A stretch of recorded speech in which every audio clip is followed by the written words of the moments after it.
Which one do you what's the question? That we're also not just going to be looking at how businesses are conducted in Nigeria, but how do they impact the welfare of the citizens in their host environment, beyond just talking about CSRs and all of that, but how do you also add value to the lives of the people in the areas or in the communities where you work in? So I will have opportunity to also talk a lot more about what we've done and what we're doing. Our website is there, but it's just to say that you're welcome to this meeting. This meeting is for us. If you're a business owner here, if you're from the private sector here, this meeting is for you. If you're from government, this meeting is for you. And from the civil society, the more the merrier, this meeting is for you. The most important is that at the end of the day, we're all going to come together in developing an implementation plan that will help us drive the action plan that government itself has approved during the twilight of the President Muhammadu Buhari's administration. Thank you once again for coming. Thank you for listening to my boring voice. And I'm sure I wasn't too technical, but we'll get to unravel some of those details later on in the meeting. Thank you very much. Thank you. Thank you. Of course, multimedia, there are people online, so they're saying they're not getting sound from their own. So please kindly please that. Thank you very much. Okay, so you can put on Kevin, you can put up that slide now. Thank you. Okay, so now just give a little background on the National Business and Human Rights Roundtable in Nigeria. Just to first of all, at this point, acknowledge the very efficient and effective partnership we are having with the UN Global Compass Network Nigeria in hosting this year's National Business and Human Rights Roundtable. Thank you to me, and thank you to Madam Naomi. I'm sure you can hear me as well. And so, but is she ready to speak now? Is ready to speak now? Okay, so she's ready to speak. We just take her now before I go on to do the talk about the roundtable.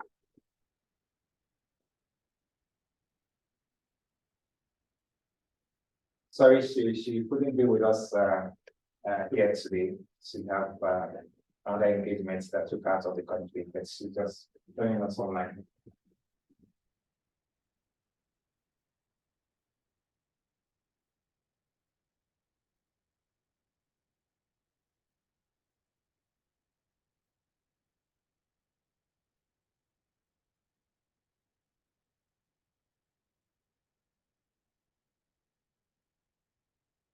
Okay, so why we try to sort out sound, so let's just go on. So just put that up, thank you.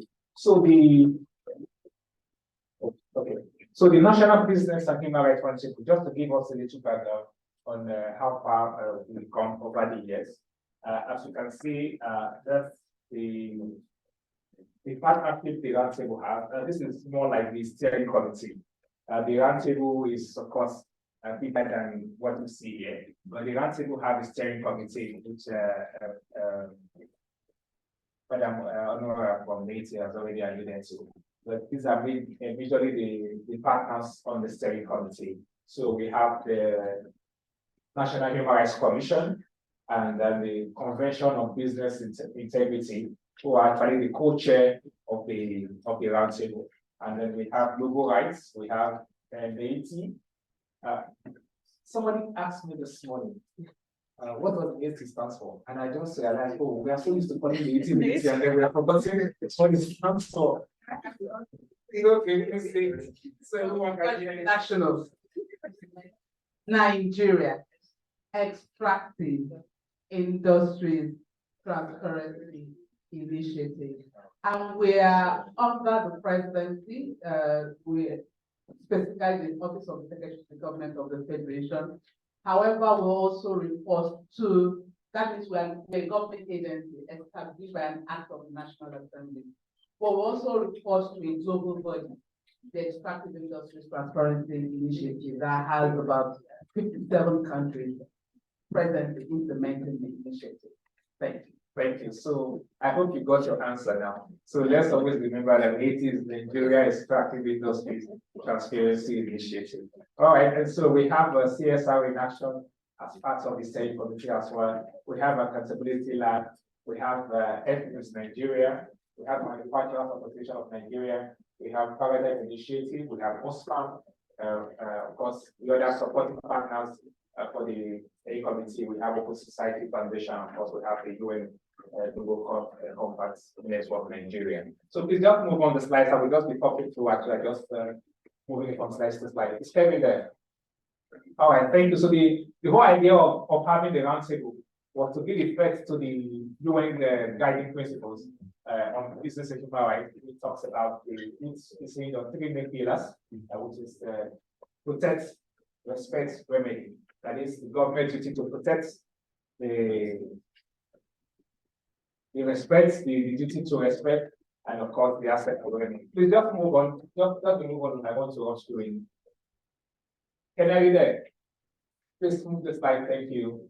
And so the roundtable is a multi-stakeholder initiative to say which provides like a platform for dialogue between the different stakeholders on business and human rights issues in Nigeria. So we have businesses, we have governments, governments or regulators. We have the business whose communities themselves are part of the roundtable.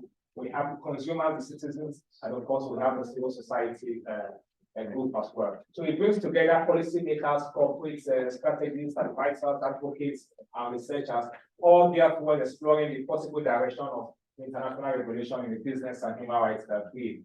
And so it examines a number of developments, including steps being taken to improve access to remedies and the impact of due diligence approach. Can you please just move on? I want to just quickly want to go. And so the initiative was, the platform was initiated in 2013, and that was following the consultation between Global Rights, the National Human Rights Commission, the NEITI, the National Electricity Regulatory Commission, the wider business community, including the Convention of Business Integrity, Manufacturers of Nigeria, and a host of others. And we have members of the National Assembly, another civil society, we just came together that 2023 to say, can we form a common ground, a common platform where we can all promote best practices in the business sector in Nigeria and make sure that we are doing business with respect to human rights standards. And that was what gave birth to the National Business and Human Rights Roundtable. So the roundtable is not just an event. It's not an event, let me put it that way. The National Business and Human Rights Roundtable is not an event, it's a platform. Just that yearly, this event is hosted in the name of the platform. Does that make some clarification now? So the National Business and Human Rights Roundtable is a platform, and then we have the event hosted every year in the name of that platform, which is the National Business and Human Rights Roundtable. Yes, move on there, Kenneth. Thank you.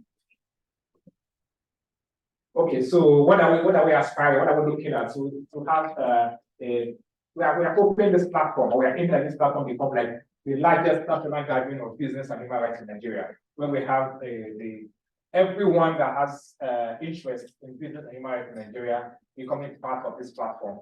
So there we can all harmonize and then have the concerted thoughts in whatever we are pushing as business and human rights in Nigeria. Move on, Kenneth. Please just move on. Of course, an opportunity for networking and sharing lessons. So one of the key things, what even led to the formation of the platform at the time, was the desire to have the National Action Plan on Business and Human Rights, as stipulated by the UN guiding principles at the time. And that was even the drive that gave birth to the roundtable. And we are so glad today that today we have the National Action Plan on Business and Human Rights, which became effective April 2023. And I think that is one, yes, applaud that. And that is one good legacy that the Buhari administration has actually left for the business and human rights community in Nigeria. And we must commend the administration for that. And also to really commend the Executive Secretary of the National Human Rights Commission, Mr. Anthony Ojukwu, SCN, who him and his team actually had sleepless nights, pushing and pushing and pushing that the administration give effect to that document before they left office in May.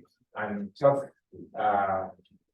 about probably months to their leaving office, they actually assented to it and effect that totally, and it became an approved document for in Nigeria. So please move on, Janet, move to the next slide. Just move on. Thank you. Okay, so just in summary, or to wrap up, as I've said earlier, so the Business and Human Rights Roundtable is coordinated by a national steering committee. And I think I've introduced the steering committee at the very beginning.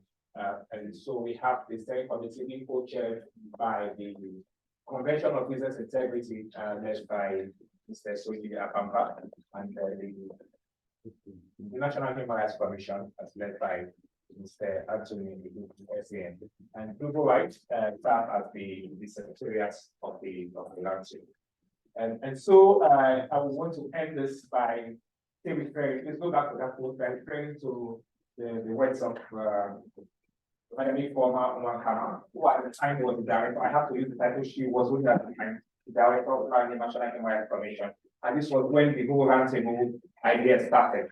To say why are we coming together? How do we push this agenda? And then there was a very comment she made at that on that very first meeting, and I have to pull it out and put it here just to re-echo why the roundtable became necessary. And so what she said at that time is, without a clear and laid out strategy, agenda, or plan, the business and human rights environment will not thrive, and the same chaos will exist in operation, because violations will remain unchecked and conflicts which arise between businesses and their host communities will remain unresolved. And so I think this just captures the whole extent of the National Business and Human Rights Roundtable as we have it today. And so thank you, ladies and gentlemen, for the time and the attention you gave to the And so we'll be going straight into our first conversation or dialogue today, and just before we do that, okay, is my Naomi line up? Oh, awesome.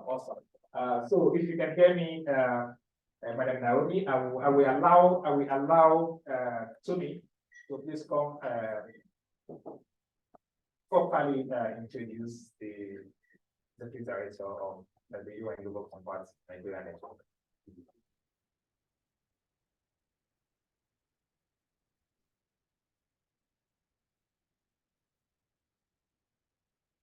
Good morning, everyone, once again.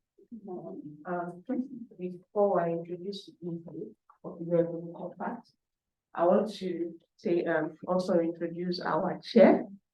We'll just casually introduce herself, but we need to recognize her because she's joined us this morning out of a very busy schedule. That's how she always supports us. In the name of Mrs. Oluwaso George, she's the Corporate Affairs and Sustainability Director of Coca-Cola HBC, and the chair of the United Nations Global Compact Network, Nigeria. And then I will proceed to also introduce the Executive Director, UN Global Compact Network, Nigeria, by name Naomi Nwokolo, who will be giving her welcome remarks. Thank you, everyone. Ms. Nwokolo.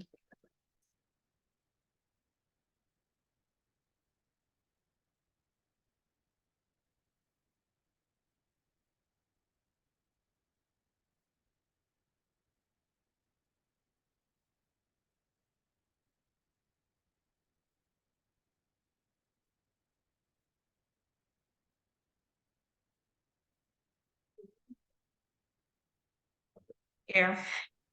Good morning, everyone. Sorry, I was trying to unmute. Good morning. Thank you very much to me. Good morning and welcome to everyone. Madam Naomi? Can you hear me?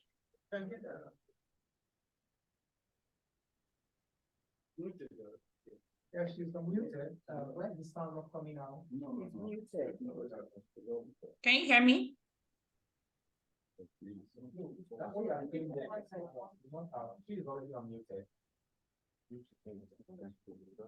Can you hear me now? Yeah, she has unmuted herself. I can see it here. But I think the sound is from our own end here.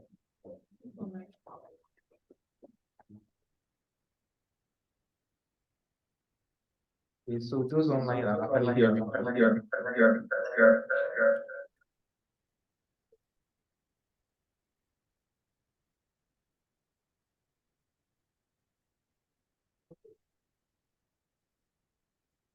Can you hear me now?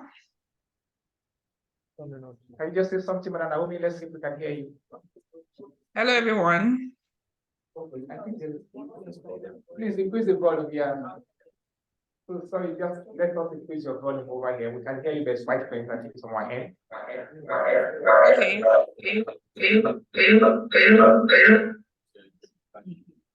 Is it better now? Awesome is good. We can hear you. Thank you. Okay, thanks. I apologize for that. Good morning. Thank you to me for the introduction, and thanks, Edosa.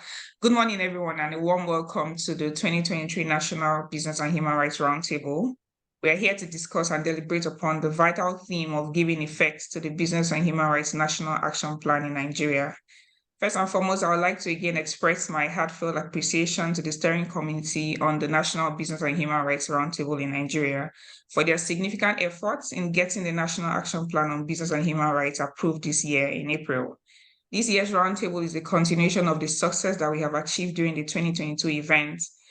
And as we know, human rights is very prevalent and very relevant in our business operations. And it is crucial for us to acknowledge the current state of human rights issues in the business realm. So more than 1 in 5 people employed have experienced violence and harassment in the workplace, be it physical, psychological, or sexual. And according to the first ever joint analysis of the data worldwide carried out by ILO and the Lloyd's Registered Foundation and Gallup, in sub-Saharan Africa, population growth, recurrent crisis, extreme poverty, and inadequate social protection measures have led to an additional 16.6 million children in child labor over the past 4 years. And according to a recent report that was published by ILO and UNICEF, at the current rate of progress, it will take close to about 300 years to achieve full gender equality as the progress of the Sustainable Development Goals. The gender snapshot has shown that, according to the Bureau of Statistics, women made up only 38% of civil servants in Nigeria from 2010 to 2015. These statistics remind us of the urgency of addressing human rights issues and has inspired us to take action. Collectively, we must strive to create a business environment that upholds and protects human rights, fostering sustainable economic and inclusive growth. Throughout the next 2 days, we have the opportunity to engage in very meaningful discussions, share best practices, and explore innovative approaches to implement the National Action Plan on Business and Human Rights in Nigeria. The call to action we extend to each stakeholder present today is an invitation to weave human rights principles into the very fabric of business operations. This is not merely an obligation, but an opportunity to contribute to a just and equitable society. As leaders, influencers, and visionaries, we possess the capacity to drive transformational change. Let our deliberations over these 2 days be infused with a sense of purpose, with the understanding that our insights and recommendations have the power to shape the trajectory of responsible business practices. In the words of the late Kofi Annan, former UN Secretary General and the founding father of the United Nations Global Compact, we don't need any more promises. We need to start keeping the promises that we already made. As we immerse ourselves in dialogue, let us seize control of our collective destiny by forging partnerships that prioritize the well-being of individuals alongside business growth. Thank you for gracing this event with your presence. I can see members of the business community, members of the UN Global Compact, and other stakeholders. Thank you so much for gracing this event. Let us continue this journey with an open mind and an unwavering commitment to reshaping the nexus of business and human rights in Nigeria. Once again, welcome, and I wish us all a very productive and enlightening roundtable event. Thank you.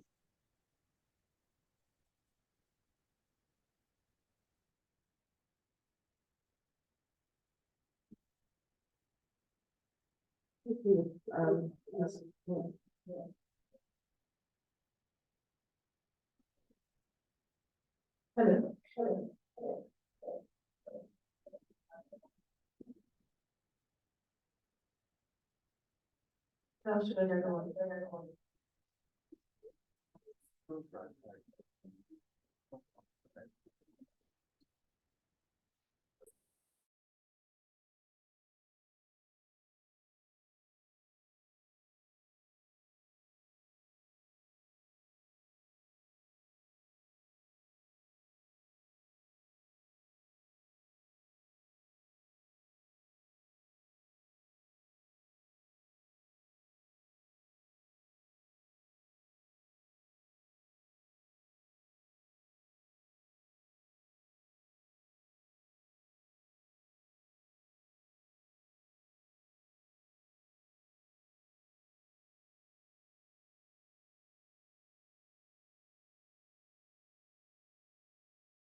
Yes, when the ministry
Yes, we see how the is the is a big.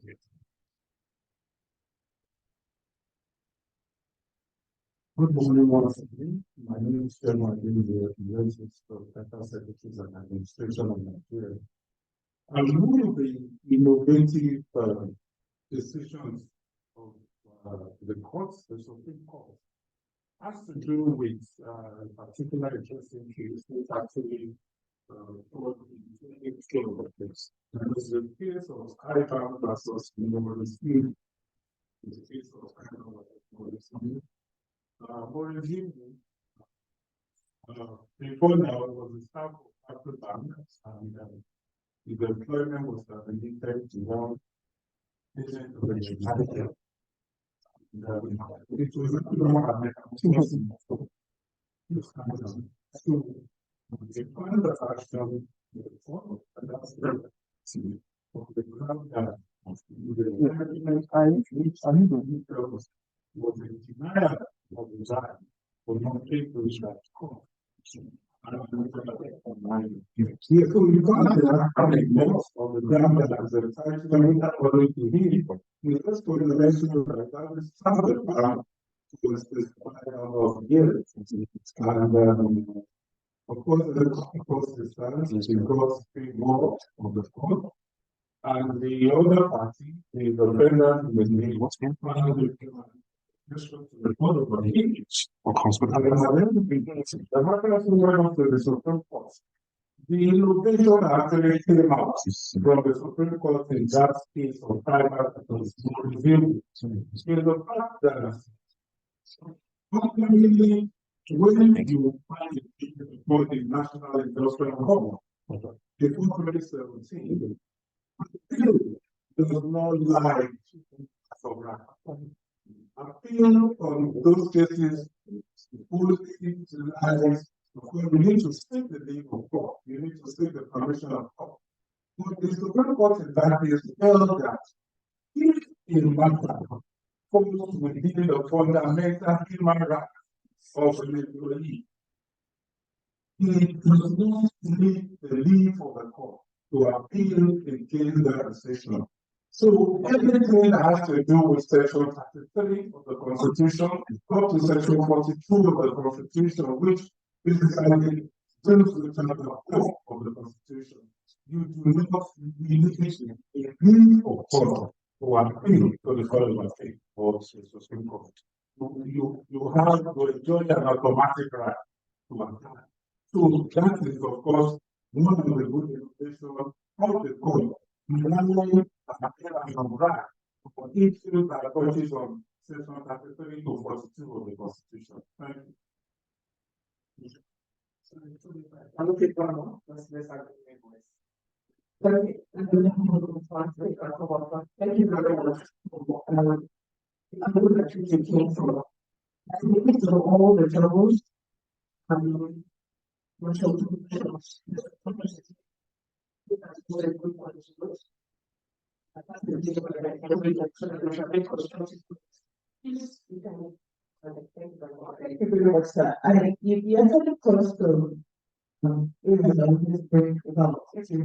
Compensation for contract staff.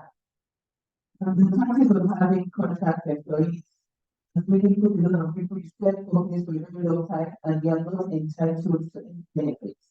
Exposed to the same hazard, same occupational issues, and you retire with similar occupational health problems.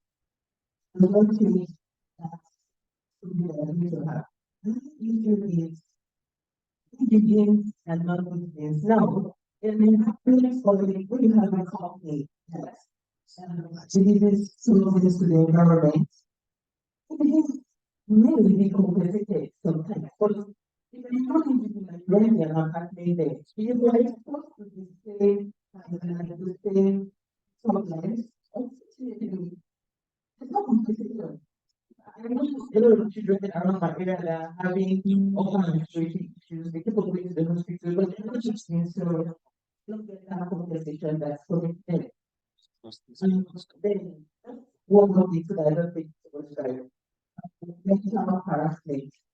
Mental harassment is one serious issue that we are not really taking cognizance of. We are focusing on physical work. Many people are having a lot of mental issues. These are things that we need to be more alert about. Thank you.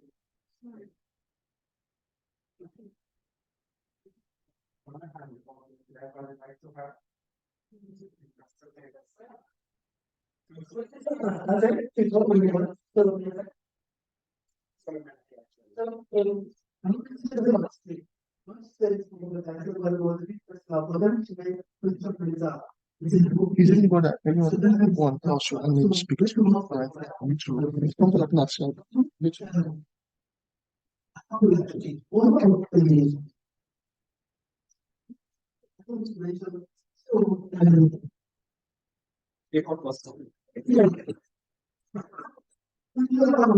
Every day,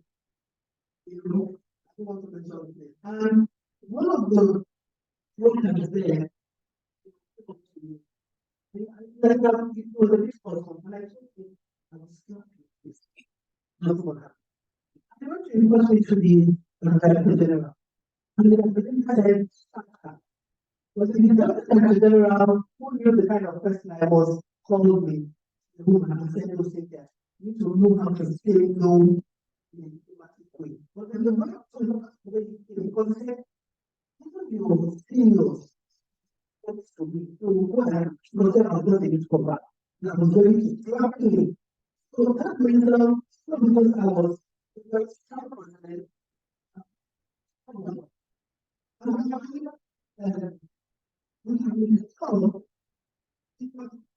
I find that I have to be in that meeting every day because the meeting happens every day. So I'm happy to go to the aspect. These things are happening from there. Start the you know,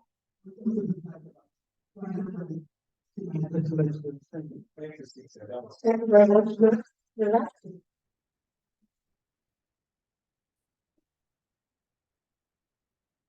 Okay, good. You want to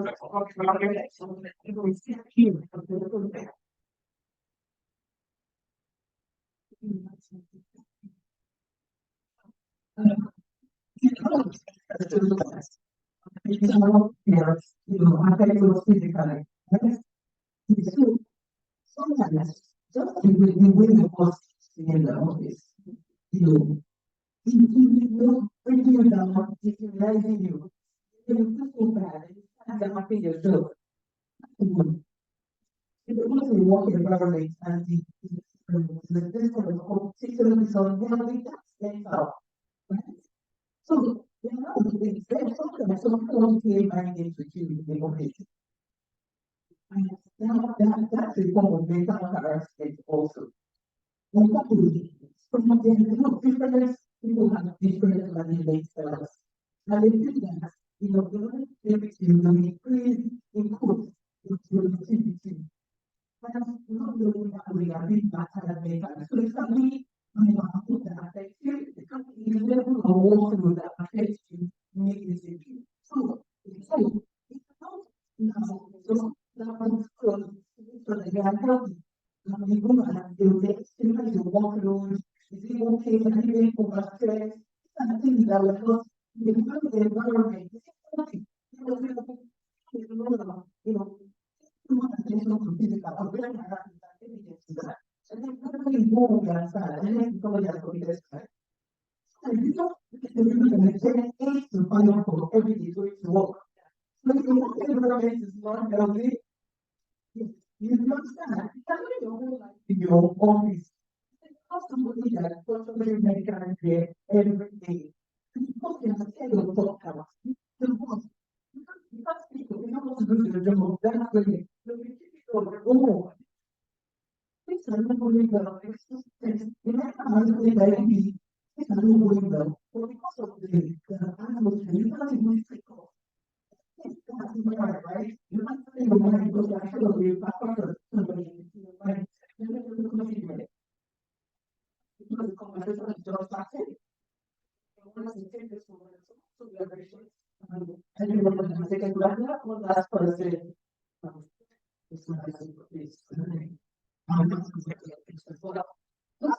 Why I came from different perspectives was why I actually put it out of the house is because the different perspectives.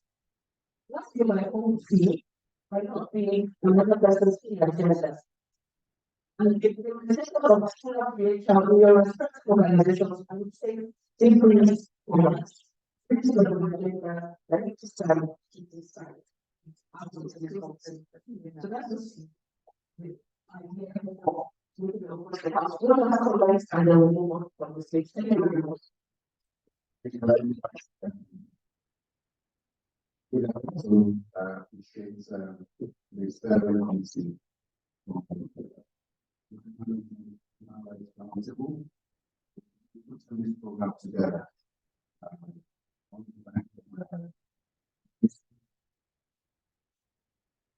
To get back to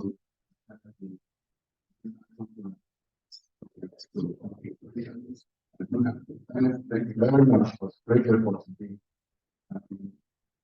Let's say that the right to life and security of the person in Nigeria is very important. The right of the employees, and all those who find themselves in the place of war is so very important. It's hard to say that Nigeria is a very tough business environment. And when I listen to my sister when she was talking about mental health, when working on the streets of Nigeria, you have mental health. It's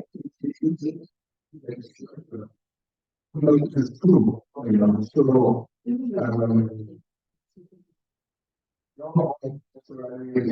expecting that there is sometimes even when you're in the water, it's just like I said, your mental health. Because it makes you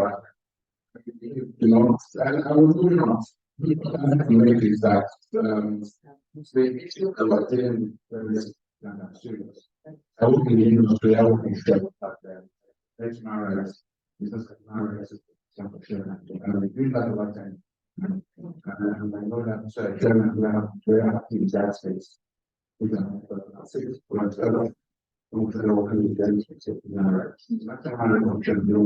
I want to support us. We know that we have a fair share. We have a fair share of human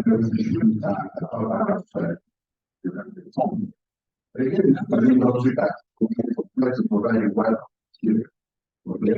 there has to be a balance. We have to be in this action plans by using we do the benefit industry and the full program has been running since 2007. We give the social leadership and then our company but everyone who works in the company should manipulate the same in our account. Doing that, we have those exposure for the employee. That when we have it protected, or that incidents where was that was lost there. So business. It's where police went to look at possible engagement and then we follow that the right to movement from and the experience of Singapore. One that is where who is the most of our very community the council. And also the state council last year was released. Why is the bringing him back? agencies and the members in one budgeting.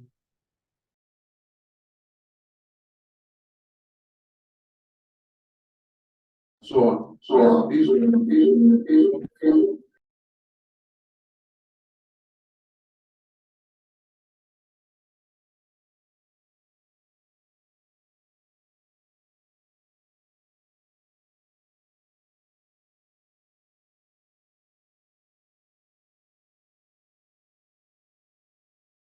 the security of the person is guaranteed.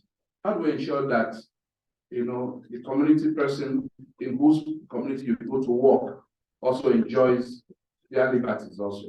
I mean, we've had cases where, you know, security agencies are asked to go and escort, you know, a project, and then they go to the junction and mount a roadblock, and they're collecting 20 naira from other riders.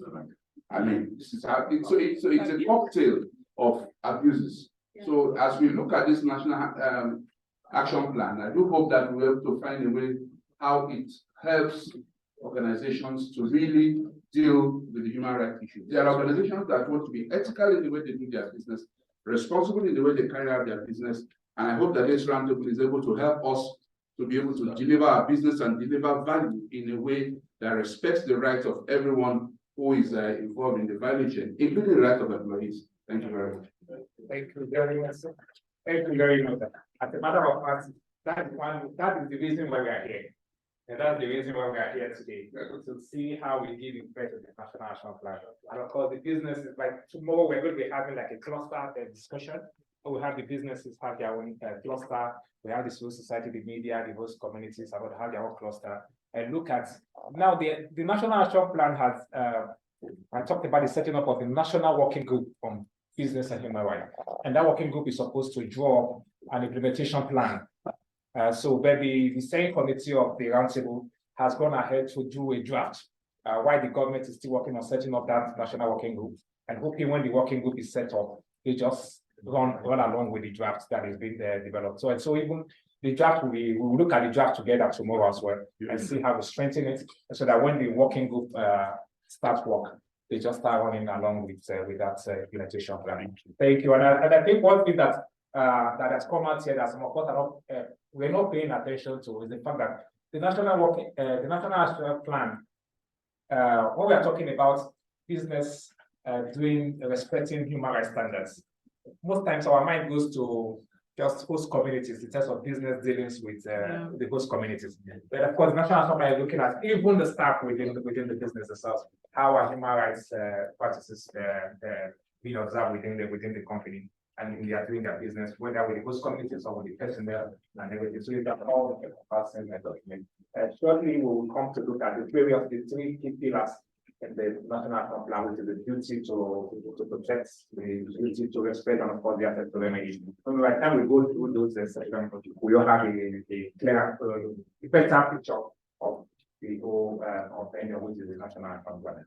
Okay, so thank you very much, and I'm just so glad how the conversation is coming on. But then I will at this point want to welcome our first technical session today, which is just looking at exploring business and human rights, sorry, just looking at business and human rights generally in Nigeria. And so I will please Kevin or media, please put on the slide now. Thank you. And so I want to welcome the country director of Accountability Lab, who is a member of the steering committee, Mr. Ode Friday. You're welcome, sir.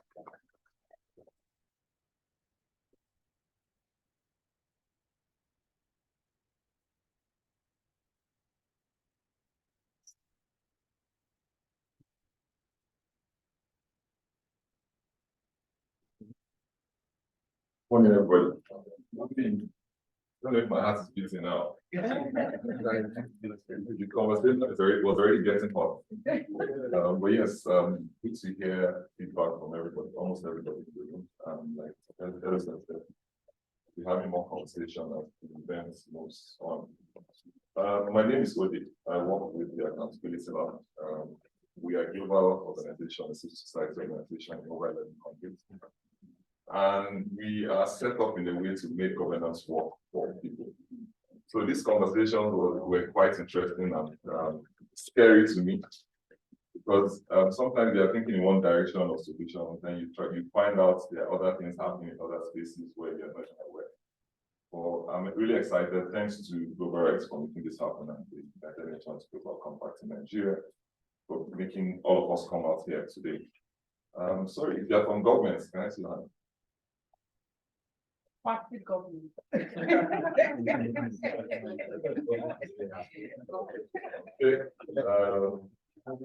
Civil society organization. Civil society. Media. Business. You guys, give us contracts. Yeah. Okay, I'll try to do justice to this conversation. The slides are yet to come on the screen.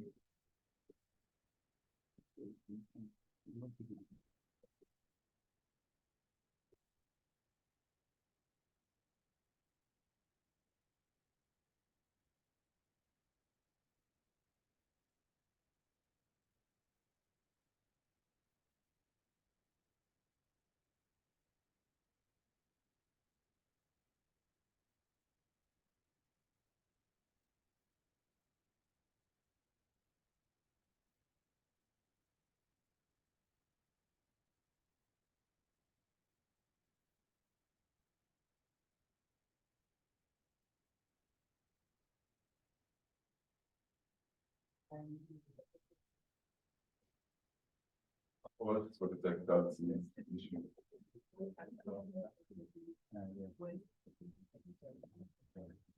Sorry, we just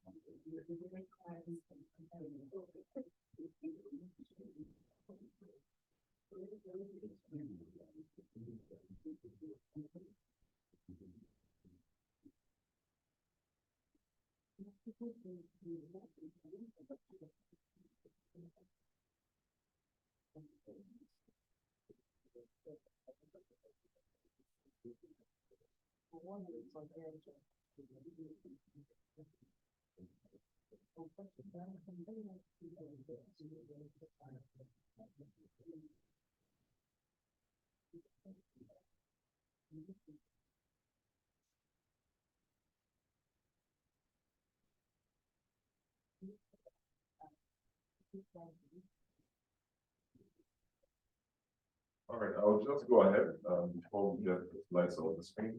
So I spent quite some time trying to think about the topic on exploring business and human rights in Nigeria. The first thing that came to my mind was human rights and optional. Do you have anybody from Amnesty International?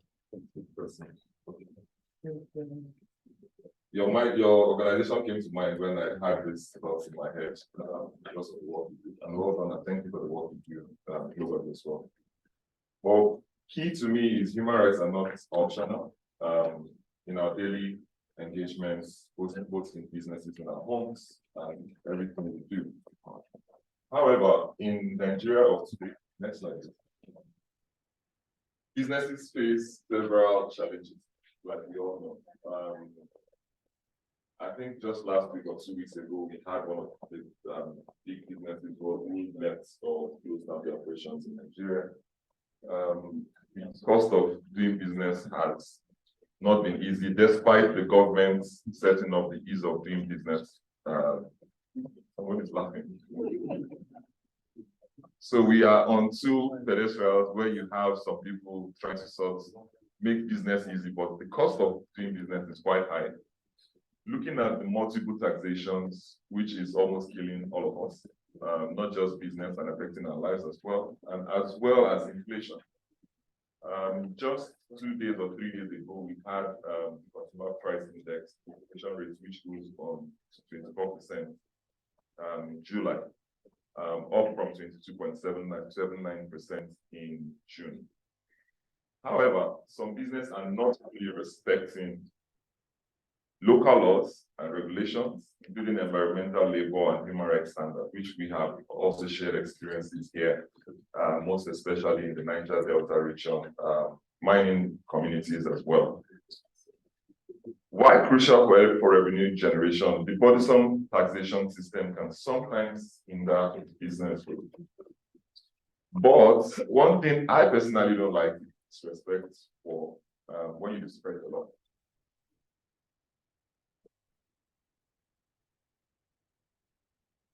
Does anybody want to share their experience on disrespecting the rule of law? I heard Shell. I think, sorry, my conversation is going to be Chatham House rules. Please feel free. We're just going to collaborate. We're going to share insights. We're just going to partner and make conversations happen. I'm sorry, previous slide. Let me just touch on that, what I don't like about the disrespect. So we've had different businesses from the sector I work in.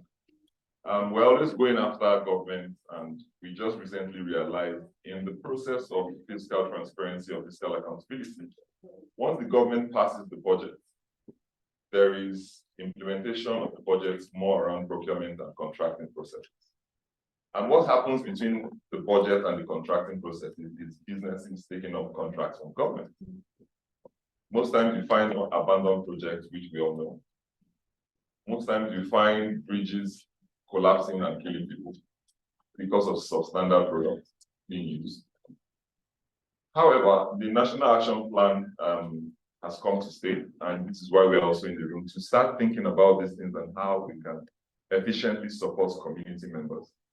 Main around this is the human rights concerns, which we will be talking more around.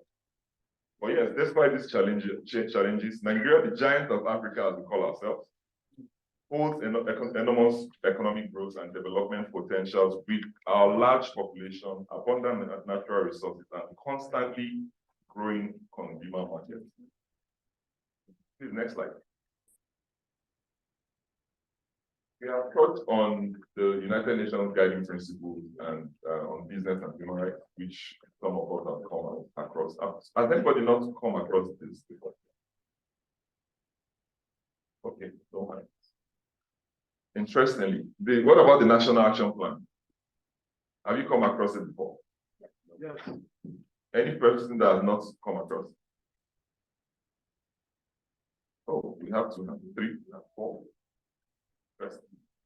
Okay. Well, this whole engagement is just going to create the awareness and give us the background knowledge for us to implement. Like Edosa says, for tomorrow we'll have to work in different segments. But nevertheless, the 3 pillars of the guiding principle have already been talked about by Edosa. The duty, the state's duty to protect, which is more around the government, focusing on the government. And the corporate's responsibility to respect, mostly focus around the businesses and corporate sector.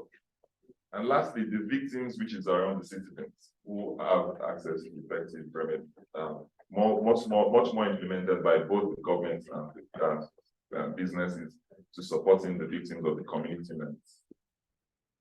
Next slide, please.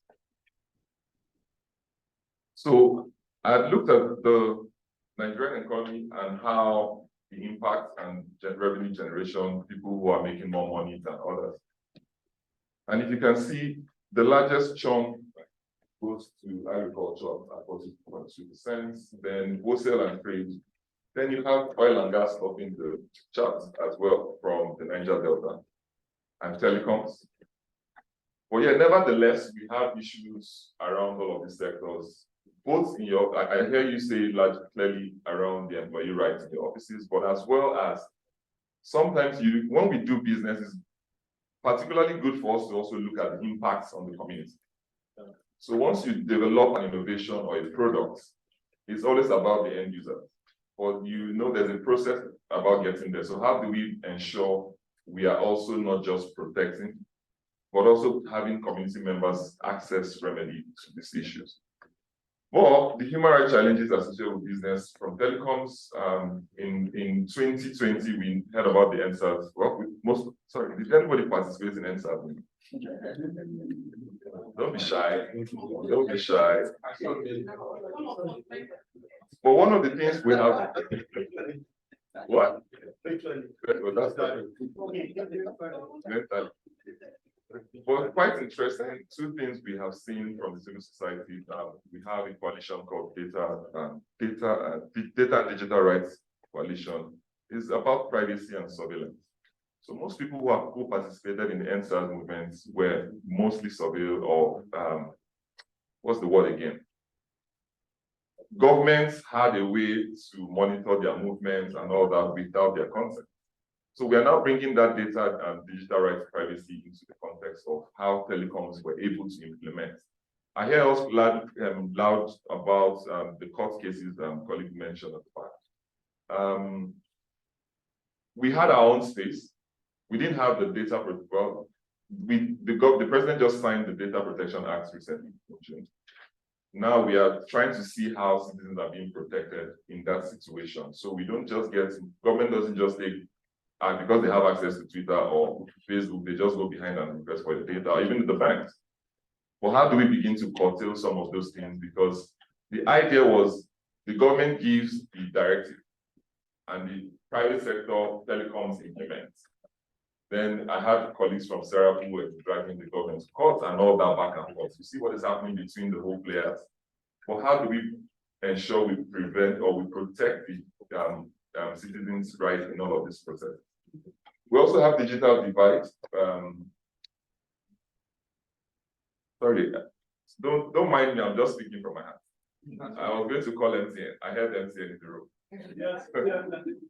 But interestingly, another thing we see is that digital divide, unequal access to tech and information, which has increased the existing inequalities for marginalized groups, limiting them from access to information. You find sometimes in the rural areas, what you see is edge or 2G. But I understand those techniques on how and what the profit margin or whatever that may mean for the private sector or the telecoms. But nevertheless, we need to start looking at those issues and how it affects marginalized groups in the communities as well. For agriculture, we've seen the land rights, large-scale projects which leads to land grabbing where communities lose access. Also, labor rights as well. We talk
which are also the law.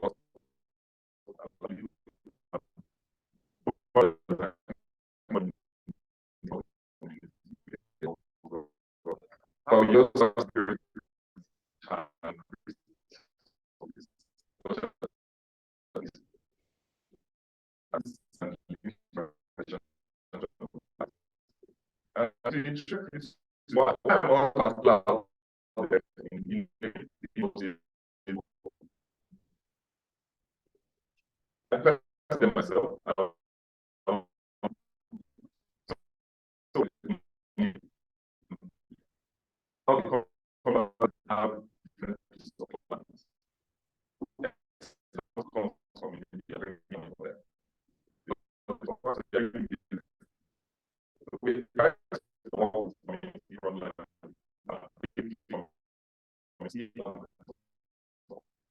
on their rights. But this guy called a week ago, was riding his bike to the forest and his bike to the community. But that time was when the community that the guest must pay him before he so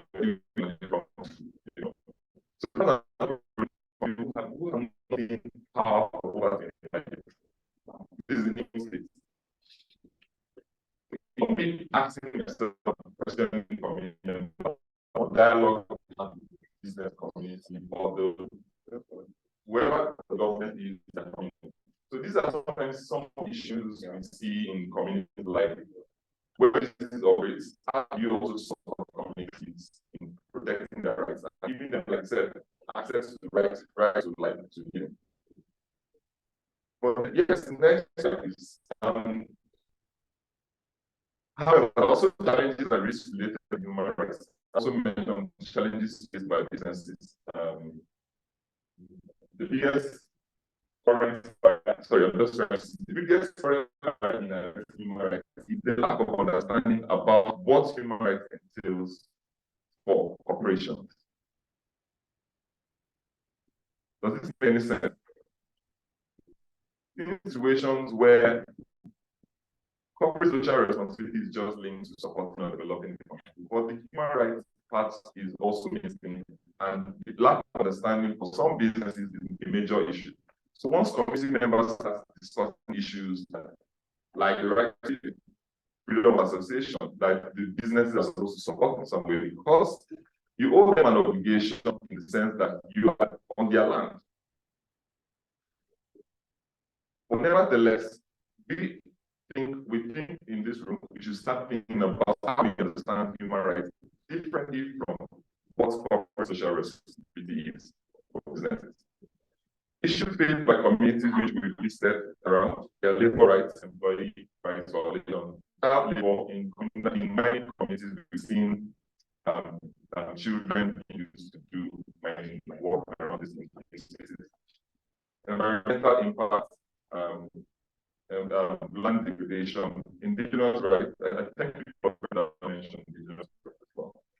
Displacement, lack of account, which is very key. I'm not experience. Sometimes you try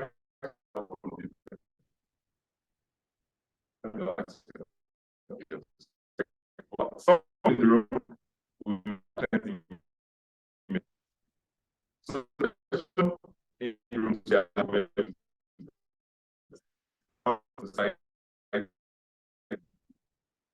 but sometimes it's our own concern to see or about the benefits the community is giving to them. Not knock on your door as society begins to try this implementation. We expect to dialogue and help understand what these issues are so we can actually address issues at the community level. So how do we begin to form this relationship to see how we can respond to some of these things? So lack of accountability is one thing where some communities, private sector organizations, government believe they don't hold community members any obligation or any conversation response. Within corruption, process, delivery as well. But the benefits for businesses is also different value, which we all know. And the crowd and retention, related sanction, withdrawal of the investor, legal consequences, which we'll talk on in the next slide. There are several laws and questions related to human rights. These are some of the national action plan. We have a couple of them. We said that. I think one of them that interests me more about the Petroleum Industry Act, the Child Act, the Child Labor as well. Then you look at the Freedom of Information Act, the Harmful Waste, and all of that quite interesting for me. And that's why I wanted some of these acts out. So we can begin to understand what's legal background as some of these organizations. But some legal framework gaps that we've seen is national laws and regulations to prevent abuses by businesses have not been effectively enforced. Many businesses in country do not have human rights policy in place.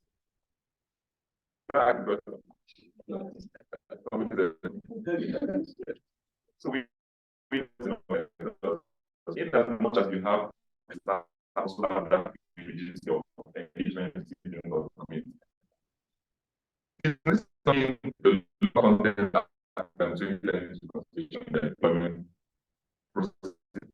Limitation of information and before and use community design and management of security architecture of business. Had a research work in seven states in the north, north. And one of the things we found out was this large involvement and vision of the customers in security architectures. So they leave what you guys know. They just leave what you guys know. So, but the community members can as well when they come, it seems to be dialogue between themselves and having to find a solution for them. So we think it's very important to see that thing that happened between the business community, the government, the military, addressing some of these security concerns. It's crucial for governments to enforce and review existing laws as well as the enact legislation that require businesses to respect human rights in their operations. Next slide, please. Okay, thank you. So while I was thinking about corporate social responsibility, I tried to make the word stand alone and see what this means. I'm sure most organizations in the business community here have CSR in place. And I want to use this opportunity to shout out to CSR. Anybody from CSR in action?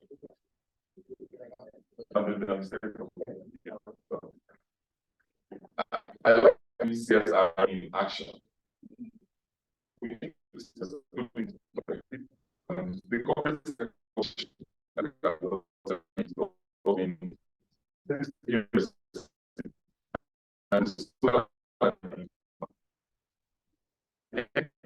always social and so we need to show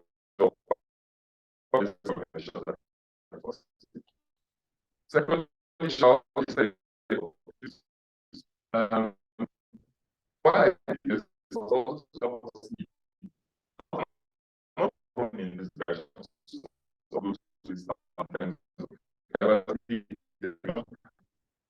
Organization programs.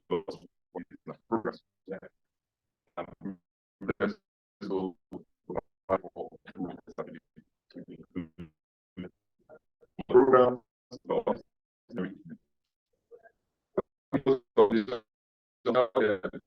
we also think the needs more really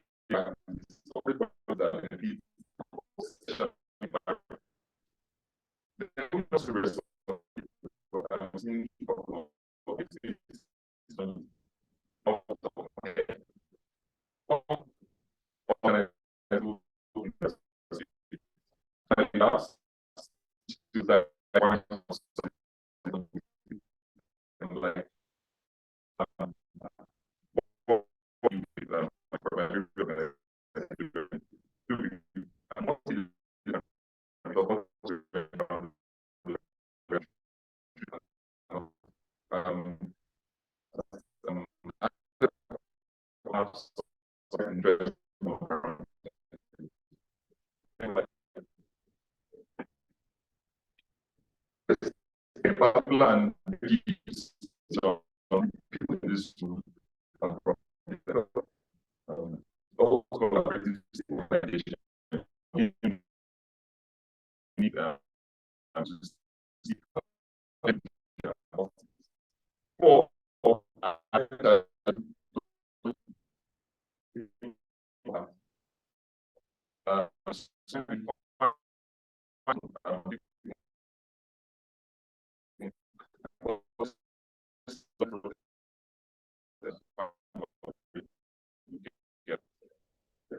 very important that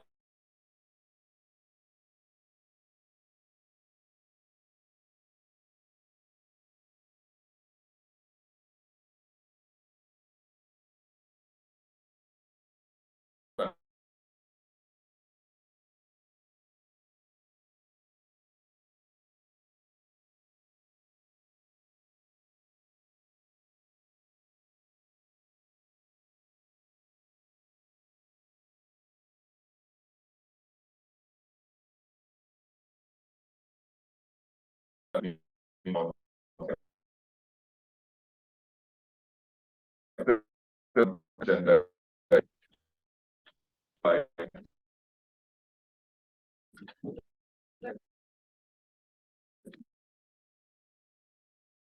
next,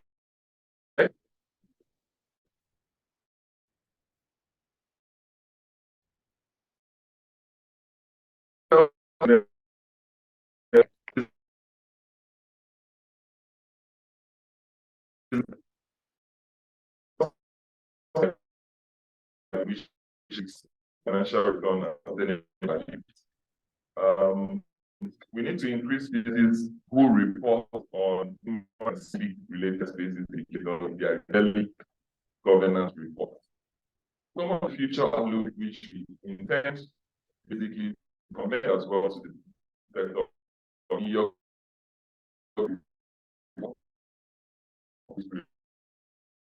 some of these things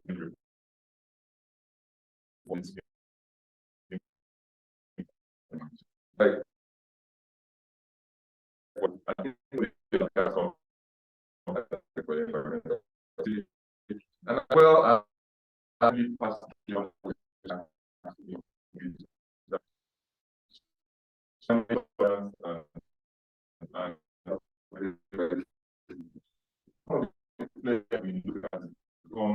industry there as well as from the end start movement was to talk rounds of people through this band. We saw the previous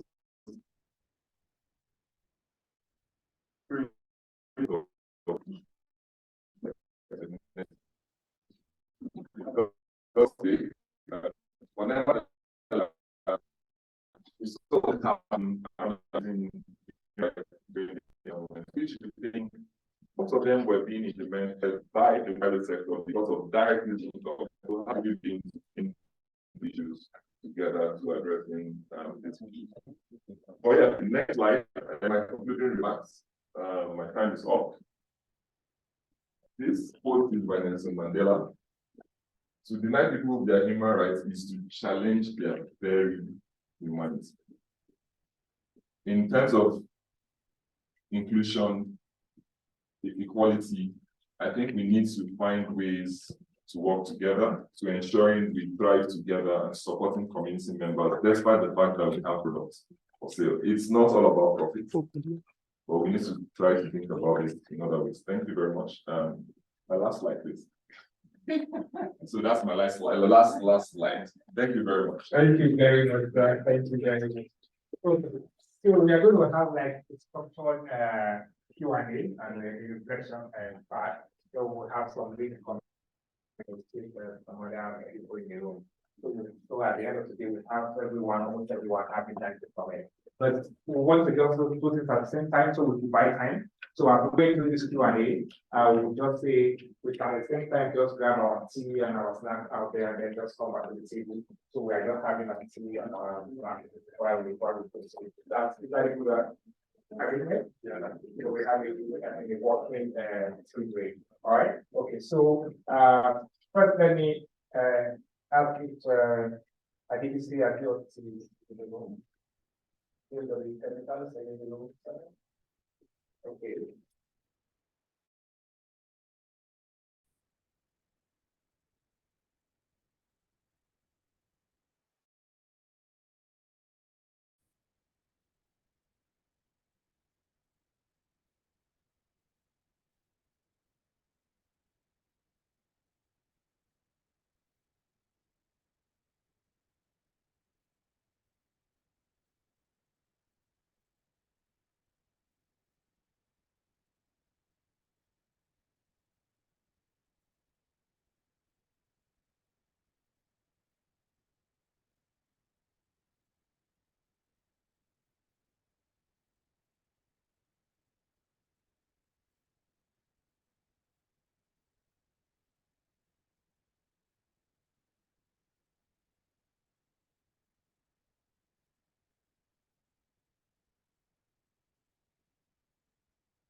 of our heart. We don't hold and one. That's what we one is a constant ongoing active process for the media. Like we need to discuss. Every person was wrong. Results. I'm looking for something that was transformation to get in and media. The is extraction versus industrialization. Right?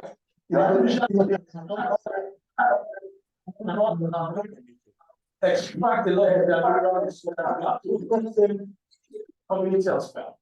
It's one thing to pull oil out of your ground, the other thing to establish a refinery in that community as well. Because we all know commodities are cheap. You buy cocoa in where they're farming cocoa, maybe you buy $1 per ton or whatever. When it's processed, you know how much it is? $10. 10x, 5x. So moving away from the method of extraction to industrialization is a real issue because it is industrialization that ultimately empowers communities. As long as communities are leveraged for extraction of resources, there will never be empowerment. And then lastly is, the real big issue around discrimination versus diversity, right? Are we always evaluating ourselves based off of our tribe, our race, our skin color, our gender, and the list goes on and on and on and on? Or do we celebrate our diversity? And is this reflected in business practices? One key trend today, is a lot of organizations are built off of leveraging opportunities with immigrant populations. Now, the challenge is, when immigrants go to a new place, and when I talk about immigrants, I also mean migrants also, right? So somebody comes from Borno State to Lagos, right? But for someone who is a Lagosian. Obviously, if you want to pay 20,000 naira for the job, the Lagosian will not take it because, right, this is my land, why should I take this kind of offer?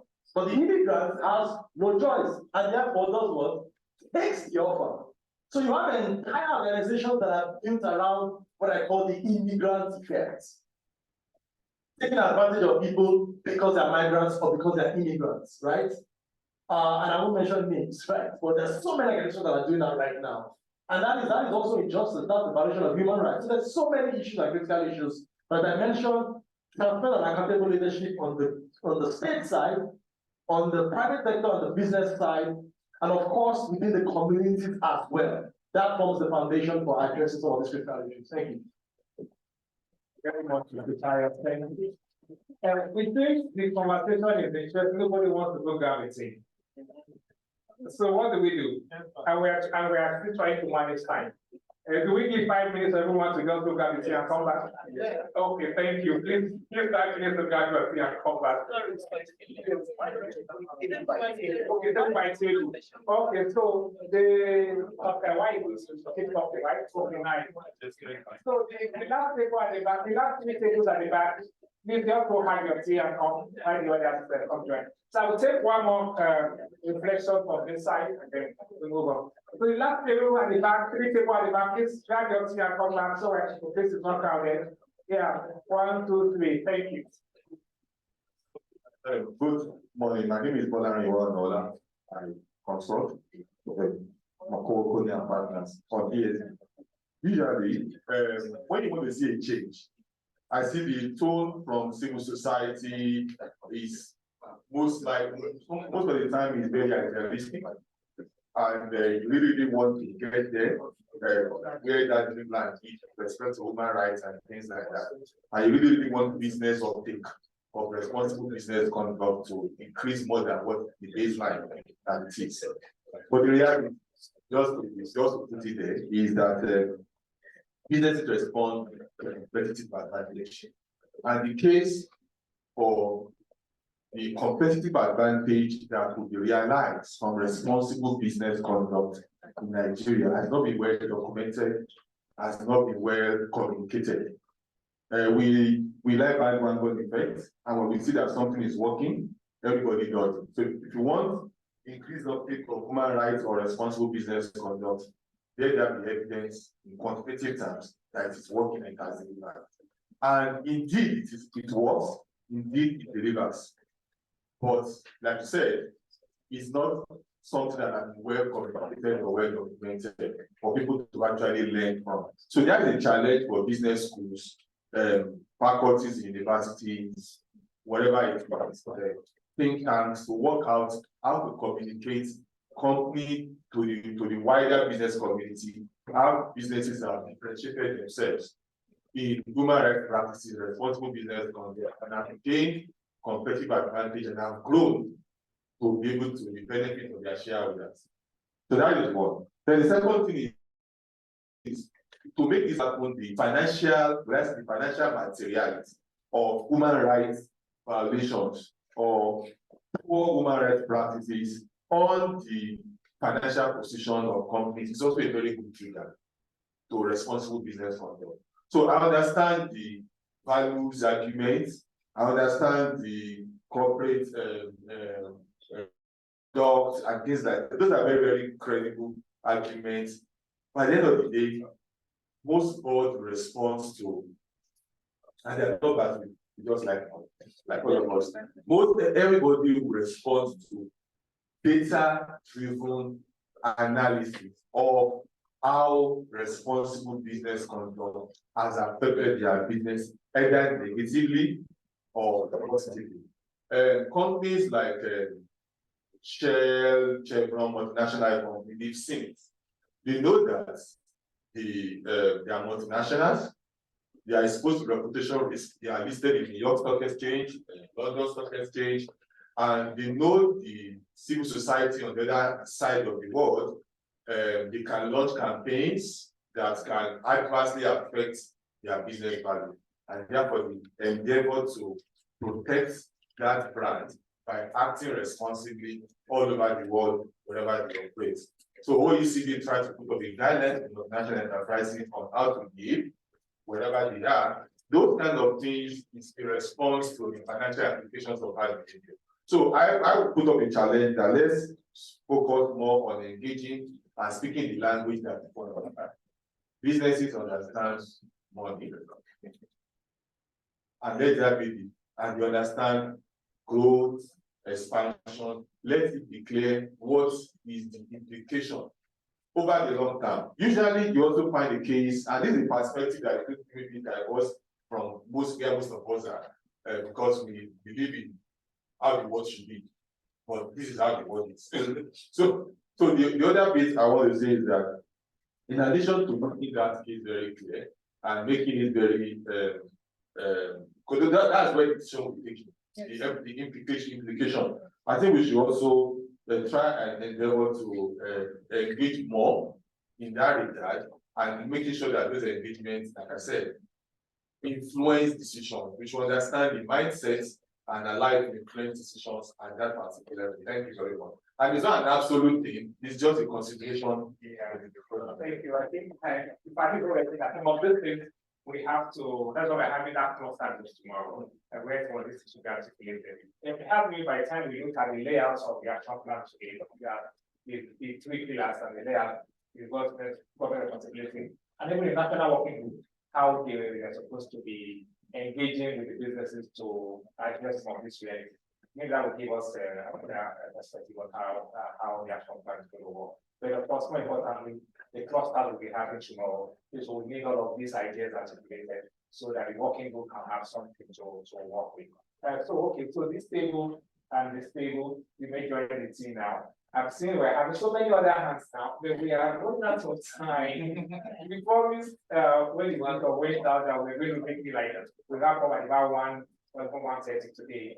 But if we get going, so we should go on to like this today, we will be here till 3. So I wouldn't know if we will say we perhaps move to the next session, and then by the time we come to the comment again on that, we take on that comment that has been important. But I will just give the next level to okay. So thank you. I think we can create a platform where people can post their ideas. We don't have they have a conversation in this today. A lot of ideas are coming up. I don't know what kind of platform you want to create. That we have where people can share their thoughts, experiences, and ideas that they believe can be helpful and useful going forward. There are a whole lot of things completely aligned with it. There are a whole lot of things that we need to worry about. There are a lot of things, a lot of companies are doing that is not in the public space that can also benefit everybody. Thank you. Thank you very much. Kevin, you were saying something? Okay, great. All right. So, Mr. Ode, your last word before we go to the next section. Your last wrap up was before we go to the next section. Okay, thank you very much for listening to my technical jargon. Because most times we get into these meetings, we speak this high level, then the community don't even understand what we are deciding in this space. But yeah, I hear everybody loud and clear, but one of the key things for me just looks at how we fit it, particularly in our context that works for us. I hear best practice, I hear ideal situation, which we always want it to be like.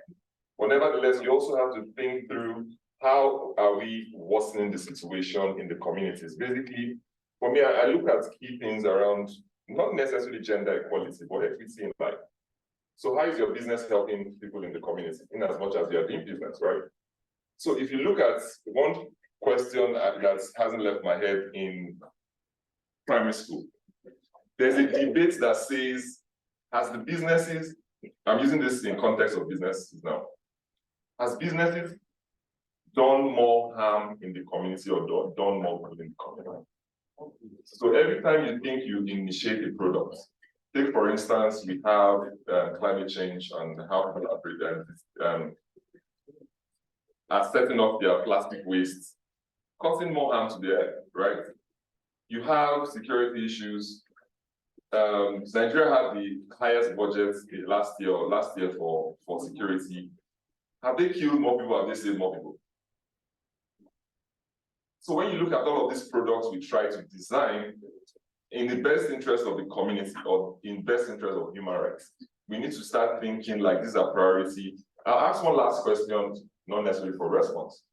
But how many of us have more around indicators that speaks to human rights or civic space or community development might be there in our yearly reports, but particularly on human rights. So it's more around paying close attention to these issues so we can find a balance between the product we sell or the businesses we do and how the community members are also profiting. It will shock you for people in the oil community, working in the mining sector or the oil community, extractive, so thank you very much for that one. Extractive industry as a whole. Go to those communities and see what is happening, if it's business or development. So we need to start looking deeper to those things, seeing how community, there's a community in Akwa Ibom where we work in currently. They don't have water, clean water for how many years? I'm not sure I want to mention the name of the oil company working there. They don't have drinking water, they have to buy bottled water from outside. Because of oil. So we need to, the point is looking at all these critical issues in as much as we've gone to a community where we've met with one of the business players that says, we're more interested in profit. They don't care about the community. So as far as you make your money from the community, whatever the community, and I like this feedback you gave on getting into, we've seen those things in community. You get into the community and you're trying to develop, start a project, you hear that, we hear this a lot. There's also always a faction between the community leaders and the people. So once a private sector player comes into the field to do business, the community leaders will corner him and collect what they have to collect. Then we're speaking to these people, the people are there's just conflict everywhere here and there. But key to all of this conversation is ethical business or ethical business practice or responsible business or investment. So that's why for me, my last word will be, please, if you're going to take anything back to your organization, let's start thinking about indicators in our yearly report that addresses or speak to these issues on what we are doing. So for us on the civil society side, we will try to find those partnership or roundtable like this from Global Rights of Business, UNGC, to see how we can support each other in ensuring like citizens' rights are well protected and governance basically works for everybody. Thank you very much. Thank you very much.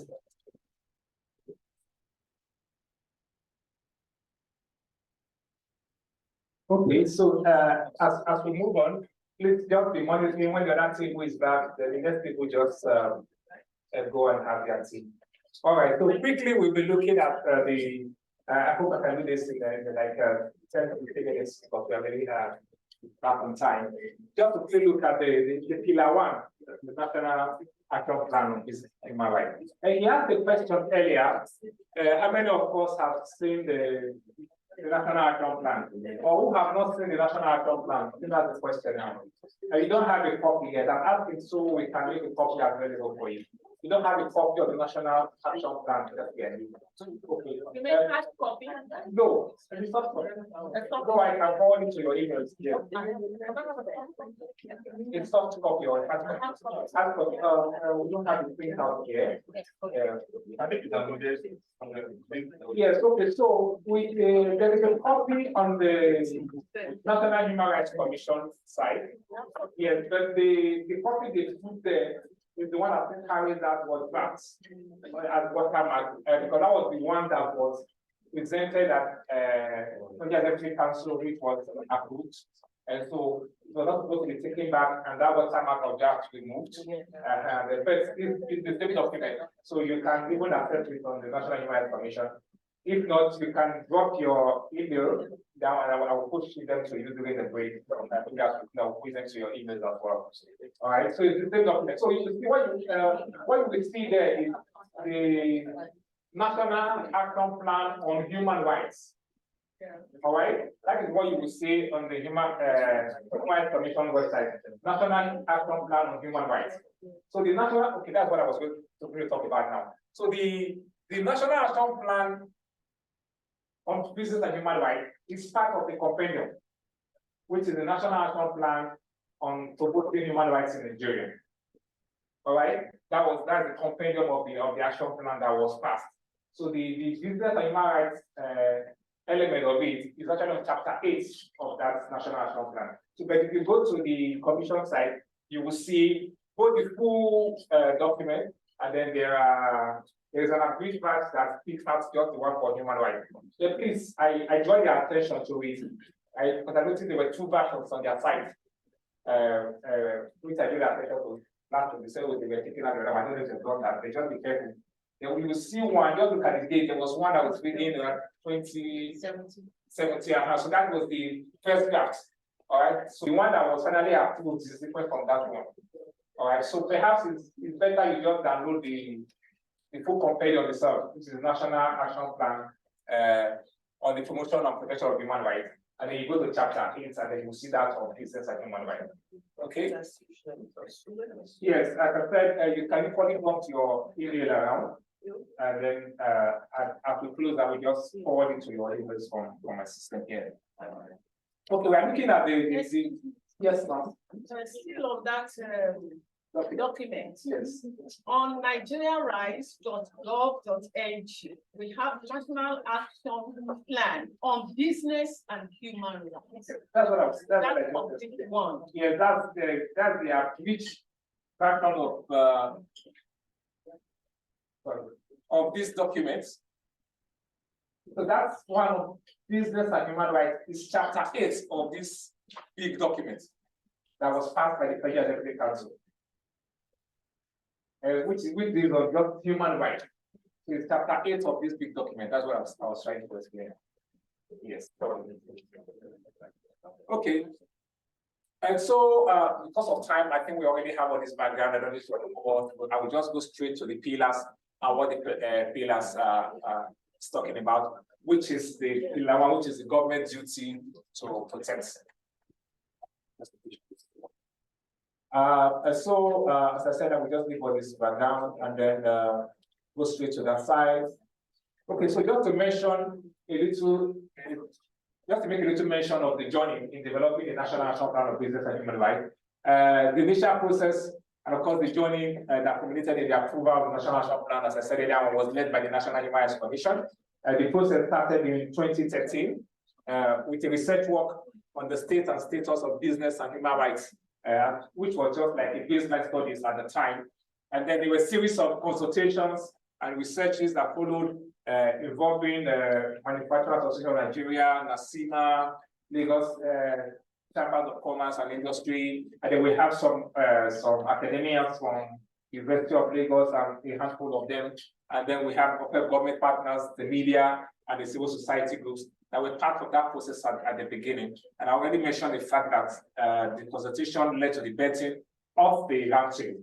So it was that consultation, that first consultation, that led to the vetting of the National Business and Human Rights Roundtable, which, as I said earlier on, has been co-chaired by the National Human Rights Commission, representing the government element, and of course, the Convention of Business Integrity, representing the business interest, and Global Rights serving as the secretariat of the roundtable, representing the civil society interests as well. So the whole idea is, why do we even need a national action plan on business human rights? As some areas, I think I earlier mentioned this came out from the comment I made earlier on, or the comment I showed earlier on, that was made by Swakama, where without an agenda, without a strategy, without a plan, of course, there is bound to be chaos.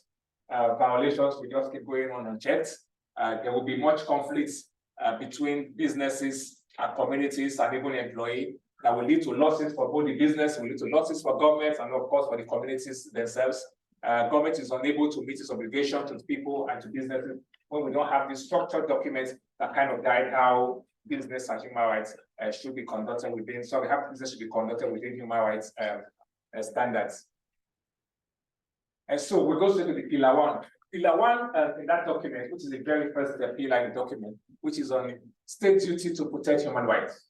And so the National Business and Human Rights, the National Action Plan of Business and Human Rights, just allow me to refer to it as NAP. When I say NAP, you just know what I'm talking about. So the NAP recognizes the Nigerian government as the primary duty bearer for the protection and progressive realization of human rights in Nigeria. It is very clearly stated in the document there that the government, that the Nigerian government is the primary duty bearer for the protection and progressive realization of human rights in Nigeria. And so the state is to ensure respect for the rights of the citizens and prevention of infringement of these rights by business activities or actions through using various legitimate avenues, including national, exploring national, and of course regional laws, instruments, and mechanisms. In other words, the government themselves, when there is a violation anywhere, the government themselves don't just wake up and just seal up the business. There are still lay down steps that needs to be engaged and then to lead to sanctioning for that business, for example. Okay, so the NAP actually outlined 14 actionable steps that the governments will take in achieving this pillar one. And the first one, of course, is the establishment of the National Working Group on Business and Human Rights in Nigeria, which I talked about earlier on. And so this working group is to coordinate all activities both of the agencies and of everyone involved in dealing with human rights and business-related issues in Nigeria. As I mentioned earlier on, the working group is being put together presently, and that effort is being led by the Human Rights Commission, the ET, and a host of them. The action plan have actually listed out the groups and all of that, and the agencies that will be part of that national working group, just to ensure all interests are protected in that working group. Of course, the other action steps is the fact that the government will work continuously to improve human rights protection in businesses through legislations, policy initiatives, programs, and similar intervention. Now, I was asking if we have seen that document because I will need everyone. It's not much. It's not much.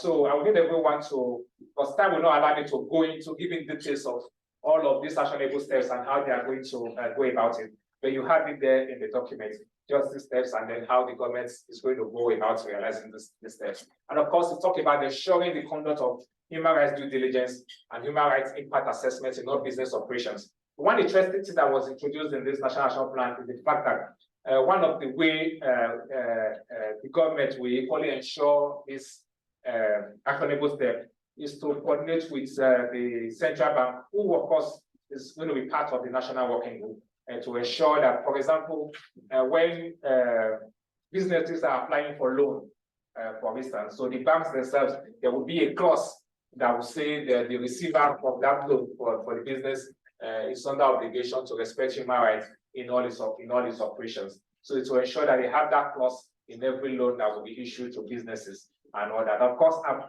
amongst other steps that was enumerated there. And then the issue of ensuring free, that's FPIC, ensuring free, trial, and informed consent of host communities to guarantee communities' rights to give or withhold consent. This has been a very an issue of contest or controversy over time on does the community have the right to say we don't want this business in our community?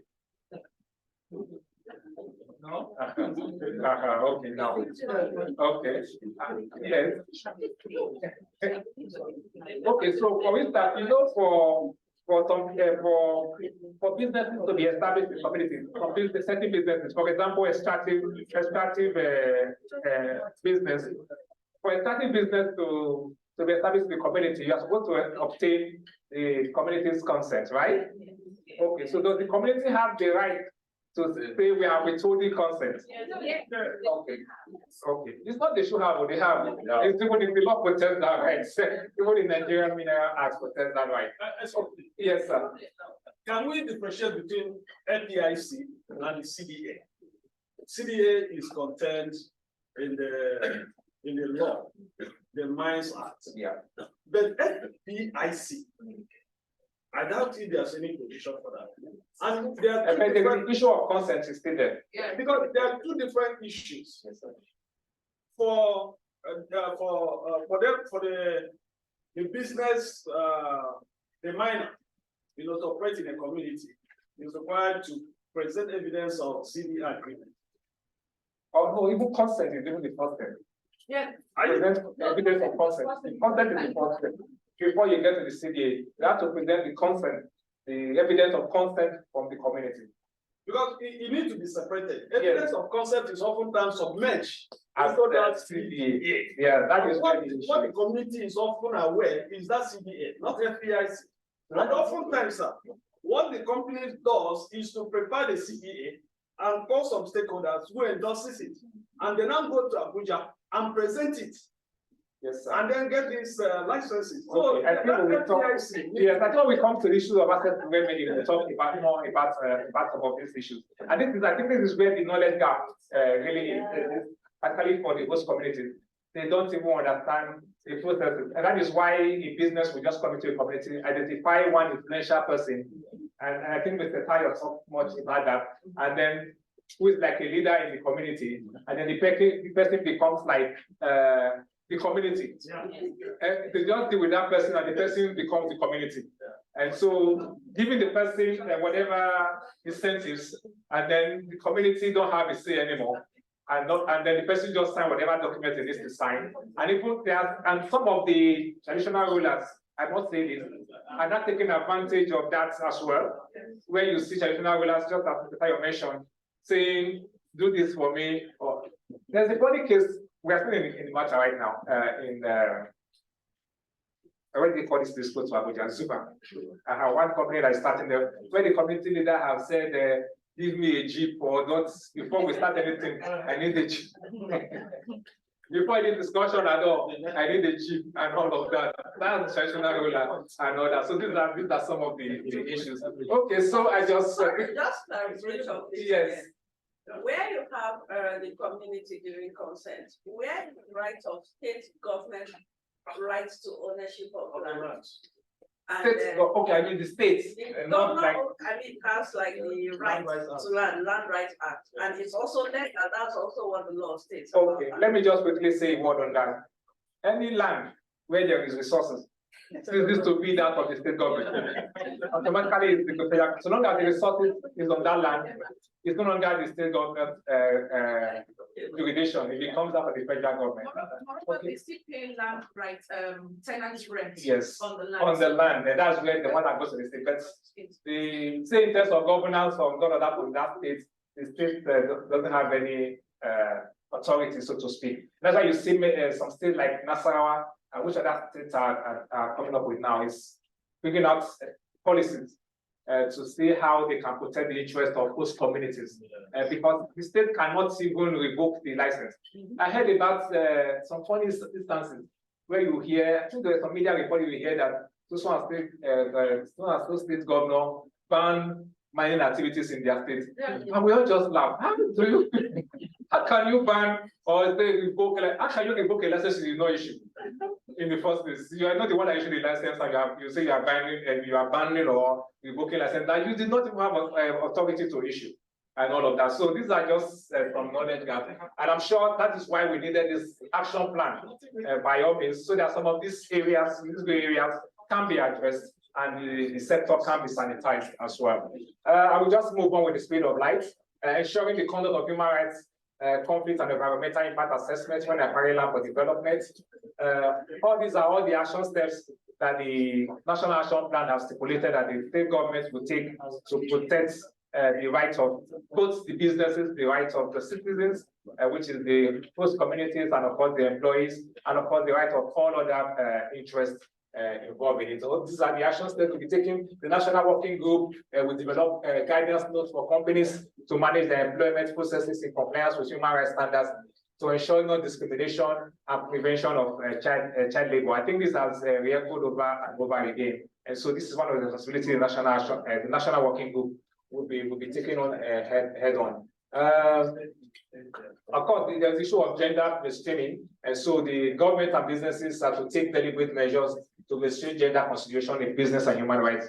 One thing I love, or that's unique rather, about the action plan is the fact that it has given the working group that responsibility and that obligation to closely monitor the implementation of this action plan. So what that means is that every one of us is, the moment the working group is set up, every one of us has a responsibility to keep a tab on the working group to ensure this document gets its life. And so, but of course, the national working groups, they are not all-knowing, they are not spirits, and they will, of course, they will be needing our inputs, needing our advices, needing our counsel on how they can progress in their work. I would just want to end it here, so to speak. But by the time we have time to look at the documents later, we'll see more. But of course, there is, of course, the recommendation for implementing reward and recognition system to ensure businesses get benefits from implementing. So one of these is, for example, is where I've seen this country what they do. They have this what's it called, national star they give to a business to say, oh, this business is human rights compliant. So these are some of the things that the working group will be saying. So just fashion out a way of reward and recognition for those businesses that are doing well when it comes to issues of respect for human rights. And of course, that thumbs down that will be going out for those ones that are really struggling to do well. Let me use that word. Okay. Of course, lastly, to adopt the voluntary principles on security and human rights. Fulfilling obligation to primarily provide our security and all that. So, as I said, I had to race through this because of time, but I'm sure we have a little picture understanding of what the government's duty to protect under the National Action Plan encompasses. But please, apart from everything that will be said here, maybe later this evening, just take time again to look at that 24-page document and have a fuller understanding of the action plan. So that by the time we are meeting tomorrow in clusters to look at the implementation plan, then we'll be looking at it from an informed position. So say, okay, based on what the action plan have said, this ought to be there or this should not be there, and all of that. So thank you very much. I managed it in 5 minutes, right? All right, so just as we have started earlier on today, we just take some structured reflection part. We take some persons, make their comment, and then we go to the general Q&A. And so I will begin by inviting the technical advisor to the DG, National Environmental Standards and Regulation Enforcement Agency in Israel, Mr. Umar Hassan. Thank you. As we have his first comment. Thank you. Good morning once again, ladies and gentlemen.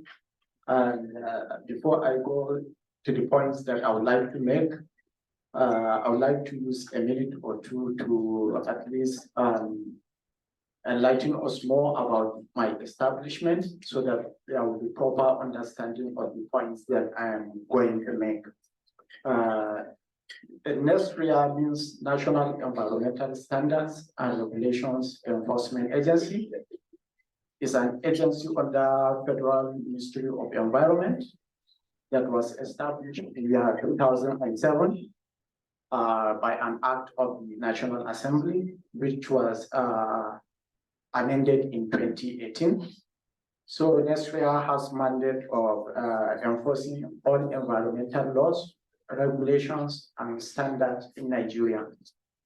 The agency also has the mandate of enforcing any protocol, convention, or treaty on environment in which Nigeria is a signatory to.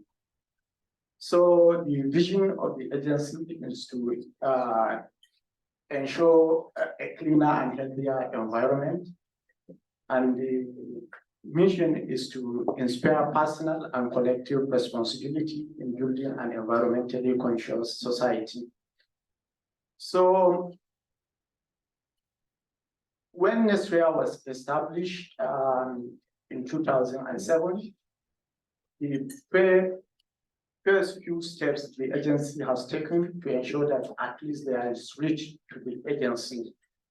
From 2007 to now, the agency was able to establish presence in 34 states in Nigeria. So now NESRIA has 34 state offices across the federation, and in every geopolitical zone, NESRIA has a zonal office in which there is a director that is in charge of that geopolitical zone. And there is a state coordinator in every state. So all activities of the state are sent to the Director General, CEO, to the zonal directors to ensure that at least there is reach to the agency. So this was the first step taken by the agency. So the second step that was taken was to develop regulations that will cover the whole sectors of the economy. So from 2009, when the first set of the regulations were developed, to now, the agency was able to develop 35 different regulations. So developing a regulation is very expensive, capital expensive. If anyone of us has ever participated in developing a regulation. So for the agency to develop 35 regulations from that time to now is a great achievement. So before the coming of the present Director General CEO, we had only hard copies of the regulations. So which made it very difficult for people to have access to the regulation. So now we have all the 35 different regulations on our website. You enter NESRIA website, you see all the regulations. So information is available to everyone. And apart from that, all our social media handles, the Facebook, Twitter are functioning so that people will have access to information. And apart from that, we also have 2 national reference environmental laboratories, one in Kano and the other one in Port Harcourt. So apart from that, the major activities we do in every state is to go to industries to carry out compliance monitoring inspection in the industries, with the major purpose to ensure that the companies are compliant to environmental laws and regulations. So those that violate, we regularly sanction. Sometimes we seal facilities, and sometimes we take some to court. And like last year, 2022, then we came up with another idea. If we always sanction those that are violating environmental laws and regulations, so what do we do to those that are always compliant?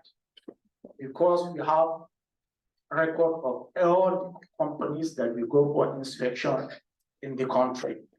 So when the DG CEO got approval of Mr. President to be organizing national environmental compliance award. The meeting took place last year in December in the presidential villa, where the best compliant facilities were selected across the country, and the DG CEO inaugurated a special committee in Abuja that he sent them around all the states in Nigeria, particularly to those best compliant facilities, to prove what the report that we received in headquarters is definitely what is on ground. So those best compliant facilities were also given an award in December last year by Mr. President.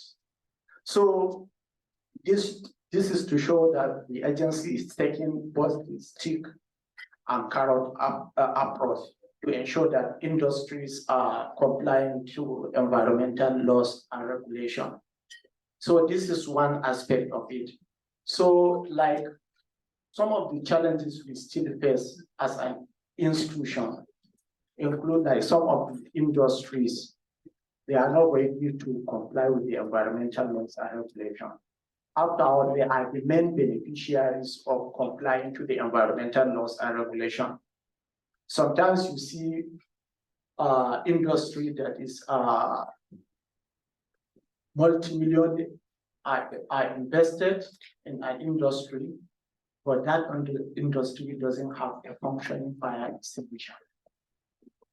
They wait for Nesra to come and tell them to go and buy a fire extinguisher. Or the fire extinguisher is expired fire extinguisher. In your own company, you are waiting for somebody from Nesra to come and tell you you need to go and service your fire extinguisher. Still, a lot of companies you go, no good housekeeping, no safety warning and directional sign. Some companies, they don't care to treat the liquid waste they discharge, which is everywhere. Some, they don't manage solid waste they generate properly. Some, the gaseous emissions they release while they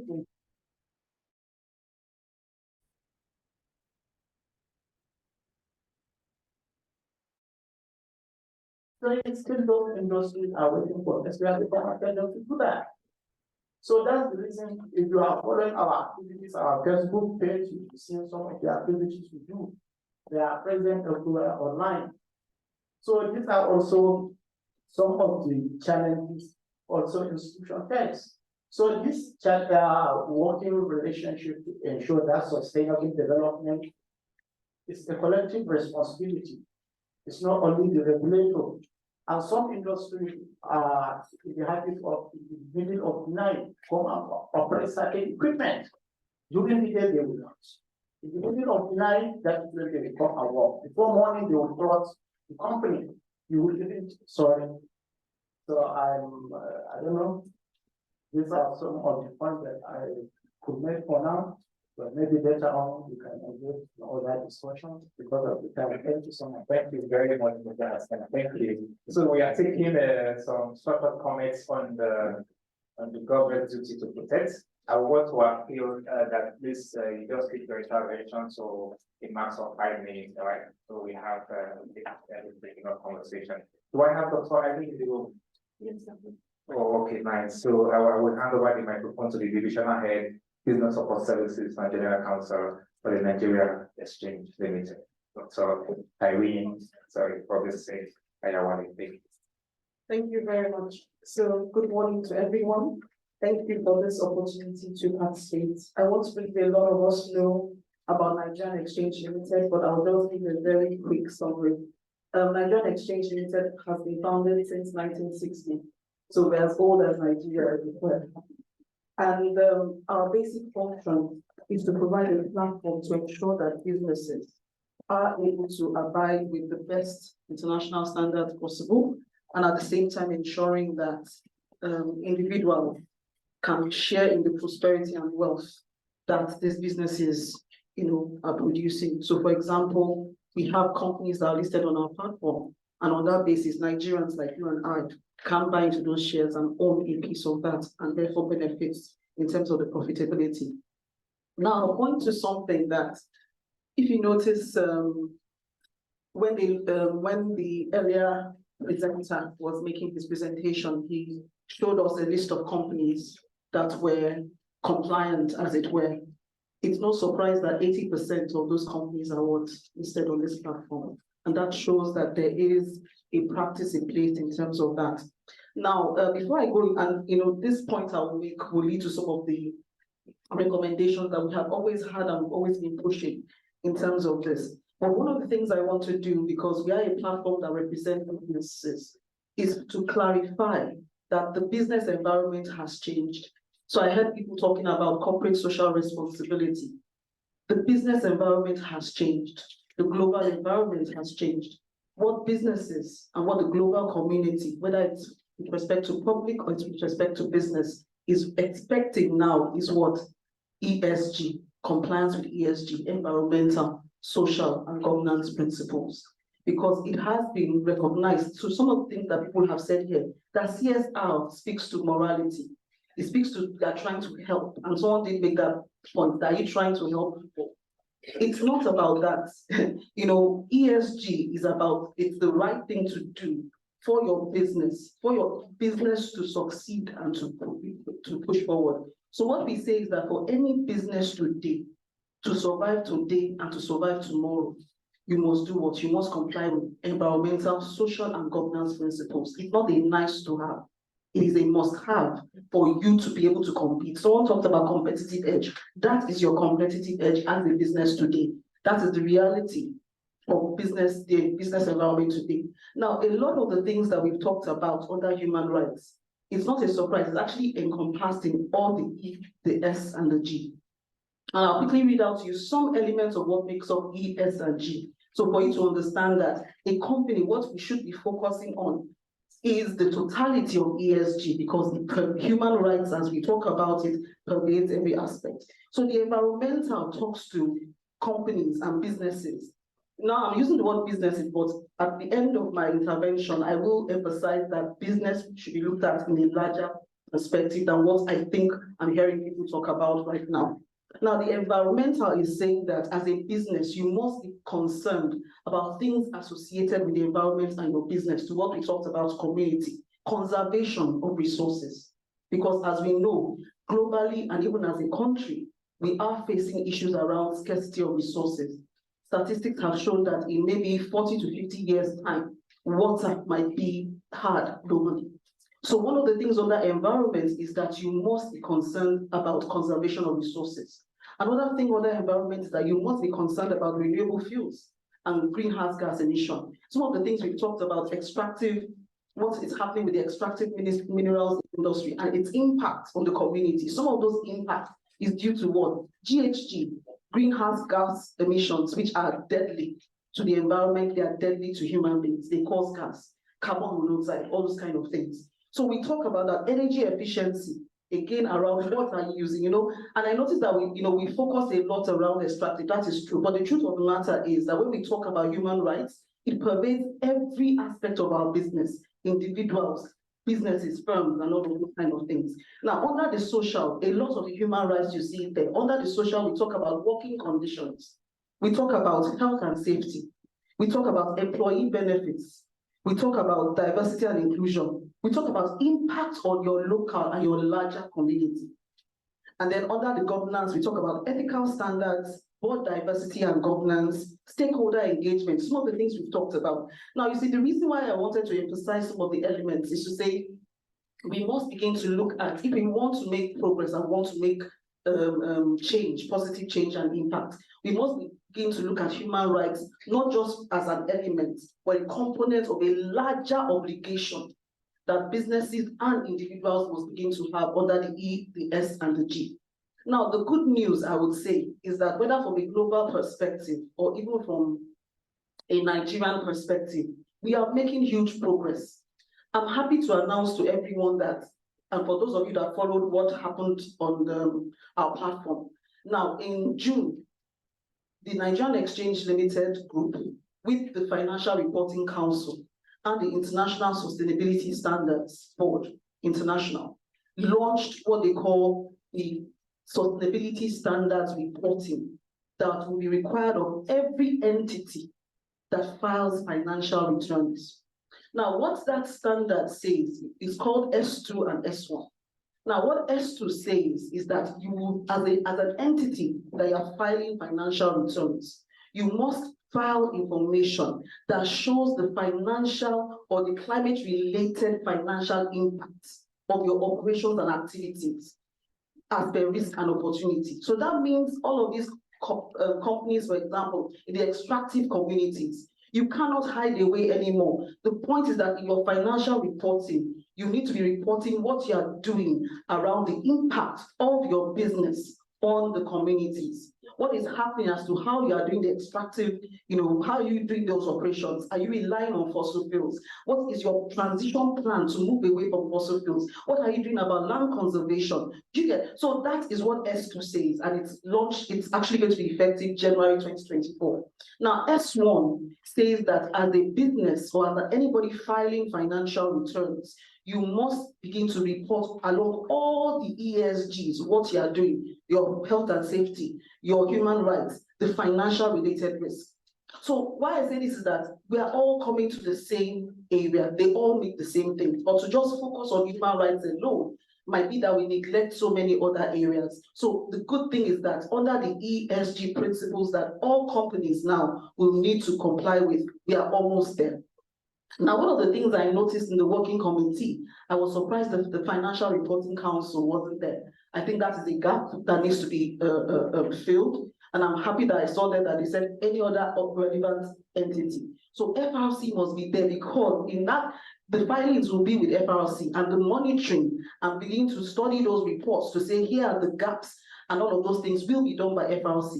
The second thing I was surprised about is that platforms like ourselves, that are the platforms for businesses, that set the best practices for businesses, that put in those principles, were also not a part of that working committee. I think you need to also include platforms like ourselves, which have the businesses on our platform and continue to bring in large businesses doing that. Now, the second thing I said, and I said that to say, it's no surprise that 80% of those companies were listed.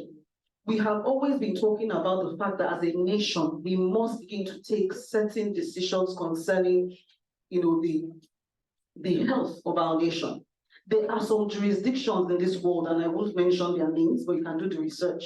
You cannot be playing in the extractive mineral space, the extractive industry space, especially at a certain financial level, and not be listed.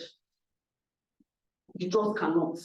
You cannot be playing in some certain sectors, whether it is oil and gas or telecommunications, without being listed. Why? Number one, because of these things we're talking about. Who is monitoring you? Who is ensuring that you're going with the best principles? How? Because remember again that individuals will own shares. So then again, the community have double voice. It's not just about the community themselves within, but during shareholder meetings and our general meetings, you have a voice. You can vote and say these directors have not been functioning. So again, these are the things that, as a nation, we need to look at to say certain areas where we know that there's exposure to our communities, there's a financial exposure, we need to take hard, tough decisions. Now, the third thing I would say, there are so many things I would say, but I'll just close with this last one. Hopefully in the course of the conversation we'll have more time to talk, is that I also want to emphasize that in terms of whether it's human rights or ESG, I'm very concerned, and I've always been one of those that's concerned also about the public sector.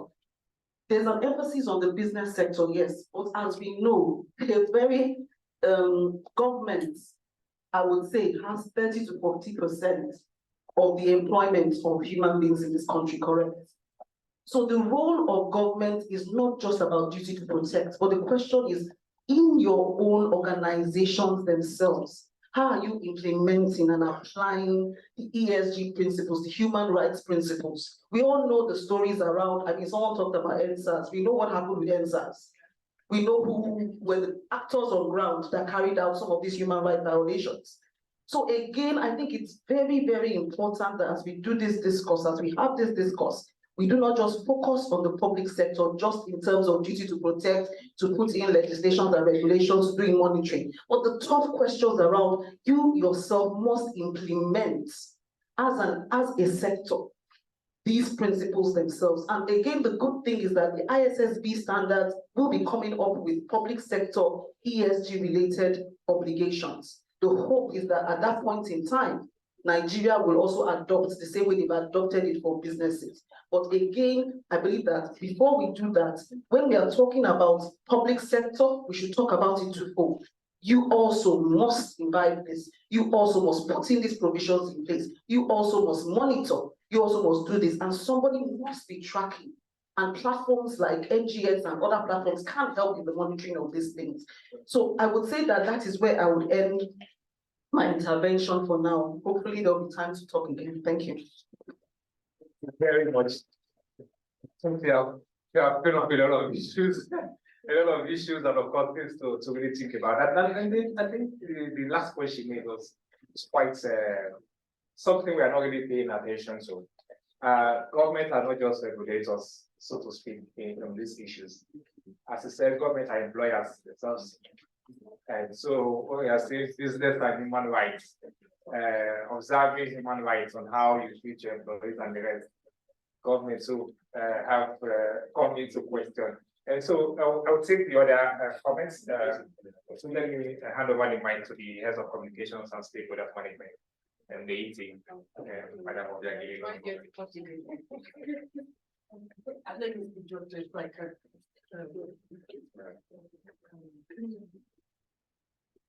Let me start, let me respond a little bit to what my sister said, to say that the more the merrier. As a member of the steering committee, we welcome suggestions that will make the implementation of the action plan workable. Yeah. And I was having a conversation with my brother here, and one of the things we're talking about is the fact that it's not that we don't have the right institutions. It's not that we don't, as a people, as a nation, we don't have the best of intention. I think there is a fundamental problem. Beautiful laws, beautiful institutions, but where is the accountability of both the institutions and the individuals running the institution? And so as we set about working out an implementation plan, if it's still going to be the same run-of-the-mill plans that we've had, in the past, we'll still not make a shift. We'll still not make any impact. So there must be that concerted effort, there must be that deliberate attempts to create a strategy that is going to be different, thinking out of the box. And it will take not just a few organizations, not just a few individuals, but all of us coming up with ideas that will say, how can we truly hold our institutions from the government side of protecting the citizens and businesses? You know, the worry I have is whenever we talk about this duty of government to protect, we forget that even as businesses, you also have a duty to protect even both the government and the citizens, right? And then even as a citizen of Nigeria, you also have a business to protect both the business in your environment and the government itself. So it's a cycle. There is no break in it. And whenever you share from one responsibility, you find the consequences very dire waiting for you, at the end of the tunnel. So it's something that we need to think seriously about. And you also mentioned something about capturing in terms of the practical gains of the company. Because I work in the strategy, and then I know that we have the maturity threshold for companies that we cover. For the mining industry, how do you capture them in the NSE so that you can also have the same principles and standards you set for the oil and gas companies for the mining companies? In fact, the truth is, if you go to the mining communities, some of them are here, where is the village? And I was with my brother at the Ministry of Mines and Development. We're reading out many of the infractions happening, in the community. You what is happening there. But because many of them are not listed on the NSE, you don't have that monitoring oversight over there. So what can you be taken away from this meeting to see how do we also bring in these companies under the fold of the NSE?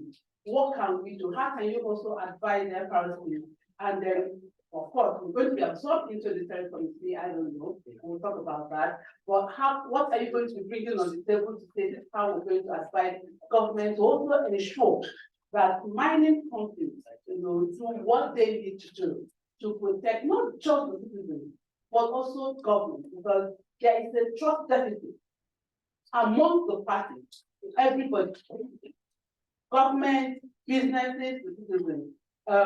We're having a conversation. There's a question that nobody has asked.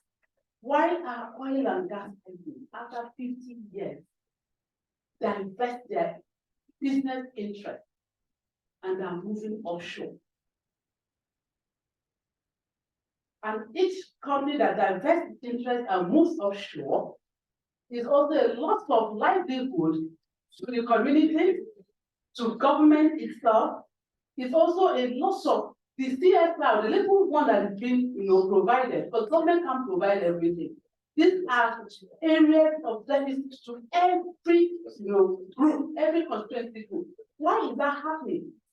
And then we have a few indigenous companies coming up with it and say, oh, I want to jump in where the devil itself, they say who's rushing where devil are afraid to run, and you want to dive in. What's happening? There is something very fishy there. I wouldn't say fishy, but these are questions that we need to ask. What is happening? So how do we also protect these businesses while we hold government accountable to say we want also protect not just the citizens, but also the right of the business so that all of us can co-exist.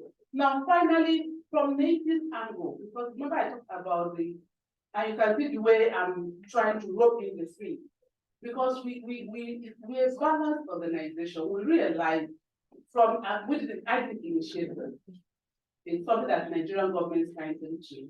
We have an act that gives us the mandate to do the things that we're doing. And so, like I said before, the three constituencies are coming together under one fold. And the idea is that the three constituencies, and that's why under the NBH2R, we must make that concerted of the state clear that no party is stronger than the other.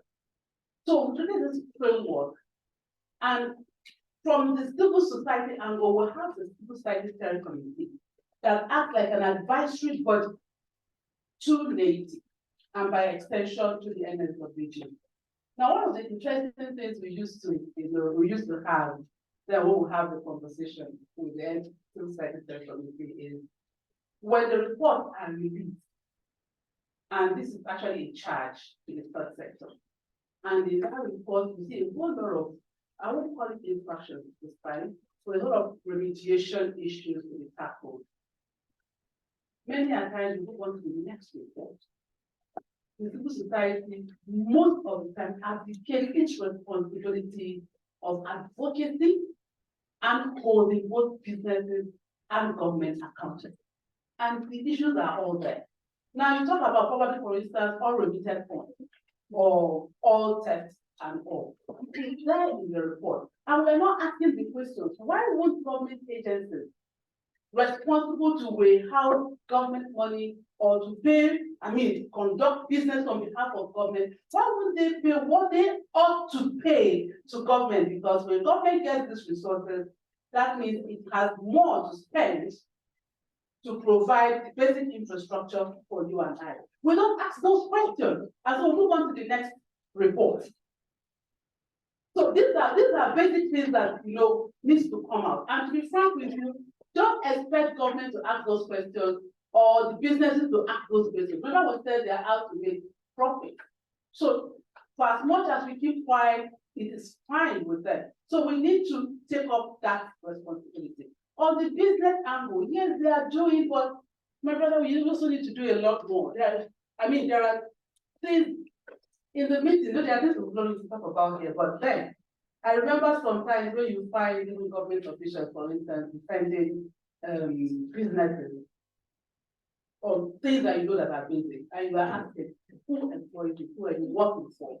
So, but that all of them boils down to the accountability issue that we're talking about. That we need to seriously look at that angle. We can talk about government responsibility to protect, but also citizens' responsibility to protect both government and the businesses.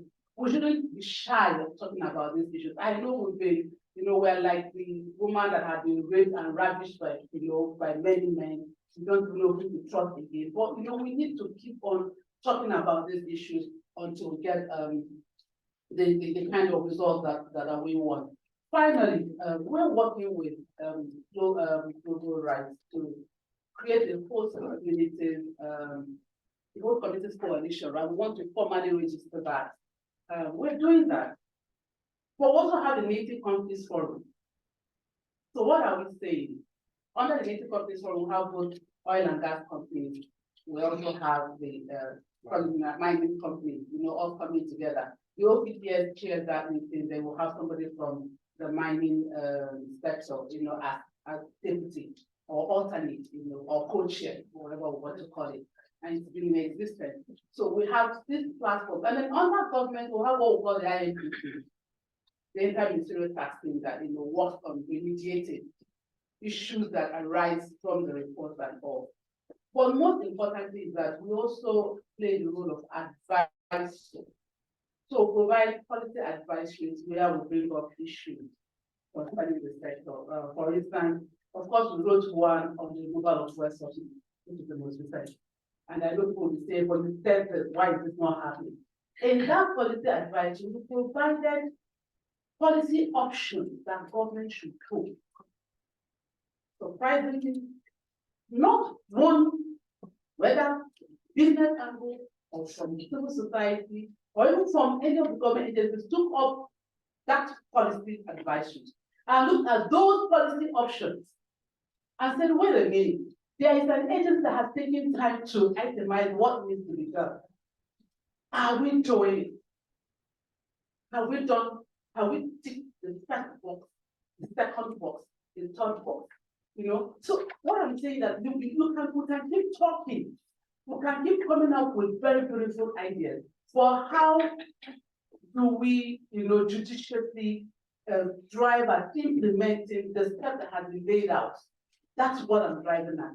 And so what I'll be asking this house is that we'll be opening up our doors, we'll be creating the platforms to take on ideas. But as you send in those ideas, we're more open to strategies that will help us get results. Not saying things that we've done before, but to think out of the box on things that we can do to bring in accountability, strategies and measures into business and human rights in Nigeria. Thank you. Thank you very much. We are moving to the next section. Yes, I think what I would just ask us to do, please just add on. We'll see how, by the time we finish the whole sessions today, I will come back and talk to all of the Guardian. So still track out some of the pending comments and questions that many of us have, so we can really manage time. And I'm seeing protests from those online that I'm not giving them opportunity to. Okay. So if you are online, you can hear me and you have a comment you want to make or a question you want to ask, please, you will have 2 minutes for intervention. If you can hear me, please just put up your hand so we can see you. Those online, you want to make a comment, you want to ask a question, please just raise your hand online. Use the emoji for raising of hand so we see you. Okay, so we'll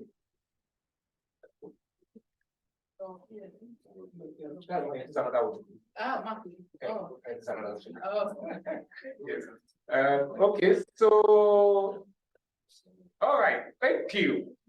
Thank you. So we just proceed. We just proceed now to the next session. As I said, please, I will come back again to take more comments and more questions on the issue of government's duty to protect, all right, by the time we begin this other session. So please just pardon us. We're trying to make sure we don't have posters here today. So those people can black out to say, you said we are going to stay here till 1:30, it's already 3, we are still here. All right, thank you very much. Okay, let me take us to the next session. Thank you very much, Edison. Thank you everyone for your contribution so far. So moving very quickly to the next stage, inviting colleagues from the OHCHR, which is the Office of the High Commissioner on Human Rights. We have Ms. Adwa Kufo-Wusu, who is the Senior Human Rights Advisor, the Office of the Resident Coordinator in Nigeria. And yes, Adwa has an extensive human rights experience, not only on gender and women's rights, but also on the broader angle of human rights in peace and security, including in the context of UN and AU hybrid missions. Adwa has worked with the United Nations in various positions at headquarters and in the field. Prior to joining OHCHR Regional Office in Addis Ababa, Adwa served as an advisor on human rights of women, focusing especially on violence against women, conflict-related sexual violence, harmful gender stereotyping, harmful practices including child and forced marriage, violence against girls in school, and violence against women in detention. Adwa has also worked in Nigeria to support research, policy work, partnerships and advocacy in integrating human rights within the work of the UN country team. Also, she has previously worked as a special assistant to the UN-AU Joint Special Representative to Darfur, also as an analyst and a researcher with UN AMID and the African Union. Thank you very much, Adwa, for joining us. She really did genuinely try to make everything possible to be here in person, but that didn't work out. And she said whatever time it is that she's going to join virtually. So thank you very much, Adwa. Over to you. Thank you so much. Thank you for that long bio. Apologies, ladies and gentlemen, colleagues, for not being able to join you in person. I have been following the discussions, which have been very rich and enlightening. I'm going to speak briefly on the role of business in national action plans. And at the outset, let me first start by saying that in our continent, in Africa, very few countries have adopted an app.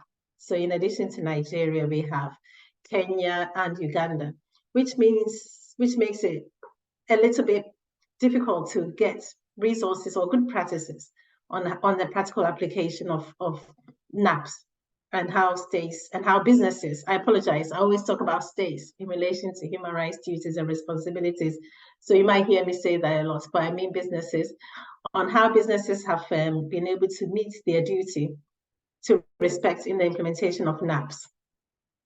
This is why I think, in my view, this roundtable is so critical for us to begin to really look at implementation and to unpack what that means when you talk about the duty the duty to respect by businesses, to allow us to have more, I guess, evidence-based information going forward.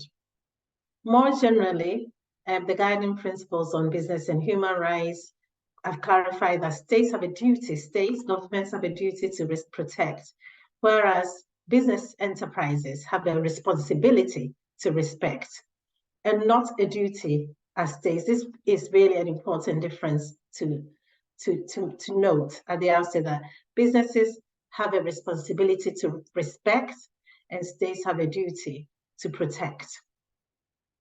Now, if I was there in person, we'll be able to have more in terms of what that means when we talk about the duty, the respect, the protect, and fulfillment of human rights principles.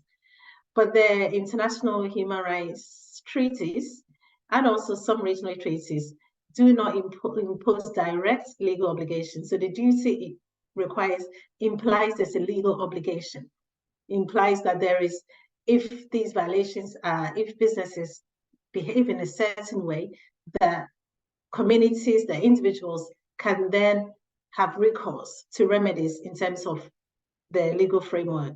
And that is the difference. So there's no direct legal obligations on business enterprise, whereas there is on states.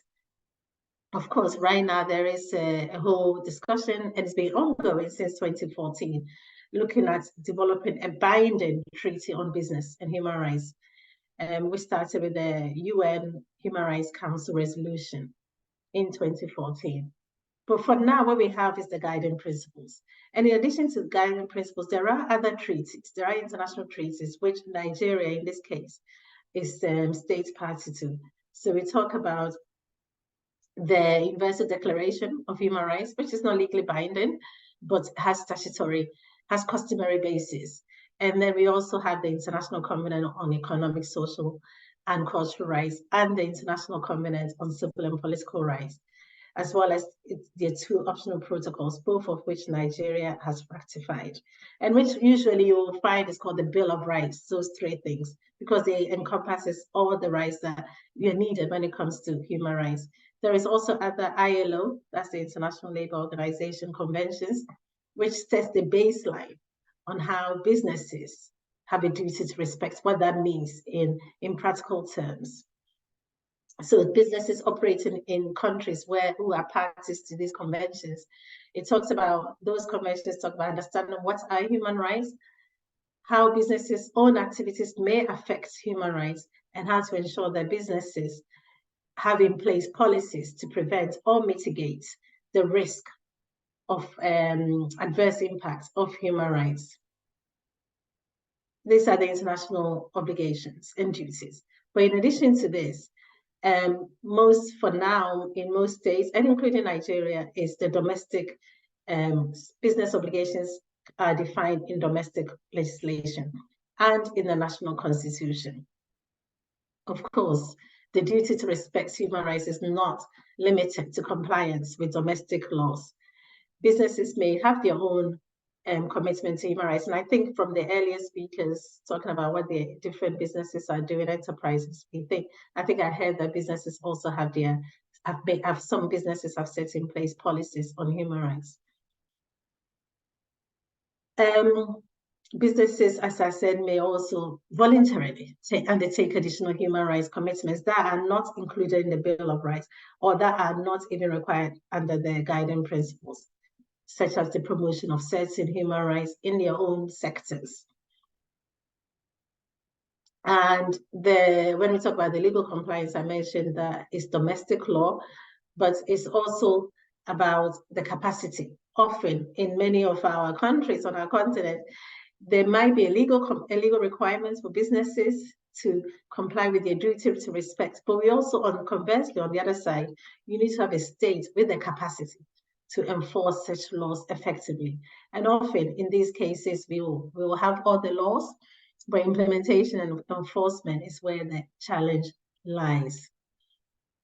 So these principles I've spoken about, they also apply even where there is weak state enforcement or state compliance, and even where there are no national laws and regulations to protect these rights.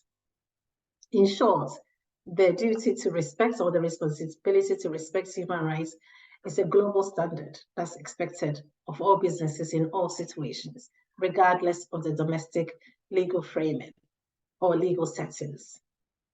We heard, I think, when I joined the meeting, we were talking about Pillar 1. So our focus really is on Pillar 2.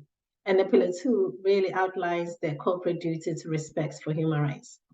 For example, we talk about having a policy, commitment to respect human rights, and that it can be seen under Guiding Principle 16, conducting human rights due diligence through its operation, that's Guiding Principle 17. I'm just providing some examples, and providing remedies when there has been adverse impacts on human rights by businesses, and that is Principle 21. And under this duty to respect, businesses are also required to take into consideration other human rights. For instance, if the activities could pose a risk to human rights of individuals who may belong to minority groups or specific groups who may require special attention, which are already in international legal framework. So we talk about the Convention on the Rights of the Child, which has already identified children as particularly vulnerable. It depends on your context. You may also have indigenous peoples, people belong to ethnic or linguistic minorities, or in persons with disabilities, making sure that in doing your due diligence, that you take into consideration such vulnerabilities. And of course, vulnerability also depends on context. So we will not say vulnerable groups, we will not say women are vulnerable, not necessarily so. Women may be more vulnerable to abuse than men in many contexts, but they are not always vulnerable. So businesses are also expected to look at intersectionality or the issue of multiple forms of discrimination. For instance, there may be situations where women from linguistic minority group are doubly vulnerable by being women and also by their minority status. For those businesses that are operating in conflict settings, such as if you're in the Northeast, which has been declared as a non-international arms conflict, if you are in insecurity settings, which is many areas in Nigeria. My apologies, I'll just switch off this phone so it doesn't distract us.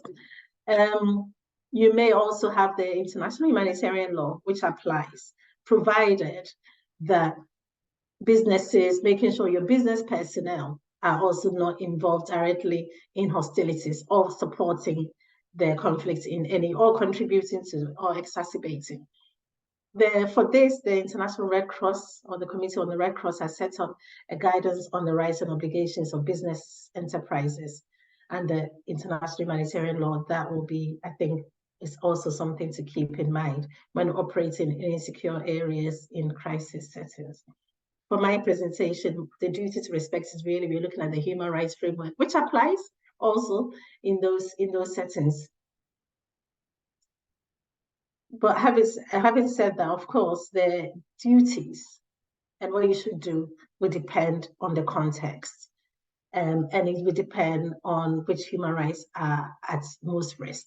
We don't talk about hierarchy in human rights, but it's also as businesses, especially human rights, will have an impact on your normal operations. I think in the session before the NAP session, I heard somebody speaking about damage to the environment and oil spills and the implications and also the implications of climate change on communities. In these settings, businesses may operate in that context, may want to focus on provision of healthcare, for example, access to healthcare, education facilities, and also look at supporting alternative livelihood. Very much depends on the context that you are operating in that will incur what duties you should really prioritize.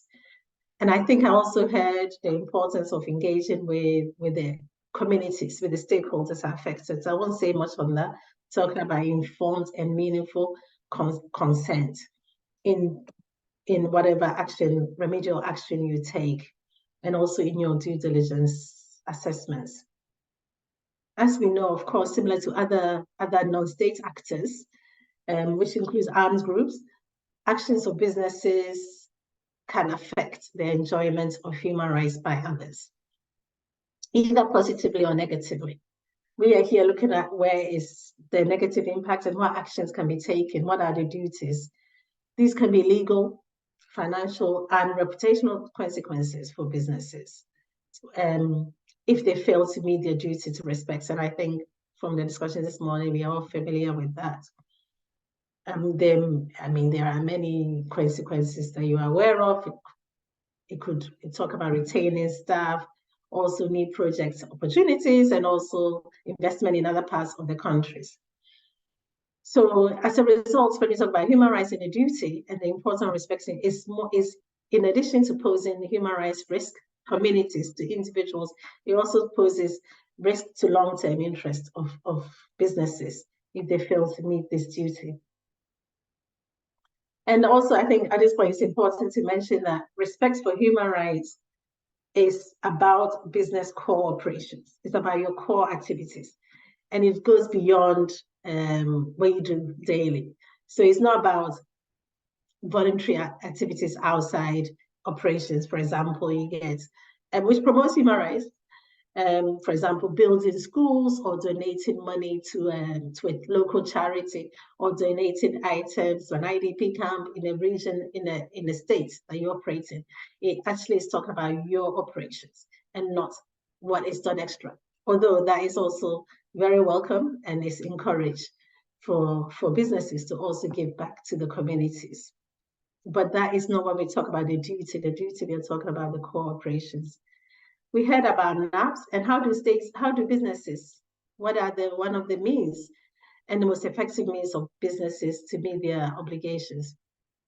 One of them is NAP, is this National Action Plan that we now have in place in Nigeria. This is a guiding for the working group, has already on business and human rights, and most globally, all governments agree is the primary means by which states can meet their duty to protect and their duty to respect and provide access to remedy under 1 and 3 of the pillars. And I think our previous presenter speaker has already spoken at length about the Nigerian NAP, so I will not say much. Just to say that the UN Working Group defines NAP as an evolving, and I'm going to read this a quote, as an evolving policy strategy developed by a state to protect against adverse human rights impacts by businesses in conformity with the business and human rights framework. So the responsibility to respect is often seen as in laws and regulations. And we talk about legal compliance. So you have an app, great. We have a national action plan. What about compliance? It's on the book. How do we implement? How do we know that we are doing the right thing? How do we monitor? We talk about evaluation. But those are all the contents of the NAP. And I think as the day goes on, we will understand the different components to that and what are the rules. But the concept of legal compliance means that business enterprises have to comply with national laws. I talked about, even if it doesn't exist, even if it's weak at the national law, there is international human rights framework. And in sum, the responsibility to respect human rights is a standard that is expected of all businesses. I think I will end here with this very brief summary of what it means, what are the different components of duty, and open the floor to also learn how businesses have been taking forward the NAP and what has been done so far. But I'm online and happy to take any questions and to also receive and to learn from what businesses are currently doing in meeting this duty to respect. Thank you so much. Over to you. Over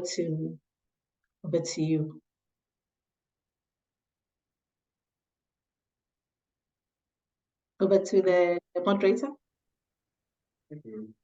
So just think of a topic and structured comment as well, and then I think the social can just reflect on that of the point of point. We can make this in it.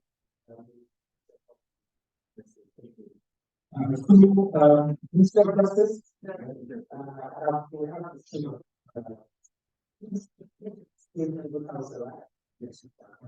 So let's start on this. So for it's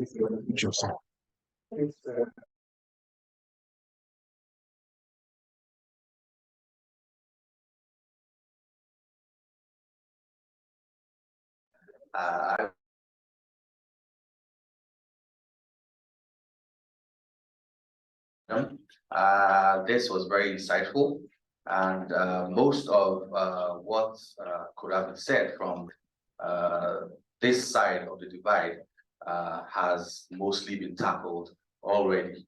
And the issue I have is just that most of all these laws that we have put in place cannot have much of that effect if, like one of our panelists said earlier on, if there's no transparency on the part of all actors in this particular area. So I don't have any intervention. I don't have any comments because you have said everything with a high level of intellectual compatibility and tactical proficiency. So I thank you, and except if there are a few questions, although I know a lot of shots have been fired on the part of where I come from here. And although we are trying our best, we are really trying our best. It's not easy as it seems, and as most has been said here, it's not easy. And even as Madam had said in her expose, it's not easy to actually be able to have that level of transparency.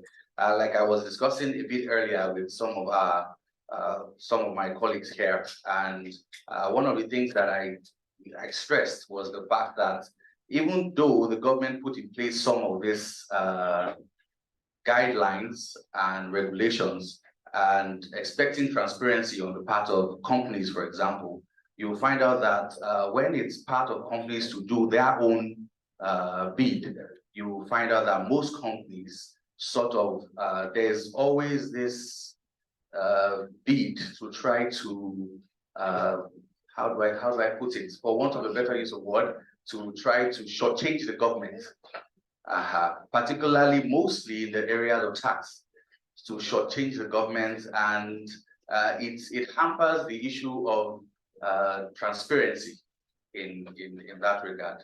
So, but I believe that as we deliberate further on, we should be able to find lasting solutions to most of these issues. Thank you very much. Thank you very much, sir. Thank you very much. Do we have Nasima in the room? Okay. Okay, so I will go to the Abuja Chambers of Commerce and Industry. Please. 3 minutes, right? 3 minutes, right? Okay. Oh, thank you. Thank you. Good afternoon, everyone. Yeah, my name is Tinika Temitope from the Abuja Chamber of Commerce and Industry. The Abuja Chamber of Commerce and Industry is a business membership organization, as you all know. And most of all our centers also represent the National Chamber of Commerce, Industry, Mines and Agriculture. So based on the presentation, great presentation with great insights, really. I noted that yes, most businesses, especially the larger corporate organizations, they have all these rules, they have all those policies. I think one of the challenges is how effective have they been implemented? That is one angle to what I'm thinking. Then another angle to it is that, coming from a different perspective, then maybe because the Abuja Chamber, our membership database cuts across over almost 80% SMEs. And most of these issues we are discussing, we are talking about the larger corporations. So how do we involve the SMEs in this? Because they are the ones that grow to become the larger ones. I was thinking, okay, let's look at like a bakery, a small bakery, so to say, as a listed generator that it puts on almost every day because there is power issue in the environment. Then the smoke from the listed generator is definitely causing harm to the environment, not because of the noise.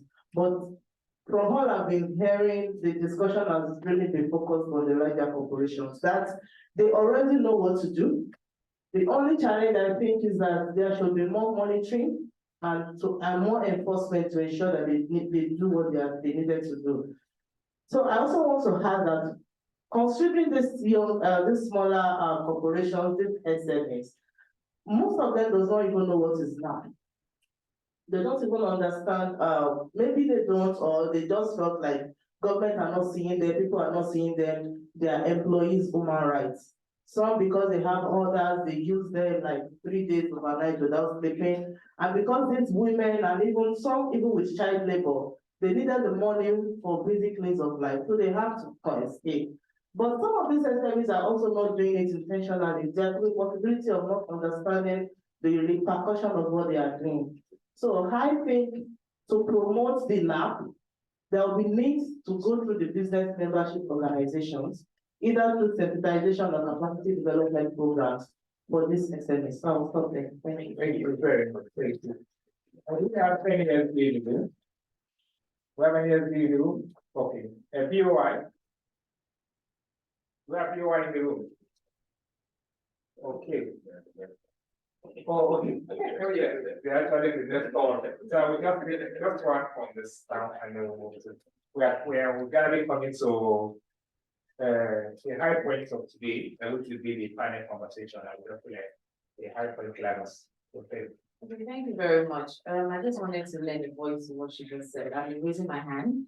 I actually represent the Young Directors Forum of the IOD Institute of Nigeria. And we were housed a number of small businesses, entrepreneurs, And the initiative of the IOD is basically to build the competencies of the directors and entrepreneurs.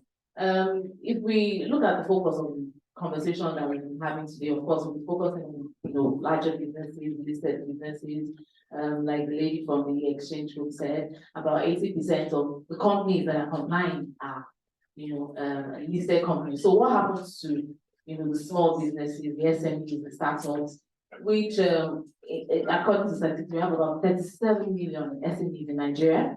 We're housing a lot of employees. And that is where the major issues, with respect to business, human rights violation, that is where it occurs. That is where we have the issues. And like she rightly said, a lot of it is because maybe some of the leaders do not understand, as leaders of this business do not understand what their responsibilities are or what they're supposed to be doing wrongly, and some know, and then they just don't look on the other side. Those are some of the issues that at the YDF, IOD, we look at some of these issues, and of course we prefer training, just to create more awareness about the need for people to have some kind of reporting to ensure that your business grows from a small business and you transition into these larger businesses, and then you can be listed on the exchange, and then all of these regulations, policies can ensure that you comply. But for me, I still feel that there's a need for us to go back to the drawing board on the policy level. I've looked at the NAP, I've seen that there is no organization that is representing small businesses in terms of our contributions and what we're doing and how we can join the agenda to create increased awareness for leaders. Because the mindset shifts, I feel like it's a mindset shift for leaders. Because if you set the tone from the top, it becomes easier for people to follow through. It becomes easier for your managers, it becomes easier for your basically your managers and whoever it is that is managing your business to follow through and ensure that human rights violation ends, or at best is called, or at best is monitored. So for me, I think that it's important to look in that direction of policy formation for small businesses, and then ensure that in that policy formation, there's a tracking for human rights, monitoring, reporting, and even for larger businesses. It has to be perhaps some kind of regulation. Enough to say initiatives, incentives, responsibilities. We need to transition beyond what we think you should do. It has to be regulated. And I say so with all sense of responsibility, because if we look at the Nigerian climate, we are not a very law-abiding country. I'm sorry to say, we just have to hit the nail on the head. Without regulation, a lot of even these listed companies will not comply. Without regulation that says, oh, if you're not doing this, then you'll be kicked off the exchange. So we have to look at it from that point of view. We have the corporate governance 2018, yes, and I keep advocating that it should not be a mindset of you comply because you feel like, or how it affects you. There's some kind of, instant regulation to ensure that there's actual enforcement, implementation of those principles, ESG principles, corporate governance principles, human rights. It has to be enforced. Thank you. Thank you very much. Thank you. Yeah, just to see that is one of the benefits of this lawsuit, because the National Action Plan actually gave that the proviso with some other relevant interest group about that. So this what you have mentioned now, I think is one of the things to take off. You know that small businesses contribute 48% of Nigeria's GDP, so they cannot do that. Yeah, sure. So let me carry on with this.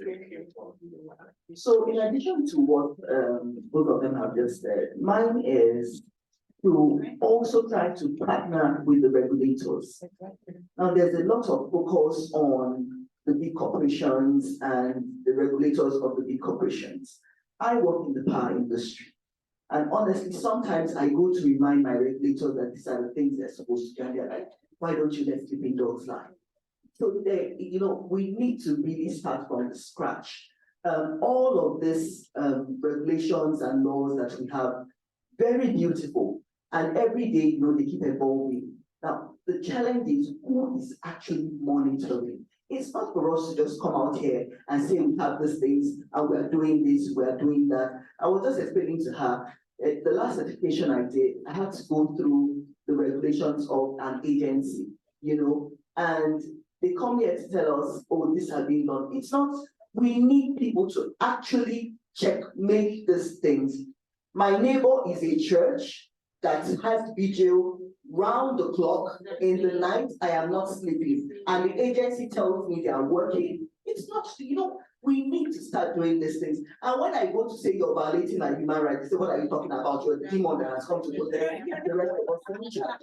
So we need to take these things very seriously. Yes, it's not what we come here, we talk about it, we come for each other, and then it all go away and nothing happens. We need to really nip it at the bud, and it starts really with our regulators. Thank you. And that's why we still keep emphasizing. I think one of the things we agree here to know is how to ensure we all match pressure on the government to quickly set up that national working group. And so we can really have this document to comply. Because as you said, we can only do much from our end. We can advocate, we can do all of that, but it talks this stuff and say what the body that has so denied by the government to do those things. Yes, Tony.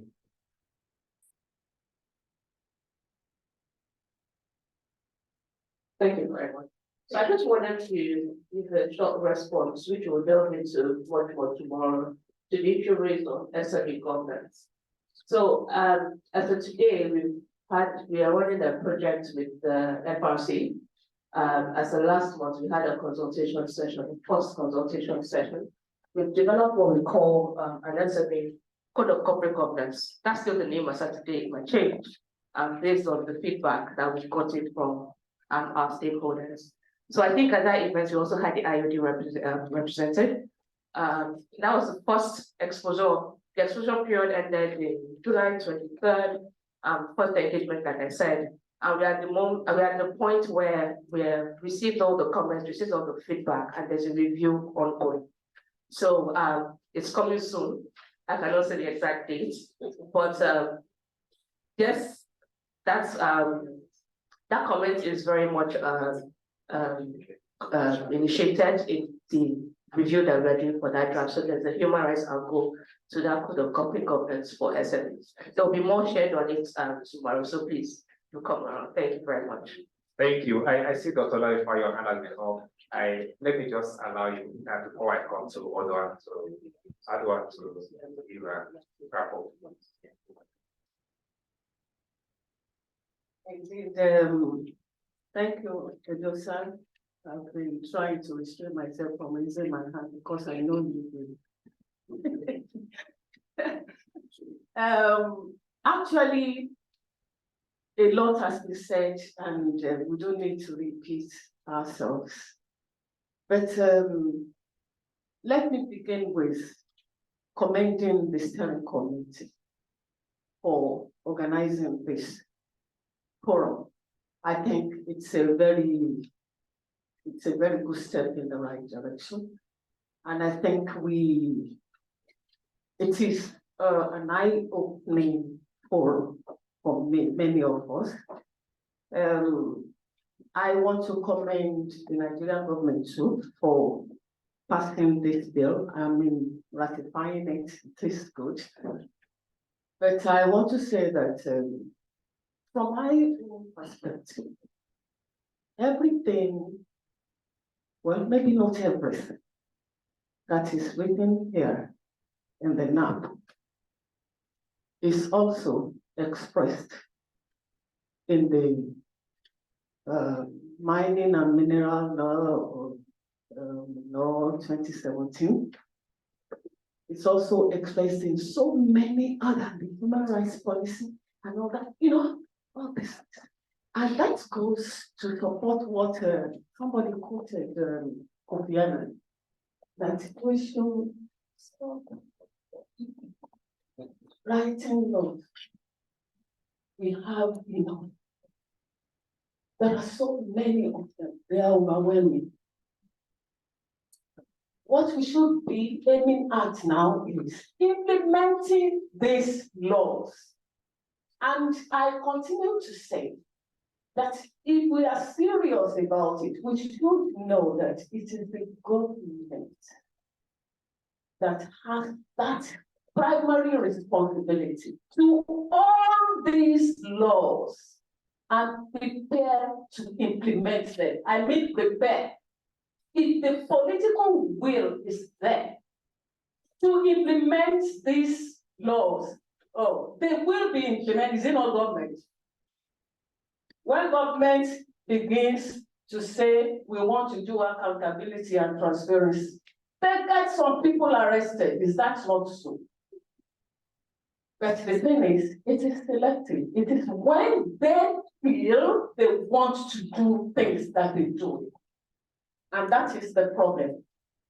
And that is why the civil society is continuously pushed away from the center. Because you will go there to begin to ask for your ideas, which I think is the right thing to do. I always say that it's not the problem we have now started from the family. It is not as if the family does not know what to make children grow into responsible people in the society. But the family has preferred to say things to children which they will not do themselves. So what are we talking about? If government wants these policies implemented, it will implement them. All of us, please, there is one other thing. Okay, I knew, that's why I said I did not raise my hand. Thank you, Dr. Laiba. Please let's applaud Dr. Thank you. Okay, so I will just give the mic over to Adwa for her closing comments as we close this session. Adwa, can you hear me? Thank you.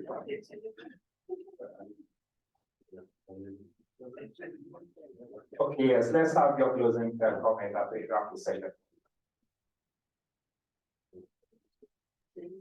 I think you have used that. Unmute your mic.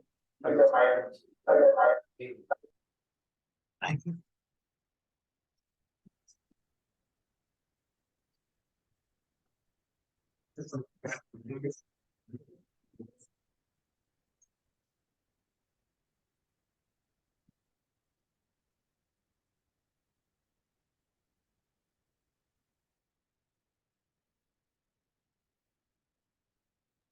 Okay. Okay, I hope you can hear me now. Just to say, thank you so much for this session. It's been very rich. I will continue to listen and join virtually. And I wish you a great outcome. Thank you so much.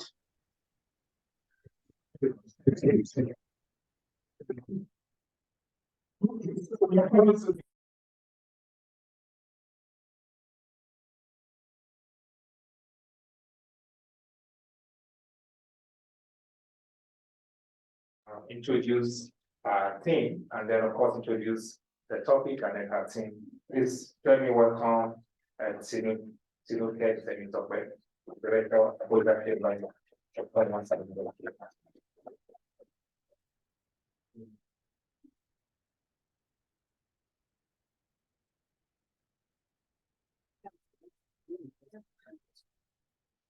Good afternoon once again, everyone. Right, then I have to stand until my panelists are all seated. Okay, thank you very much. Like I mentioned just a few seconds ago, 1 minute, my name is Tinuke Temitope. I'm the Director of the Press Center, Abuja Chamber of Commerce and Industry. The Abuja Chamber is a business membership organization, and we also have the national body, which is NASIMA, that the Press Center is also a national center for NASIMA. So I'll just go straight to the panel discussion.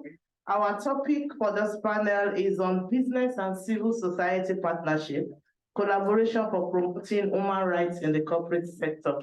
So I'm glad that we have a lot of businesses here, likewise the civil society organizations. There is a lot in this space that we have to do together.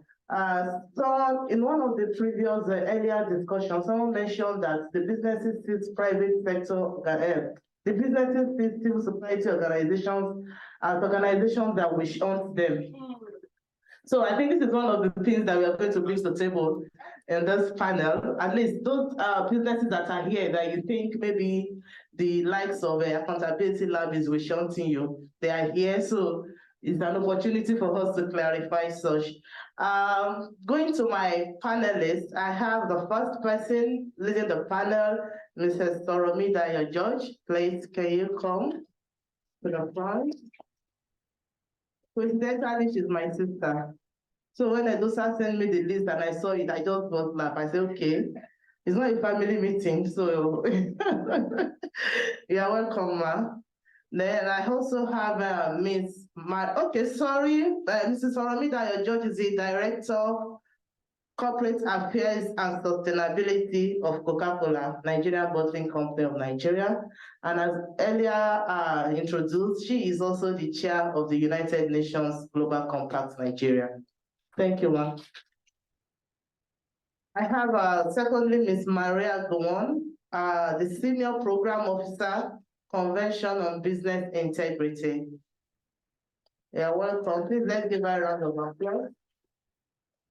We have Mr. Adetayo Bamiduro, I think he stepped out, so he will join us. I also have Mr. Issa Samuel, the Country Director, Amnesty International. Are you here? Oh, okay. You're welcome.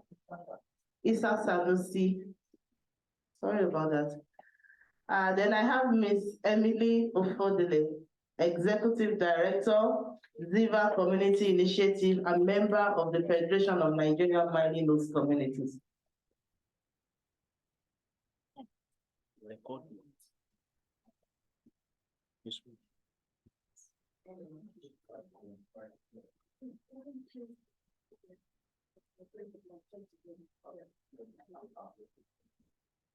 I think this is even better. Let's have the experts on the stage while I just stay here.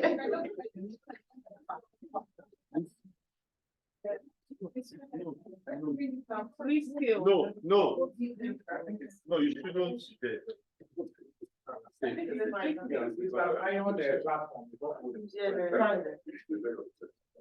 Okay, we are running out of time.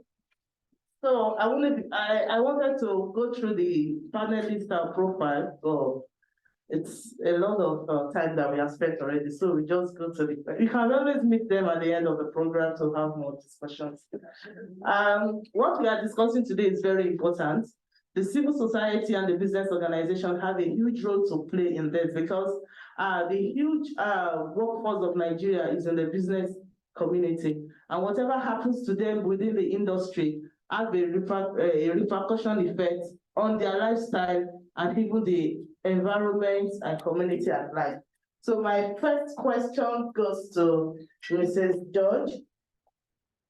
As the Director of Corporate Affairs and Sustainability, how can businesses effectively integrate human rights into their corporate strategies? And what role can civil society play in this process? Okay, first of all, thank you for having me here. It's a great honor, and I'm in the room with a lot of, can I use the word learned? But, very, very intellectual conversations that have been held and been held in awe. Basically because I work so hard, one in the UNGC and the other one in the business sector. So I was very happy to see Unilever listed on one of your, as one of those companies that you think have been combined because I just helped Unilever to NBC. So there's a lot that, in terms of collaboration, there's a lot that we can do. And I can give you a whole list of things which I think that a lot of people have said here in terms of the ways that we should be working and what should be seen. I very much like, and I'll just phone in quickly on some of the things that I've heard. One of the things that struck me is how conversant people are with the ways of working of large companies, multinational, large corporations, knowing fully well that some of us who are multinationals are actually held accountable not by local laws and regulations, but global laws and regulations. And yet we do like to say that, civil society are the watchdog, but I think looking from my other hat of UNGC, I would want them to be the watchdogs, right? Because again, whether it's a voluntary compliance or some legislative compliance, what the watchdogs do is to make sure that we're actually doing what we're supposed to do in terms of compliance.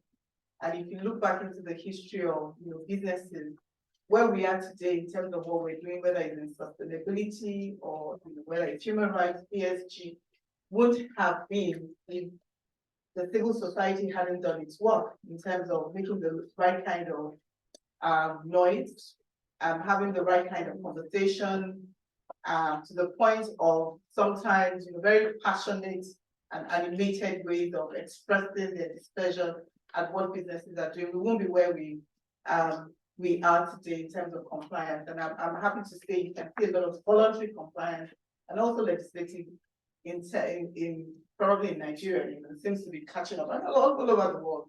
You actually have the watchdog then pushing the companies, and the companies then comply, and because obviously their reputation must be intact, and then you have legislative coming up.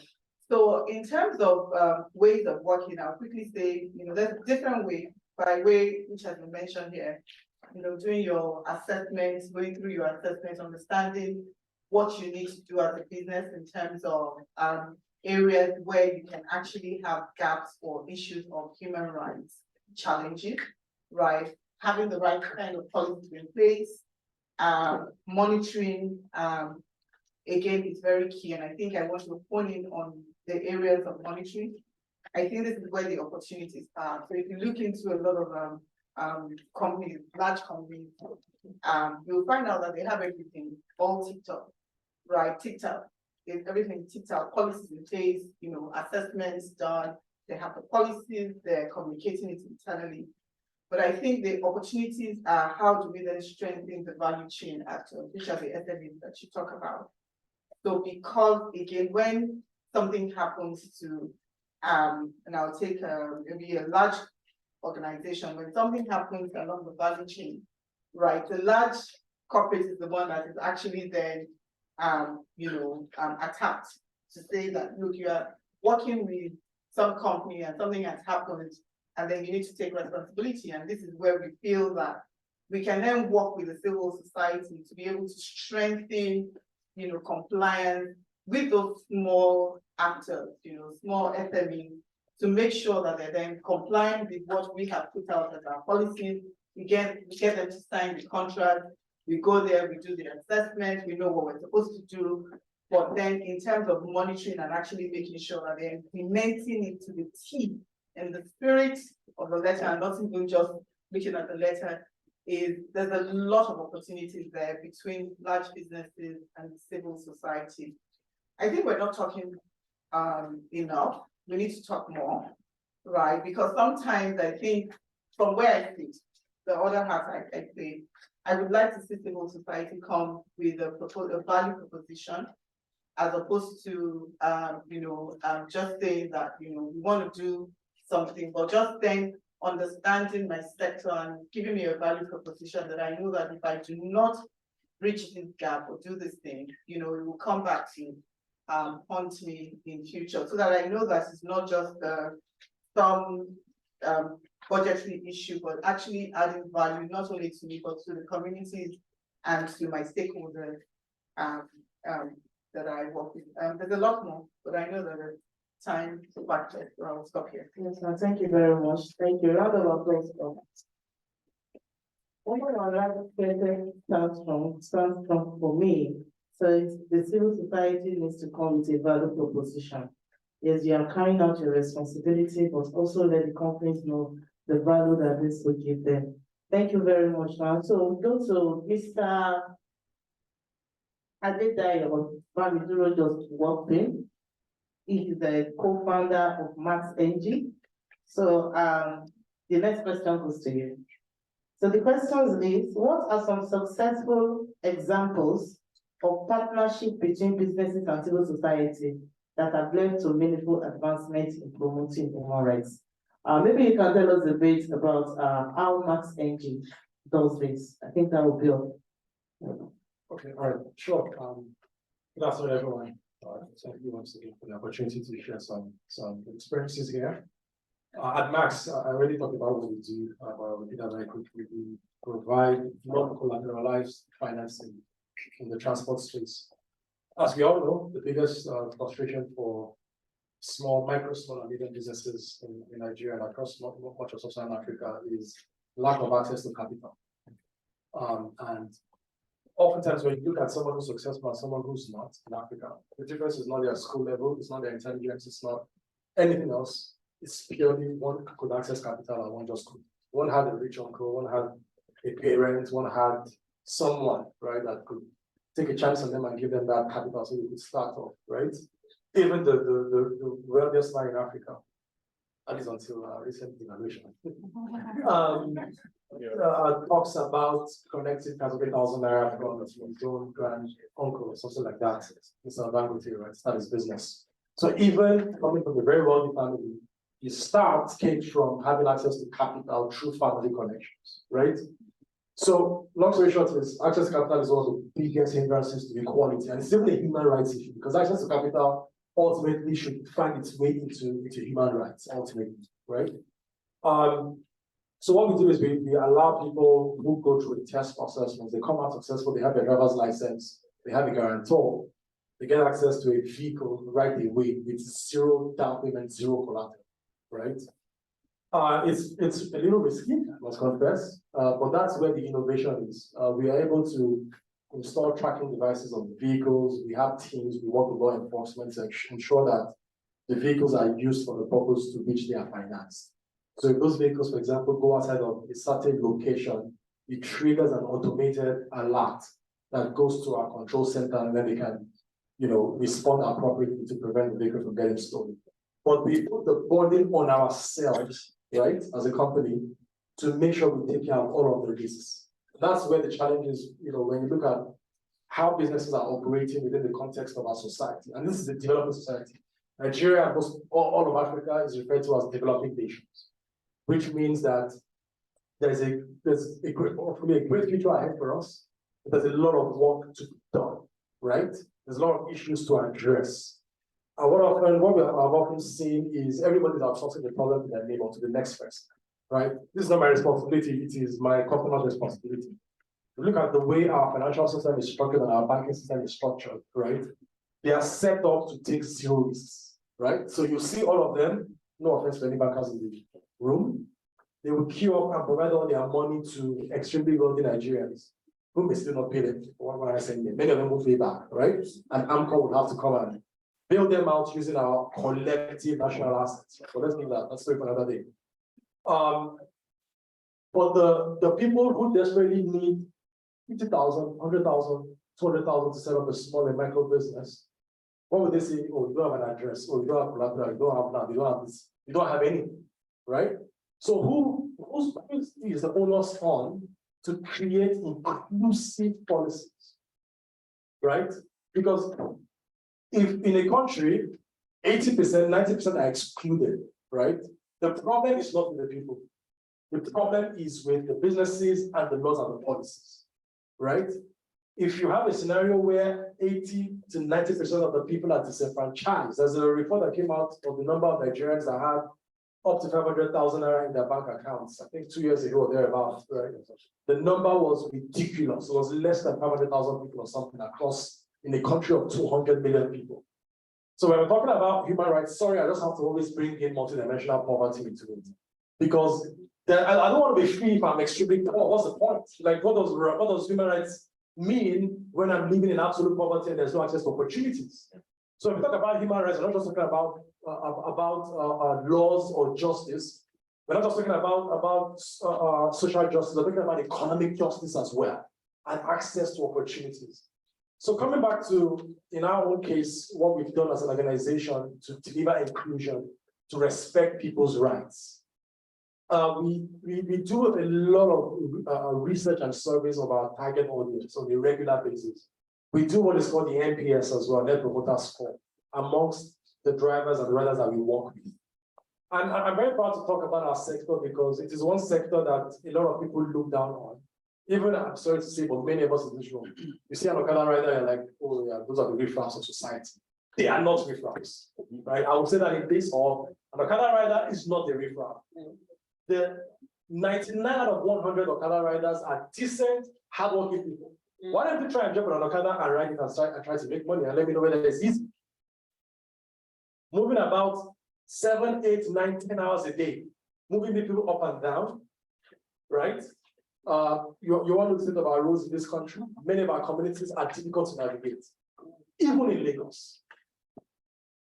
Even in Lagos, you know, the so-called most developed states in the country, right? But Nigeria is not just Lagos. Nigeria is 36 states and FCT. Most of our states, except for the major roads, all the interior roads are not good. How do you navigate those roads? That's why we have Okadas and Kekes. That's how many people get outside of where they are to be able to access opportunities. So people need to move. Mobility in itself is a human right. In fact, not mobility, safe mobility. Access to safe mobility is a human right. So we got all this feedback and incorporated it into how our company and organization runs. Now, I will tell you that we are, because of the incredible amount of work we have to do, understanding the needs of our people, work with civil society organizations to get feedback on how do we make sure that we implement the principles of justice in how we conduct business. How do we make sure that we do not discriminate in our business? I'll give an example. We work with some civil society organizations to study some of our communities in Ogun State, for example. And we were providing financing for 2 or 3 wheel riders or KK and Okada riders. And we realized, after we had done it for a couple of months, that 90%, 95% of the riders that were working with us were all from Southern Nigeria, right, on our platform. But when you look out, you see that, you know, it's diverse. You have a lot of people also from Northern Nigeria. And the question was, why are they not coming to us? Or is it us that's not going to them? What's the problem, right? So we realized there was an inherent, it wasn't deliberate, but there was inherent bias in our recruitment strategy and in the recruitment process itself. And what did we do? From research and carrying out surveys, we realized that, one, there was a little bit of a language barrier. So what did we do? We translated our recruitment material into Hausa, right?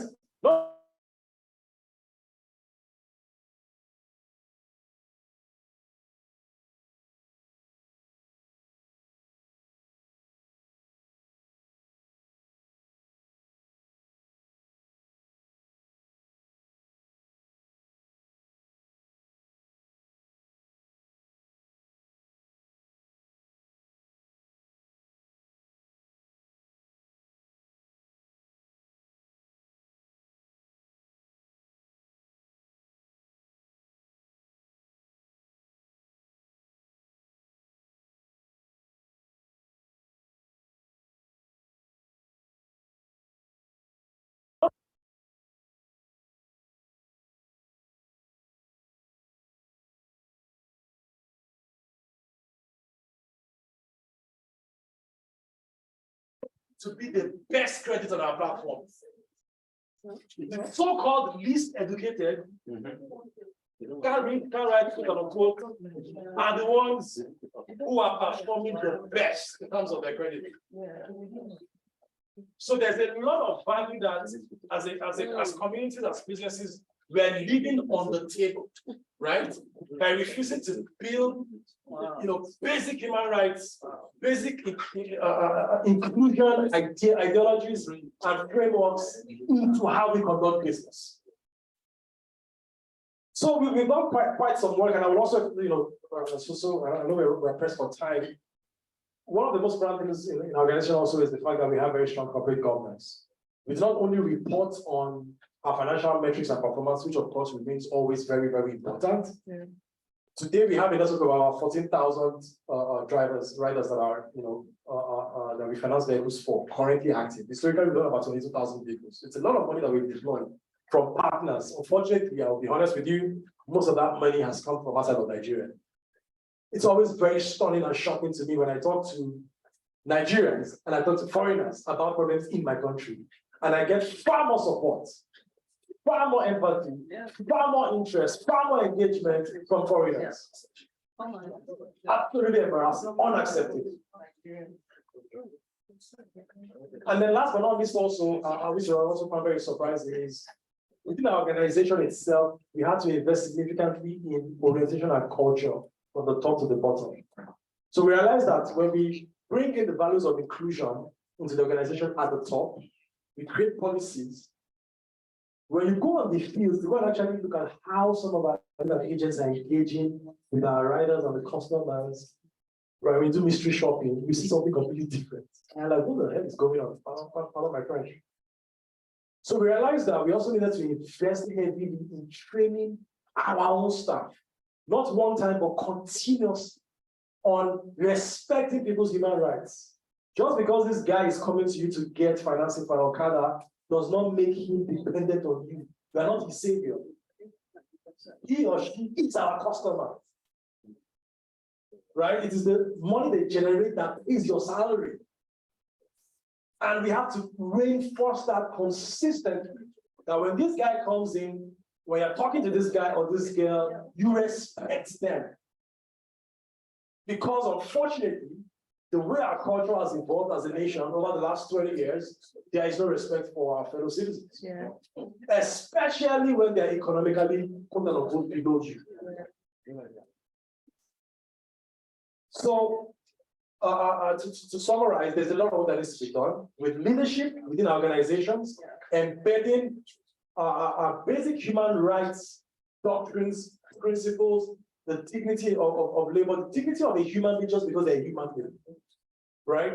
All of that is quite some work that we've done, and looking forward to everyone's thoughts.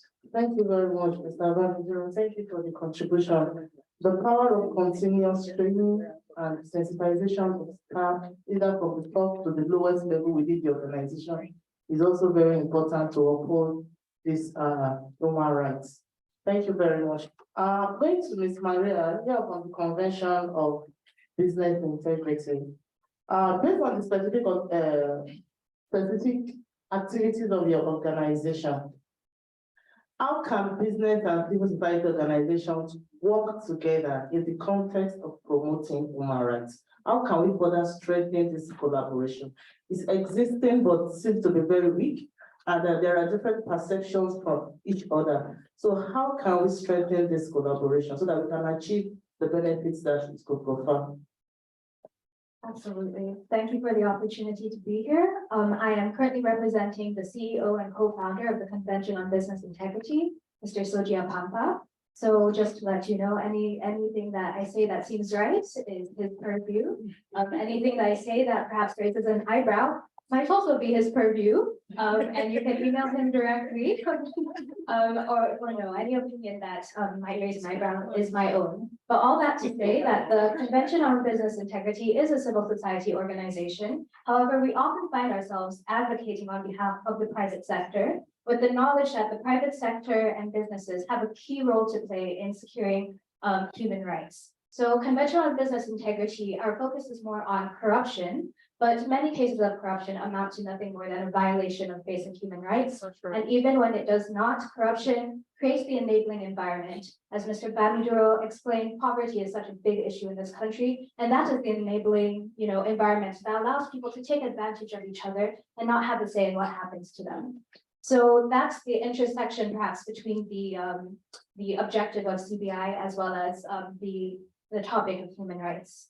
So businesses, however, have a critical role to play in the sense that I believe the UN identified freedom from want and freedom from fear as being central to human security and securing human rights. And it is only businesses who are able to create an environment where there is freedom from want. And so we like to collaborate with the private sector, with businesses, in order to create that environment where human rights will be respected and where there's no longer want in society. So we have had several engagements with private sector as a whole. And one of our most profound would be when civil society had brought up a problem in the maritime industry. And they had been flagging this for a long time. Business was not taking it seriously until it became an existential crisis for business themselves. realizing that they could no longer sustain the industry if practices continued the way that they were going. And so I think that number one is to understand that our objectives are the same. I think that number two is to understand as well that it's not only at the point of controversy or conflict that we are to engage each other. I know that civil society, we often have, that idea of being witch hunters, placards on the street, whistleblowers. We're here to find out what business is doing wrong, XYZ. Not at all. There are many opportunities for collaboration before we get to the point of conflict. So that's not only in an adversarial environment that we are engaging one another. There are opportunities to dialogue with host communities, and especially, I call them key touch points. So, at point of entry, at point of exit, at point of when there is a necessity for remedy. How do you handle conflict, at that very key touch point? How do you communicate with individuals? Those are all ways that civil society and business should start thinking towards. At these key touch points, what is it that we can do to make sure that everyone is respected, that everyone is heard, that nobody feels disenfranchised? Because honestly, we are in this position because I feel civil society often feels, and host communities, disenfranchised and powerless. When it comes to being compared to the public sector or private sector, to have your voices heard and your concerns met. So that's one item as well. And then if I may, I'd like to highlight three items that you can do in terms of operationalizing the policies that have been laid out in the NAP. The NAP is an excellent document. It is also very high level. So it's not industry specific, which it shouldn't be, because it needs to encapsulate all industries. So yes, step number one would be to take a look industry by industry, to formulate SOPs so that people are able to recognize what accounts as a human rights violation. And this is helpful for both the host communities, civil society, as well as for businesses to understand clearly these are the terms of our engagement. So yes, just making sure that there are SOPs, standard operating procedures that will guide all interactions between businesses and host communities or civil society.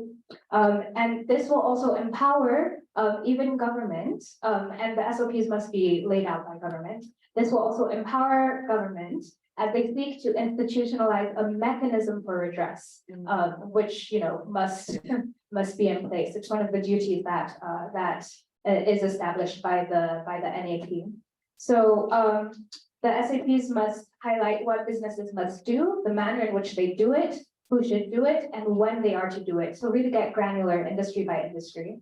Number two would be identification of a well-placed independent body in order to advocate or to rather escalate any issues of redress that do come up. So that is not just host communities and civil society against businesses. Instead, there's someone somewhat moderating, somewhat arbitrating, as in order to just escalate the issues that do come up. The National Human Rights Council is actually well placed, to be an independent body to do so. And then lastly, just once more, collaboration through communication and data gathering. So having tech-enabled mechanisms in order to make sure that data is being gathered, anonymity is being secured, and just making sure that that is there in order to communicate with each other using evidence-based approaches, not perception-based approaches. Because it's the perception of business is out to get me, or the perception of civil society is here on a witch hunt, that also fuels these flames. So if we're able to approach each other using evidence-based data that has been collected, saying this is what happened against what should have happened in the standard operating procedures, we'll find that it all just becomes a due process sort of engagement. And it does not have to be visceral. It opens us up to collaboration and just more informative or more informed solutions as we try to protect human rights together. Thank you very much. Thank you for that contribution. The businesses and the civil society organizations have common objectives. So I think this is very key. We just need to keep have it at the back of our mind that we are all working towards the same objective. Thank you so much. So Amnesty International, Mr. Sanusi, Amnesty International has been doing a lot. It's practically a household name. So can you tell us how you have been carrying out these activities? What are your experiences with the corporate organizations? Has there been collaborations that have yielded positive outcomes for human rights? Thank you very much. It's so unfortunate that we are short of time. I would have spoken elaborately about what our organization has been doing in terms of the relation between business and human rights. Most of our work in Nigeria centers around, Niger Delta, the devastation done by Shell. And one example was the Bordeaux oil spill. When it happened, actually, there was outcry because it was huge. We almost, I think a week or two, we celebrated the anniversary of the Bordeaux oil spill. And at the end of the day, Shell and the regulator, I think Oil Spill Detections Agency came up with the notion that, well, it is not something big, it's not something that can. So if I am not wrong, I think a settlement was given to the communities affected, I think $4,000 or something. Amnesty International worked with the communities, worked with the Center for Environment, Human Rights and Development, which is a local Niger Delta NGO. So this brings the importance of working and empowering the local NGOs. The local NGOs are very good. All they need is support to strengthen their governance, to strengthen their capacity to carry out research, and to be able to be independent of pecuniary interest. At the end of the day, the case was taken to a court in the UK, and the community got compensation of about, I think, $55 million. So this is just an example. If that, litigation was not instituted, the community would have ended with that $4,000.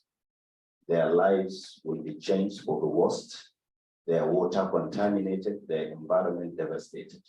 So this is how, I'm just giving you an example of how Amnesty International has been taking on corporations. We are not only working we are not only working on Shell.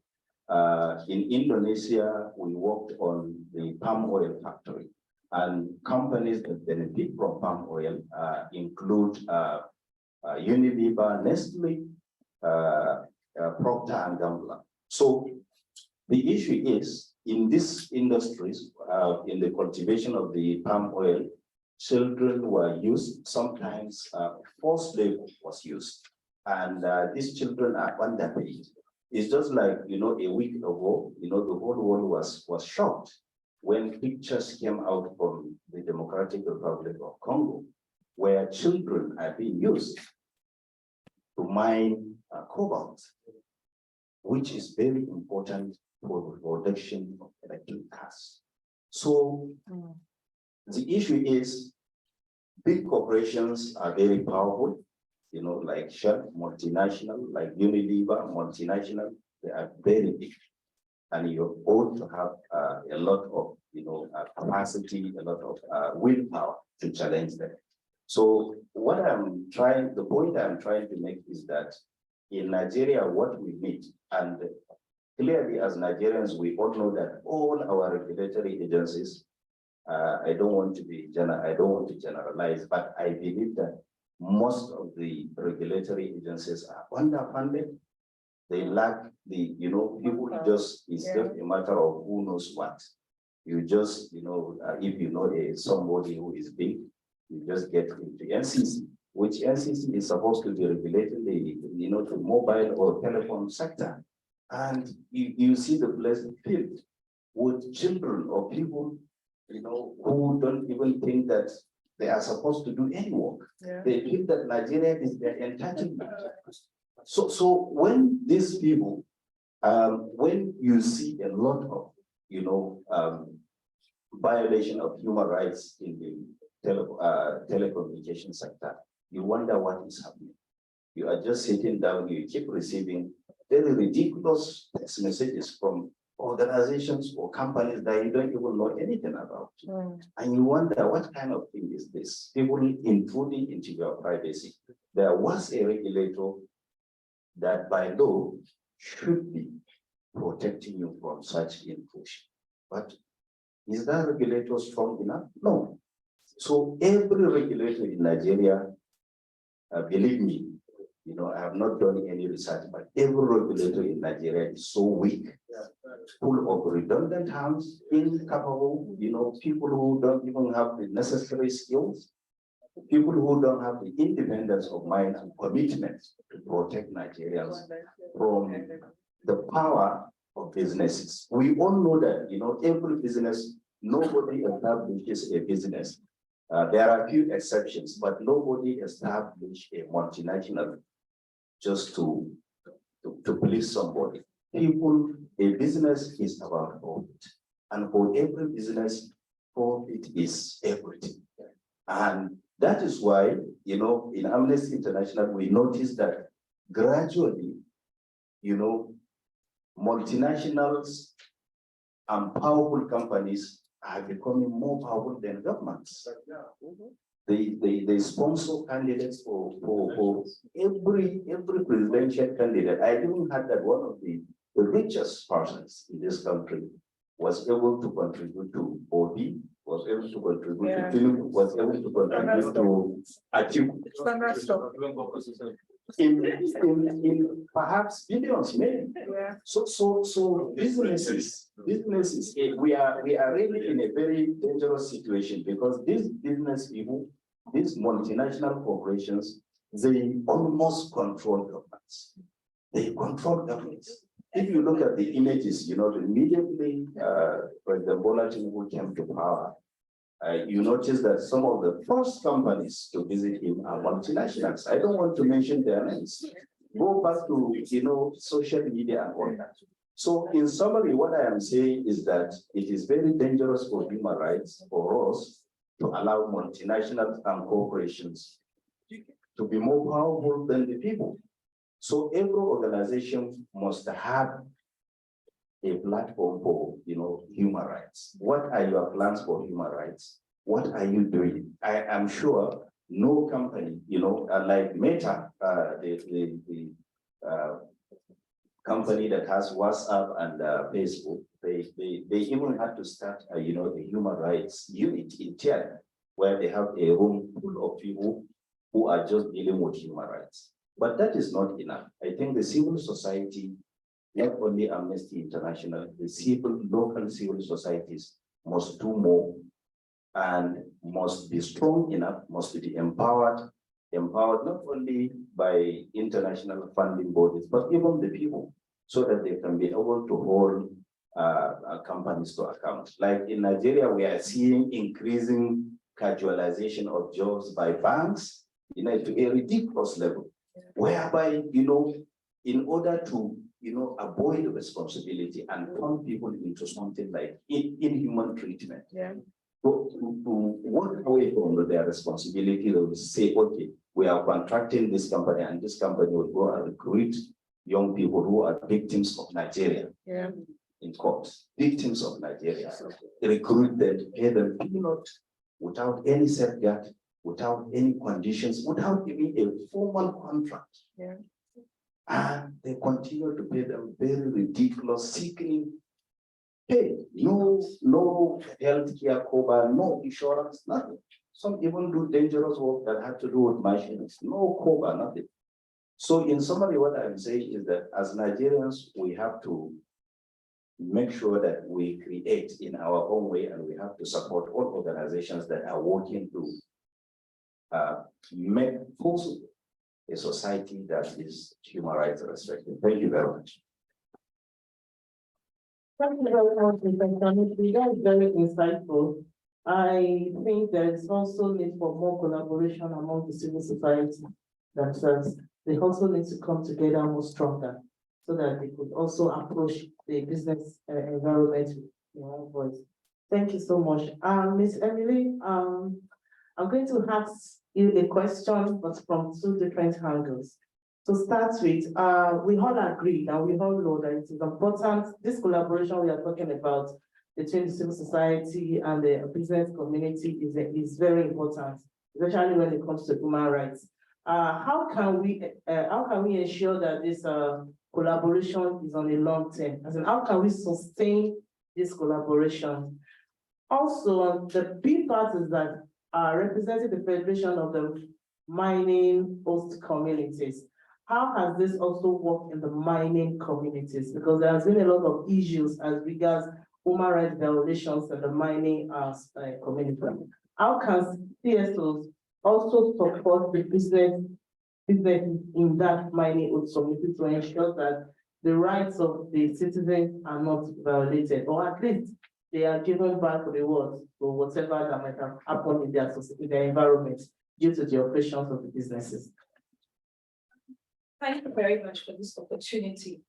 I'm going to come back again to the free trial concept because the relationship starts from there. And it's a tripartite relationship of the mining host community, the businesses, and the CSO.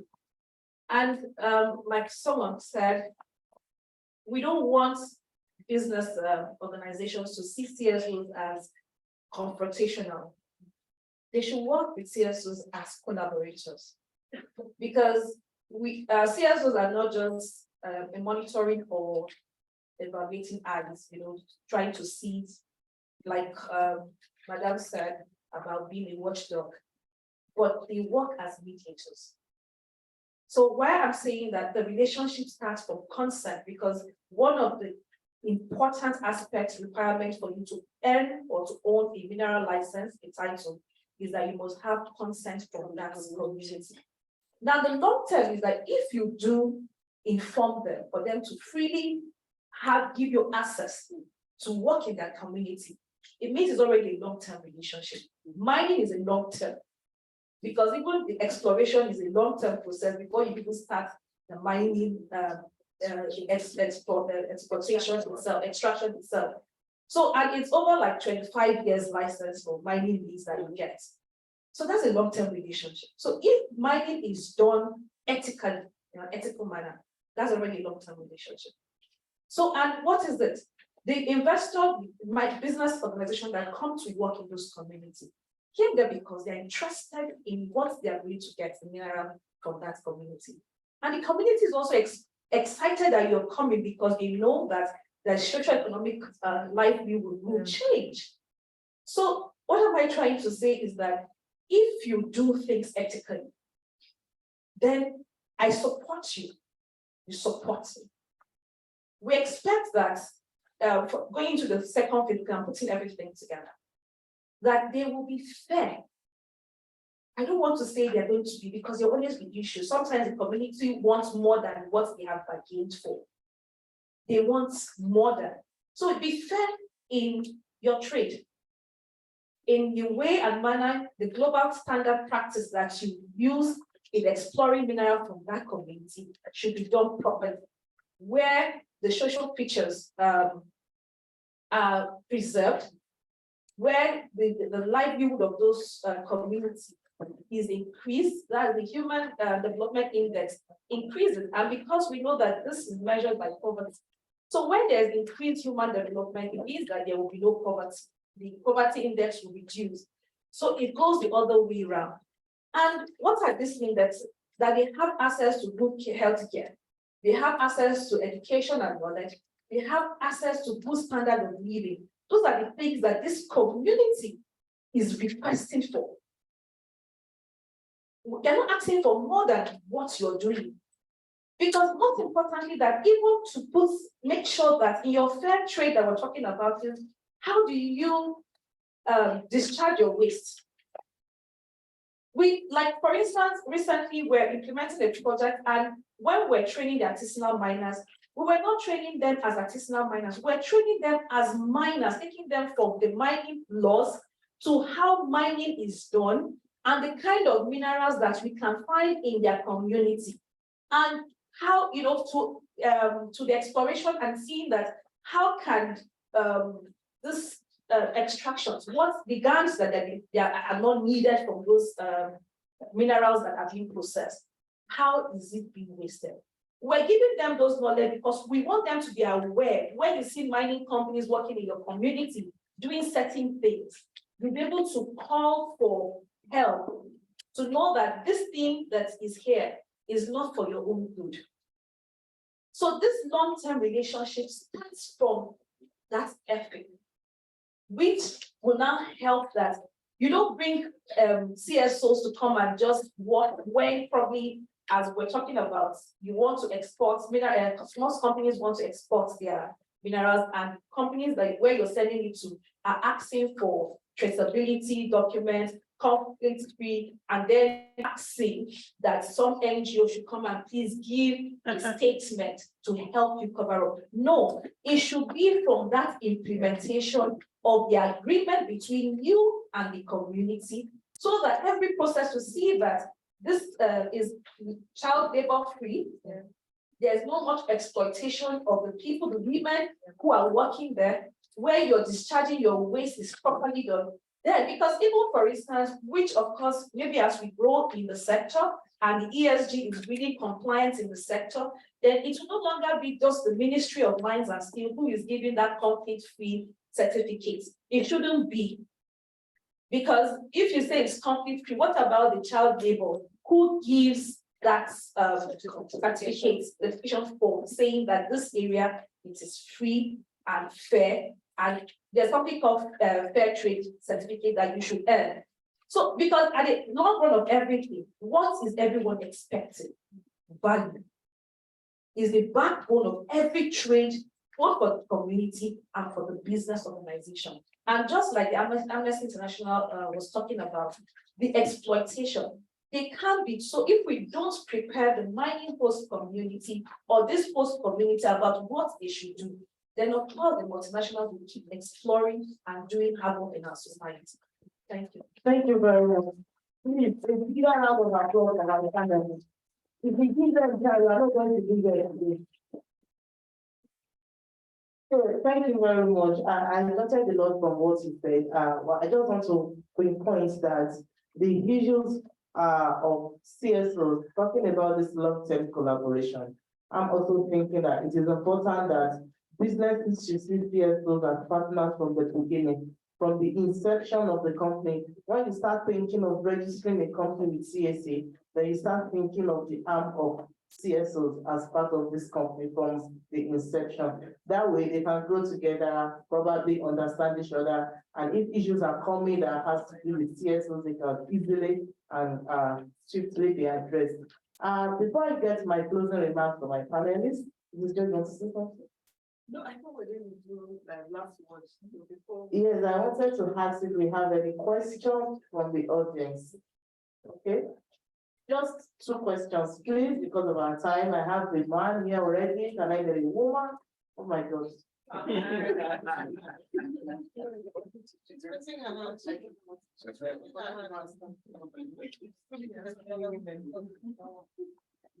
Thank you very much, panelists.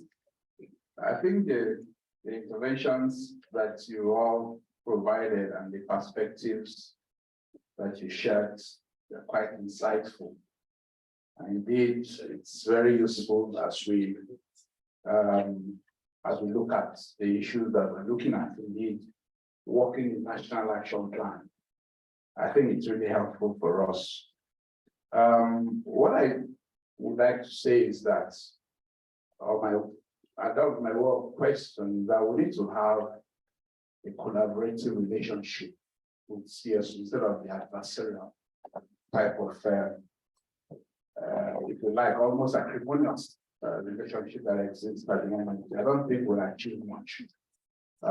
If we do that, I listen to my good brother in there, attacking share and so on. I don't know if you have actually been to the Niger Delta. I live there. If you've been to Port, I've been there. I mean, so if you're in that environment, the kind of hostile business environment that Nigeria has become, That's the reason why the likes of Michelin, Dunlop's, GlaxoSmithKline, Shell, everybody said I'm leaving. I don't think that that is the kind of business environment we want to build for our country. And we need to relate, we need to co-create solutions. And that's the point I made initially. And I think that every business that comes in, it may not be true that they are just there to exploit. I think it's to build opportunities for the common good of the country. While the businesses profit, the country benefits. The people get their own opportunity. Everybody has a fair share of what they're supposed to get. Again, we also need to have integrity. If you're a civil servant, sometimes when I work in the Delta, and I feel that sometimes there's a lot of lack of integrity in some of these societal workers. You know, you must communicate from the position of truth and knowledge. A situation where individuals are breaking pipelines, hundreds of pipelines spilling oils all over the place. You have 100, third-party interference, and then you have one spill that is operational, and all of a sudden, all the spills in Niger Delta as a result of that one does not speak well of us. Right? But I think that we should find solutions. And I think that's why this national action plan is quite useful. We need to work in an inclusive way to bring progress and prosperity to our nation, to help businesses to do work with integrity and to prosper and to thrive. Otherwise, if we continue the way we're going, a time will come when every serious business will leave the country and we have those who are only there to read people stay behind. I'm not sure that's really what we want to achieve. And if we look at resources also, we're no longer the only resource-rich nation. If you just look around the borders, Niger have oil, Ghana has Mozambique, and so on. And the sad thing is that some of the businesses that leave Nigeria, they just go next door and they set up. And they thrive. Why is this happening? It means that those countries are deliberately setting up the right business environment with the right temperatures, and it's helping those things to grow. So Michelin closes in Nigeria, sets up in Ghana, and then we'll go and buy tire in Ghana and bring it back to Nigeria. I mean, so we need to face ourselves.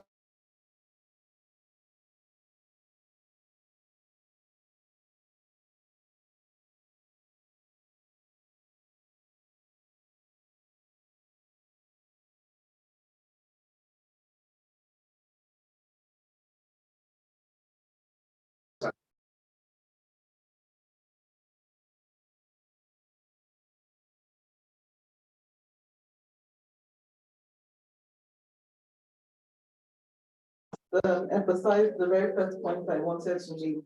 Please, speaking on behalf of businesses, it's not us versus them. Yeah. Please, we need to understand something that he said, and I can't overemphasize it. No business can thrive in a country or economy that has bad governance. Yeah. The reason why you see all of these companies going, bad governance, and the issues that have emanated from it, high cost of operation and activities, that's because of lack of infrastructure. So please, to the point the lady made, we are all after the objective, the same objective for sustainability. That's why sustainability. What it means is that ensuring that I am running in such a way that I have today and tomorrow. There is no success story of a business that is just there for 5-10 years. It is businesses and institutions. We look to the advanced countries, they have institutions that have been there for 100 years, 200 years. We must begin to understand that that is the intent of any business that sets up today. So please, I think it's important and we all have that mindset.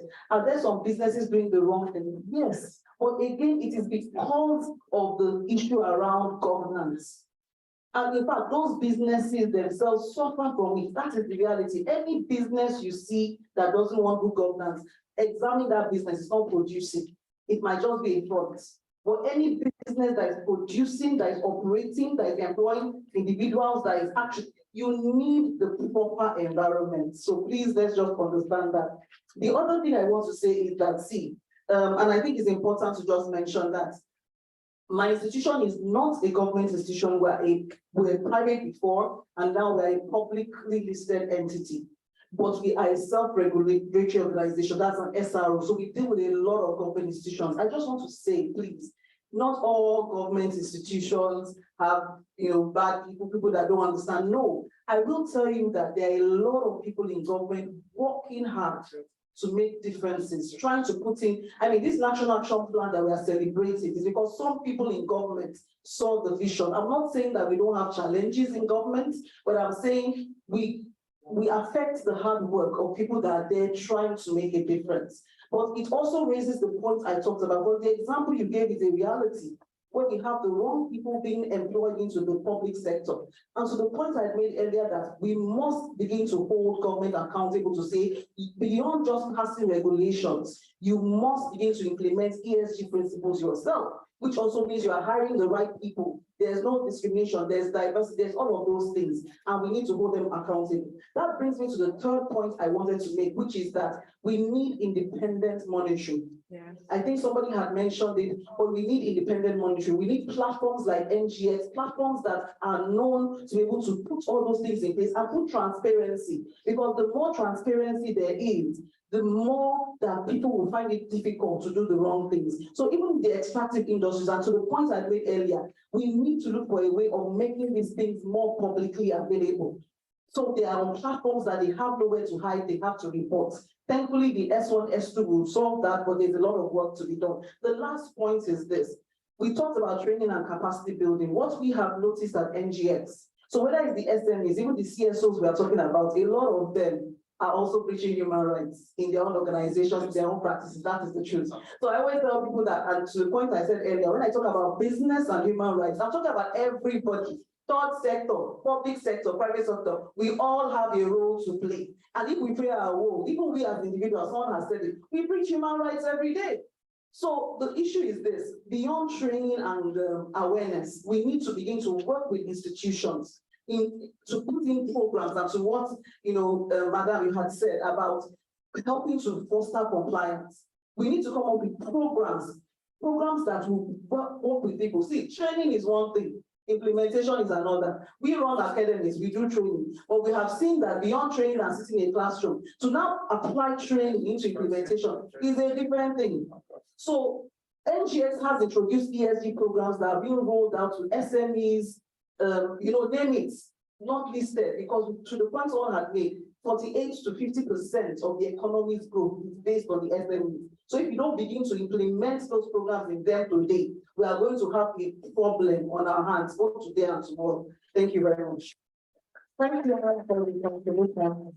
Thank you. Yes, I just want to sit here, then I will just go like that. Please, let's make it brief, please. Just 2 minutes, just 2 minutes. So good afternoon, everyone. I know we spent quite some time today. I will address the key thing that brought us all together today, which is, to quote Madam Naiti, sorry, I don't have your full title.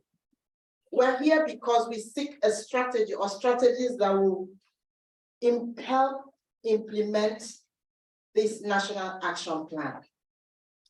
My views, personal strong views, which I've communicated to a few of us here, is that first and foremost, we need to sell, if you would, pardon the word, the benefits. I will use the words of my brother over there, competitive advantage of running a sustainable business. And the sustainable business talks about ESG principles, which we've worked with at length today.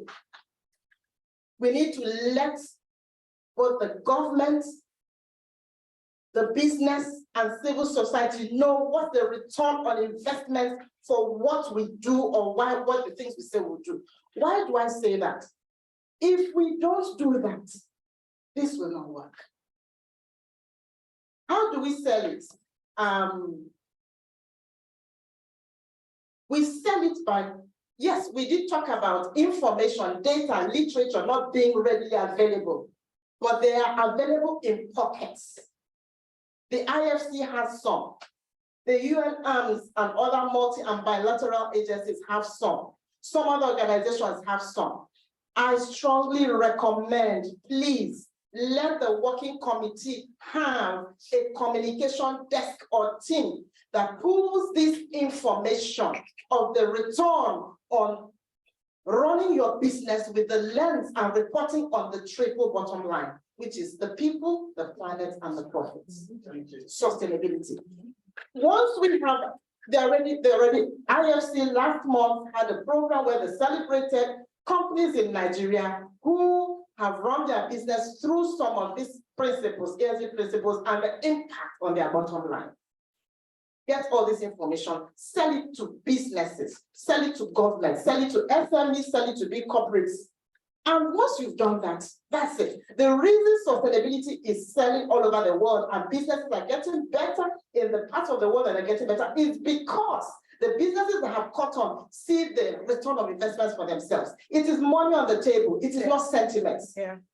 Diversity, equity, and inclusion is not because they like women or disabled people. It's because of the money they make at the end of the day. This is the best place to start from, in my honest opinion. Thank you very much. Thank you for the contribution. Okay, can we still have that agreement? Maximum 2 minutes, please. 1 minute. Okay, 1 minute. 1 minute. Okay. The monitor has said 1 minute. So I will take from this table now. I'll try to talk like I have hot yarn in the mouth. All right, I'd like to first say a very big thank you to the panelists for the rich discourse. I mean, we've established a lot of things here today. The first and the primary thing being that all parties need to realize that we're all on the same page, right? We've also spoken to the fact that monitoring, enforcement, and evaluation has to be very key.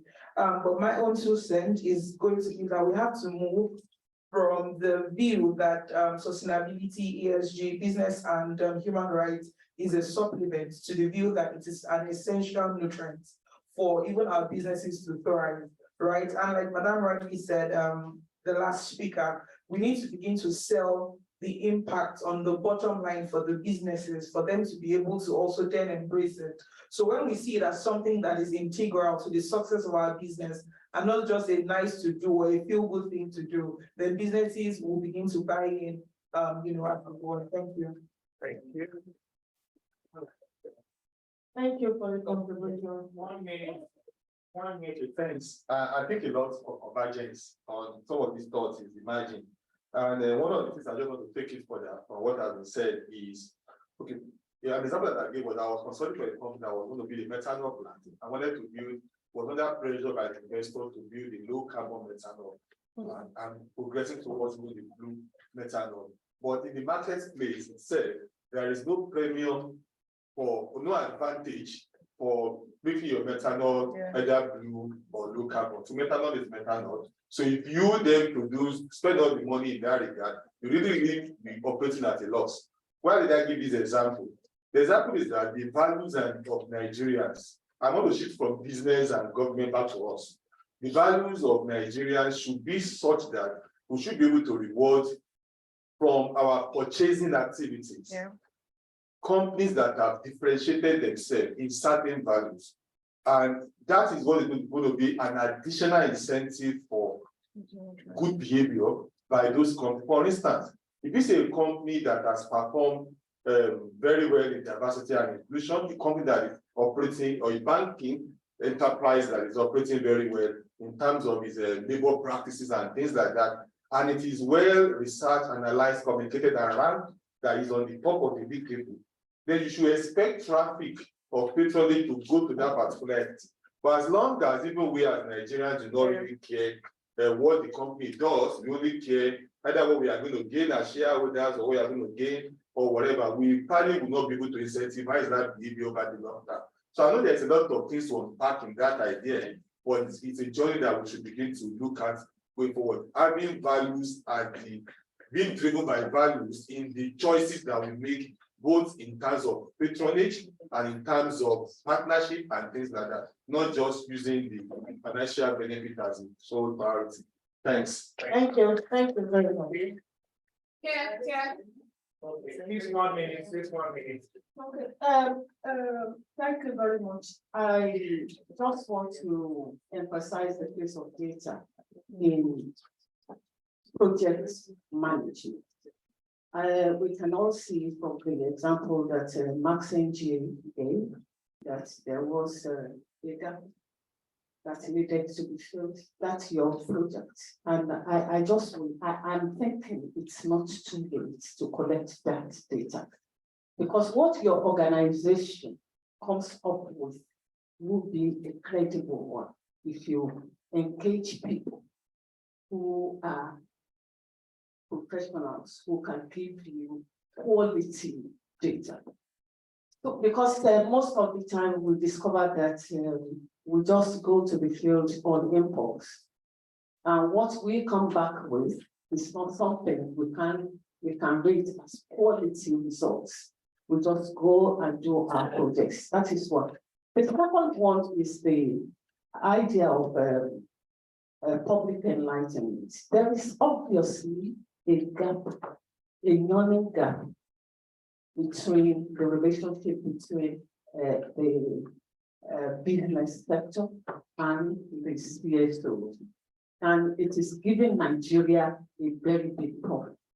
This is why. If people do not know what you do, they are bound not to understand you when you go to them. Some people work with these communities and they can convey your mission, your vision to them. Prepare them before you get there. That is very good. Public enlightenment. The people need to know you. You just don't just go there and do whatever you like. I am now talking about my sister. Just that one. M&E. Yes, M&E is not about witch hunting. It is about bringing things, in their proper perspective. How exactly, especially if you use independent monitoring bodies. This is very key because you cannot, because there are some organizations that will tell you that they have M&E people. They will go out there to bring out what they want the public to believe. But an independent body will go and bring out what is prevalent in the society. And that is what we call quality evaluation. So all this, these three items are what are agitating my mind. Okay, thank you. We have to move, so we'll have Just two more. Somebody that has not spoken this morning. The lady raising her hand.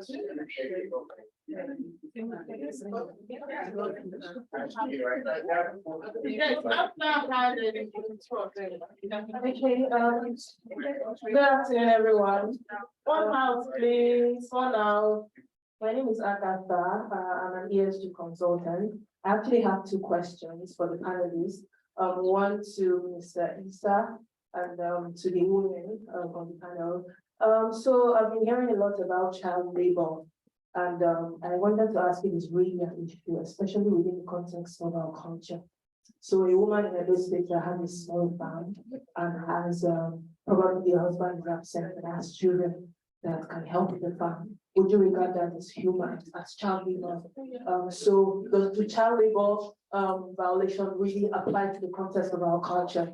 So that's a question I have. The second one for Mr. Issa is, can we really drive issues around human rights, especially companies that are not entirely profitable? What comes first? Profit before human rights issues, especially as regards the lady who raised issues for SME. Many SMEs and startups are trying to stay afloat, and human rights issues are mostly cost centers. There are a lot of costs. It's more cost centered than profit centered. So how do you raise an issue of human rights to a company that is trying to survive? I will allow the panelists. Thank you. My name is Tinuke. I would have held the moderator for not allowing her namesake to speak. All right. So my contribution is in two angles, and I think it's CSOs in the area of community relations and also in the area of holding government accountable. looking at community relations, who lets the community know that this is what you should expect from minors when they are coming to your community? Not to meet a red cap chief and then give him cards and then probably sponsor his children abroad. What should you demand? Healthcare, education, who creates that awareness, who engages the community around them. The second one, hold the government accountable. How do I raise an issue when somebody tells me you need to pay $200,000 to get unemployment? I mean, recently we heard about federal character, the funny thing going on there where employment racketeering, who holds, who do I go to when I need a job? Somebody tells me pay to 200,000 naira. Thank you very much. Thank you for justice. Let's clap for ourselves. Thank you for that contribution. I know if not for time, we'll have had the next one. So back to my panelists. We have 3 questions prevailing. So I'm going to start with Mr. Issa. And while you answer the question, just give us your closing remarks. Thank you very much. My sister mentioned about the balance between economic hardship and profit and human rights, like giving people their entitled leaves, paying attention to their mental health is a very important things. And what do you do when you have a situation whereby if you allow those people to go and leave, your profit will be affected. So I believe that the duty of creating a business-friendly environment belongs to the government. Me and you cannot do anything. We as citizens can do something, but the government has the responsibility. And one thing we always tend to forget, and I always say it, is that there is no any institution that is more powerful than the government in this country. If the government likes today, it can bring down anybody. And what happened to the CBN governor is just an example. So if the government and the things coming out of CBN yesterday, the new charges show you that if the government likes, it can make things happen. If the government likes, how many institutions do we have fighting corruption in Nigeria? Yes, EFCC, ICPC, Code of Conduct Bureau, Public Complaint Commission, the justice system. How many institutions? Financial intelligence unit, all these are established to fight corruption. And where are we in terms of corruption? Zero. So the government, I think as Nigerians, if we want sanitation, we have to ask for it, we have to push for it, we have to fight for it. If we want freedom, if we want justice, if we want businesses to comply with local rules, with human rights, we have to push for it, we have to demand for it. That is how society develops. If we don't demand for these things, everyone knows what happened during the answers. And before answers, every day you hear about the death of young people just because they are carrying laptops. So I believe that as Nigerians, we have to learn to demand for the right thing. If not, we'll continue the lamentation. And as a final, word, Amnesty International is not against anybody. It's not against business. It's not against profit. Profit is legitimate and it's okay. But what we are saying is that no business, no profit is more important than human rights. Thank you very much. Thank you very much.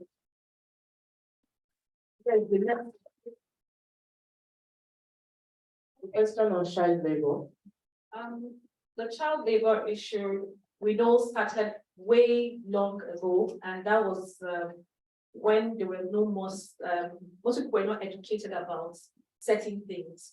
So people had more children, married more wives to have children, go to the farm to work because it was likely to the wealth of the family.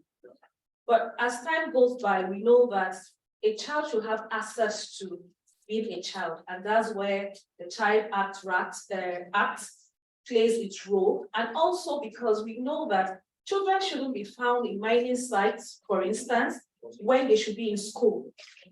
And we know different issues which I'm doing a research currently now, because there are issues where parents in Zawan, in Plateau State, where women leave their children at home to go to the mining site, and they come back, their child have been molested. So Now they tell you, why should I leave my child at home and go to the mining site without my child? So there are different scenarios, but most importantly, when it is time to go to school, a child should not be found doing mining work when he and other children are in school. And most again, because children are more vulnerable, their immune system are not as strong as you and I right now, and they play in water. You go to mining site, you find a woman who has a 3-week-old baby on her back, exposed to the scorching sun, and they sometimes drop them down, they sit in that water, right? They play, they drink the water, which is toxic. And if we look at the issue in 2010 in Zamfara, what was the whole issue? It was just about using the utensils used in the house to pound, to do separation for these oils, and so we were ingesting lead poison, which killed a lot of children. Some people that are alive, possibly, as it was said, are sterile already. So those are the kind of issues where we cannot have children go to mining site. The exposure to all of those radioactive elements and all the toxic poisonous minerals in the mining site is what we should not even allow them to convert to. So one of the things we're trying to ask the women in the mining site to do is, why can't we build like a crèche where they can have one of them go to watch over these children close by the mining site while they are doing their work? But that comes with a price. Who would do that for them? So those are the kind of things as an NGO that we're trying to see where we can have those access to be able to build such kind of facility for the women and begin to train them to see, to buy into that idea so they can sustain it. Also, the issue of CDA that somebody said something about. Informing the community about who should be held responsible. Now, you'll be very shocked that this community, they also have access to information. They know certain things that are happening. But we need them to understand that when companies are coming, what do you ask for? Which is clearly stated in the Nigerian Mineral and Mining Act. When we go to Article 116 on the issue of community development agreement, it is clearly stated on the roles of what they should demand for and what should be done, given to them by these mining communities. But because we know how poverty is in Nigeria, they want to ask for money. So if you're giving them money, that is on your own agreement. It can't be stated even in the agreement that you're writing that you're giving them money, because government will not even approve that document. So that's a different arrangement, but what you say you will do that. On our own part, what we try to engage mining companies to do is that don't promise because you want to get these mining communities to buy into your idea and you promise that you will build for them a helipad in their community. Give to them what is basic, what will work for them, and what will be useful and sustainable by this mining host community. Most importantly, that we've been trying to engage that women have a role to play. There's never a time where I feel being discriminated as a woman than working in trying to negotiate on this CDA, and Emir said he doesn't negotiate with a woman. And in my life, that was the first time I realized that being in this gender should not give me access to people, you know. So, but the truth about it is that everybody has a role to play. When you go to mining communities and you say, oh, we want to have a sound mobility, they don't call the women. They don't involve the women in those conversations. But forgetting that, like I told one of them, I said, but when you go home and you tell your wife what you negotiated, she tells you something different, and you will go there and start to fight other people on it because your wife controls your head sometimes.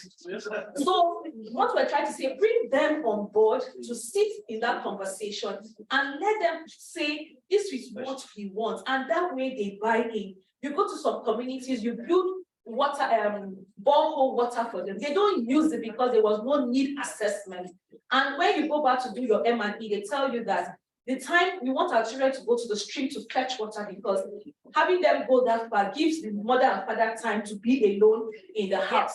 So you have this kind of role issues of different kinds, and who plays different roles in communicating in the city.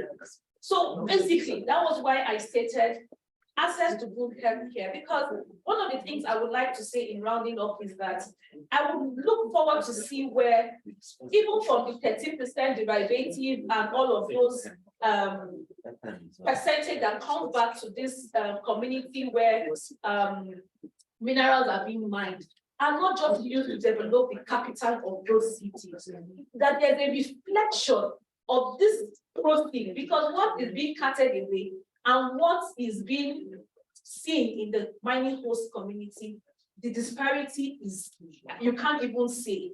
And that is why, like insecurity, when you go to areas in like Mango, where you hear in the news now, is because who is there? There's nothing there. So they find those environment very trying for them to sit and, you know, dislocate this community people from there. If we begin to encourage mining companies or businesses to begin to have some socio-economic development infrastructure in those areas, then I think a lot of things will change for the people, and there will not be more of this rural into urban migration that we have today. So I think there's so much. There's so much to say. Or the time doesn't wait. Your closing remarks, ma'am. Okay, because we really overshot time. So just a quick one. Refer to ILO guidelines on child labor. They're taking into consideration a lot of the things that you're talking about in terms of, you know, culture. How do you balance between what we consider to be, you know, cultural in having the child must help at home, and the fine line between that and child labor. So if you refer to ILO, there's a lot. Then for the community, question on the community, there's a process to it. The guys in the oil sector, we defer to them all the time in terms of had a lot of, you know, experience in that area. And I think the first thing is the process of even understanding what the community, your host community needs. So doing the proper needs assessment and then going into that conversation that is beneficial for the community as a whole, as you know, as opposed to just a few individuals, and making sure that it's also beneficial for the mutual benefit. Because you do realize that we pay taxes, right? I pay a lot of taxes. I know how much goes out of my paycheck on a monthly basis for paying taxes. So the government should also use their taxes. So when people say that the large organizations and the corporates are not doing what they're supposed to do, I wonder when I see my paycheck and I see that huge humongous tax that is being taken and it's not domiciled in my company, but it's going to the government. So we also must hold them accountable. I also wanted to refer to what Madam said, that we shouldn't lose sight of the action plan in terms of, you know, how do we then make sure that it's beneficial, we can sell the benefits. And so we need to capture that, you know, as an outcome of this 2 days. We've gone past, you know, antagonism, saying that big companies are very powerful. I've worked in big companies, I can see a few people, and I wonder, my core passion, my first job in the multinational was CSR. And I sometimes wonder when they say that we're very powerful and we're very big, but if I then think back to those who have gone to do a courtesy course, I can, you know, link some of those who may be very powerful and not being held complicit. I know the fear of a backlash on our reputation is very, very huge. So there might be issues, there might be fallout, which is why I then said I really liked her approach in terms of we then as CSOs must be very proactive. We need to move ahead of the curve in terms of then sitting down, because we can't do the work. So I work with a lot of CSOs, you know, my history of working with multinationals, I've worked with a lot of CSOs, and they bring a lot of value that is not housed within the capabilities that is not housed in the business. We need that capability. We need the know-how. But we must also first see, if you are very proactive, you understand your sector, you understand what is happening in the mines, food and beverage, all sectors, you know, you understand where the gaps are, you know what's happening, especially maybe with compliance, internally where the gaps might be, mental health. There's a lot that is being done, a lot with CSOs. Then you know, you can bring that value. They were very consistent in, you know, the marine sector. But you know, I can say that today, and they're doing very well. I know of Soja Kappa, they're doing very well. So, and I know a lot of CSOs that are also doing very well. So the conversation has to then move towards that. How do we forge that collaborative approach, how do we ensure sustainability? A lot of large companies are leaving Nigeria because of issues of lack of code of conduct, inability to, the issues around code of conduct, their inability to comply with certain things, from the operating environment that they can't, that is against, not in compliance with their own ethical values globally. They're leaving. So, thank you. Thank you. Thank you, Marcel, for your closing remarks. I think that's something that we also need to touch on and acknowledge is how expansive the topic of human rights is. We've spoken about child labor laws, children working in mines, digging up cobalt, to mental health, soft skills, workplace bullying. It is so very expansive. And so I think that as we look towards operationalizing the NAP, we should really keep in mind what is possible in terms of incremental steps, one step closer to providing an environment where human rights is promoted and where individuals are dignified as full human beings. As to the child labor topic, I myself will be looking up the ILO, thank you for that. But also, of course, it's to every country to determine the age of a child. So who constitutes being a child? What constitutes labor even? More quote unquote developed nations even allow children as young as 9 to be working in some capacity. I think the Nigerian context is interesting. I think it's either 43 or up to 50% of youth who are unemployed in this country. So we're up against some major statistics. But I also think that we should keep in mind that other, once more, quote unquote, developed nations, it was very incremental. There was a time in the UK, half of the labor force was 8 years old, So when we look at that and we look at what is possible to be done, can we leapfrog over some of the challenges that other nations have done? What can we put in place in order to alleviate or to mitigate all of these issues? The creche intervention, I think, was brilliant in the mining because it's a real life solution to the problem, as opposed to just the regulation saying that everyone 18 and under cannot be in a work environment. A creche actually addresses the issues that these mothers were facing. So yes. I think that's something that keeps coming up as well, is we need legitimate ways for individuals and companies to earn money. The idea that large corporations are leaving because it's not a conducive business environment, as well as on the individual level, we're susceptible to human rights abuses because there are not legitimate ways to earn money in this country. So that should also be the focus. And then finally, just once more to say that in terms of the incremental steps and approaches, setting up the guidelines for engagement between businesses and host communities on that very specific industry level. So down to you are authorized to get steel-toed boots if you ever pass this perimeter. Making it very didactic, very granular will help and might be a good area for a first step.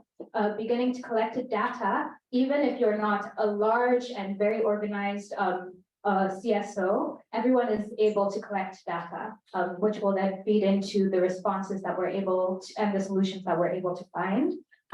The establishment of an independent body to escalate any situations that are in need of redress. And then finally, going towards behavior change, as our co-panelists, I believe, have also identified. So businesses and civil society, we do not have the mandate of enforcement. That is government. Enforcement and consequence management is the backbone of behavior change. I think it would be very helpful to have a subsequent conversation with government, because they are the ones who have the authority to do the widespread behavior change that is needed to enact everything that is needed to secure human rights in this country. But yes, thank you all. Thank you very much. Finally. All right, I'll be very quick. I'll say two very short stories, and then I'll end. What I just want to end on, I think a lot has been said, is on the point around accountability, which if you don't deliver on, you're not going to achieve any meaningful results.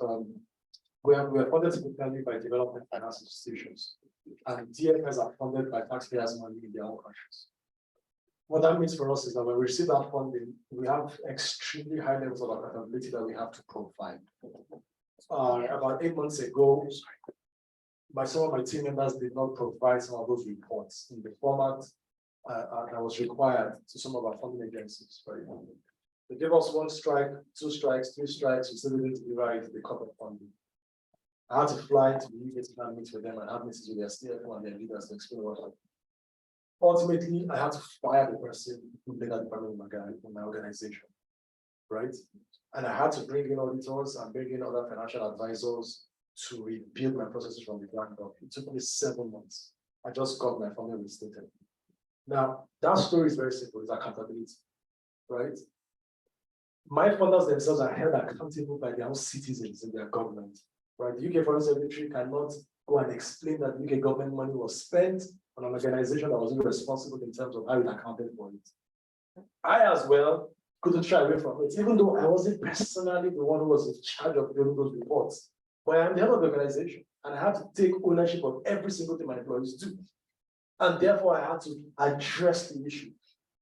It's simply a chain of accountability. Once that chain breaks in between somewhere, we're not going to achieve any meaningful results.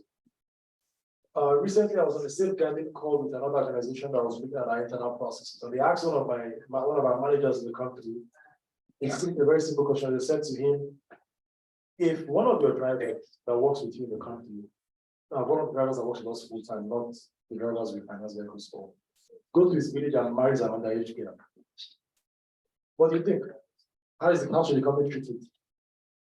He almost kills me on the call. He says, well, we have to respect people's culture. And if his culture permits it, then that's what it is. I said, the guy wants to finish. But thankfully, all the other managers quickly jumped on the corner and said, this is completely unacceptable. The driver, anybody who works with us, has to abide by our own guiding principles of the organization.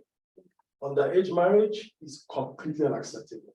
So we will talk to him and explain to him that this is unacceptable, and also we will disengage with the organization if we insist on doing it.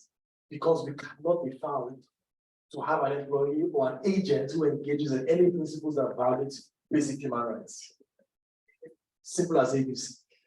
So without accountability ultimately, and what is the role of institutional organizations in this? Holding multinationals, as our director from Amnesty International explained, are extremely powerful. But organizations are run by human beings, not by spirits. The way we hold government or hold organizations or multinationals accountable is by holding their leaders accountable. Right? Recently, we know that some ministerial nominees in Nigeria were not approved because of the numerous amounts of petitions that were written against some of them. It's the power of civil society and citizens. We can't hold business leaders accountable. I'm a business leader. But we can't hold business leaders accountable. We can hold the heads of multinational institutions accountable. As civil society organizations that see a pattern of misbehavior in certain organizations and hold their leaders accountable. And if those leaders need to be changed, then so be it. If we don't do this, if we only put carrots at it, someone said we all have the same objective. In this room, we all have the same objective. As we're having this meeting, some other people somewhere that we don't know are having a meeting to make sure everything we're discussing here does not happen. Yeah. So without accountability, there's no progress. I'll end there. Thank you very much. A round of applause for everyone. Before we round up this session, I would like to invite Naomi joining us online.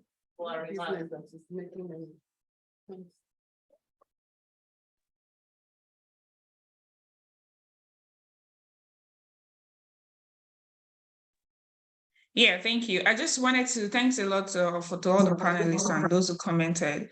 So I just wanted to speak to, we've spoken a lot about multinational companies. So I wanted to just highlight the interlinkages between labor rights and human rights, and the fact that denying employees the minimum wage is also a human rights violation. So in the United Nations Global Compact, we run a program where we run a project where we ensure we work with our companies to ensure that they pay their employees at least the minimum wage. Because people work in Nigeria and they're still poor. So how do you get them out of the poverty line? So denying people at least the minimum wage is a violation of human rights. And then also the aspect of having people work overtime in the office without ensuring compensation is a violation of human rights.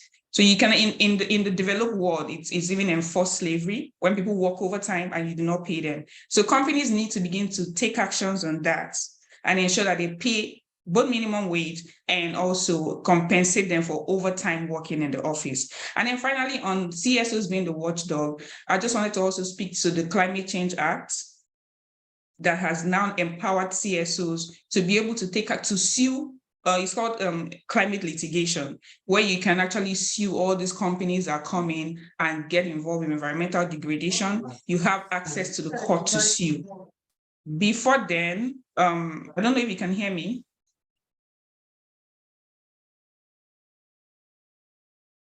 Can you hear me? All those companies are coming with environmental degradation. You have access to the court to sue. Before then, you can hear me. Yes. Okay, so yeah, I was speaking to the Climate Change Act, where CSOs now have they have been empowered to use the court to advocate for advocate against environmental degradation. So when before in the past you have the issue of standing. When you go to the court to sue, they tell you do not have the standing to do that. But thanks to the Climate Change Act, CSOs can actually use that as a point of advocacy. So those are the two points I wanted to highlight. Thank you.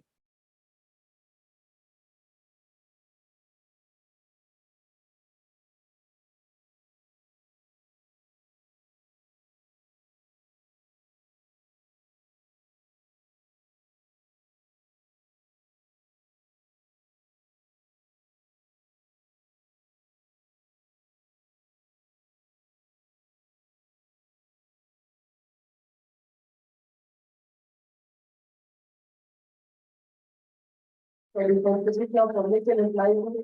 And to the panelists, thank you for sharing your experiences and for the information you have reached out. So we take our leave. Thank you very much. All right, thank you very much.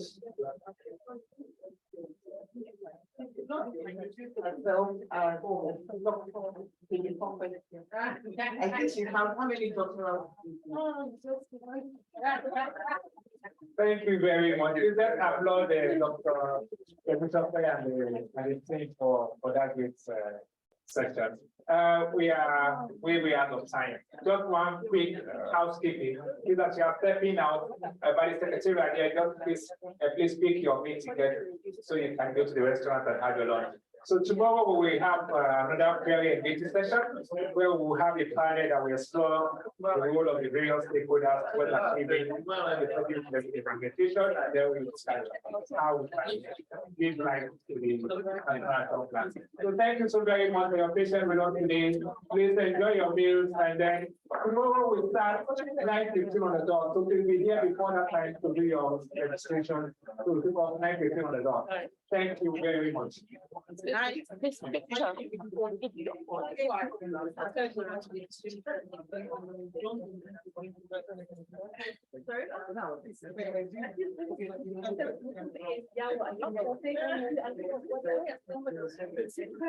From Nigeria, right?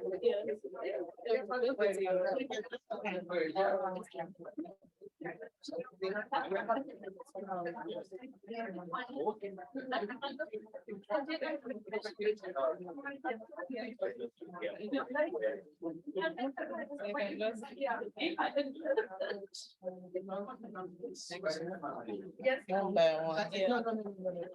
Thank you.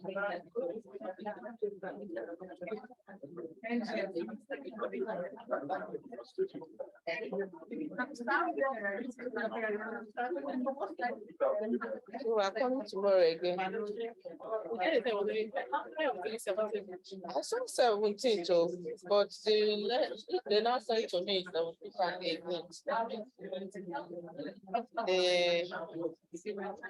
sorry.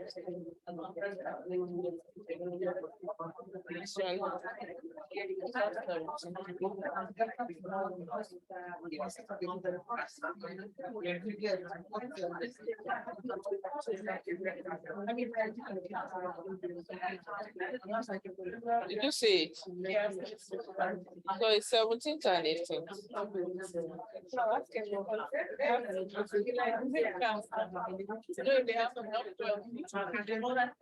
Okay, the car. Yeah.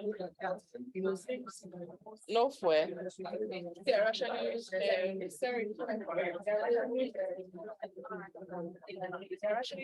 well.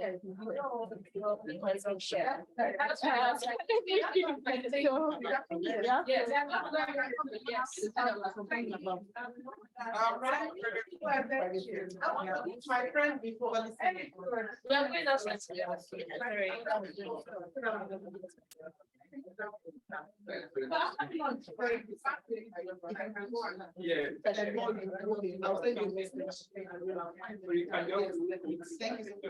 My sister. I don't know that. Okay,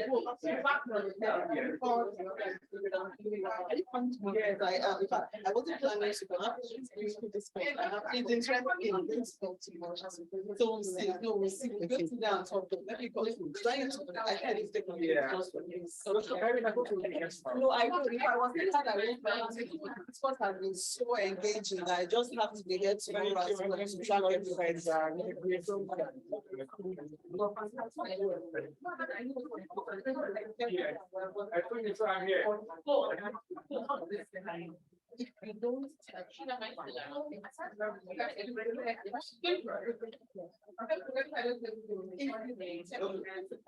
I want to speak on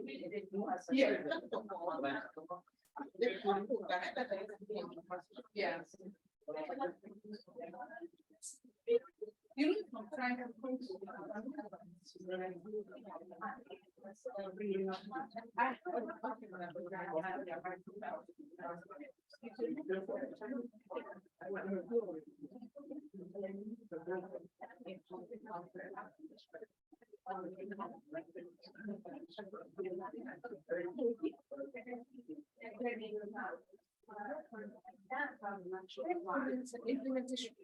implementation. It should be about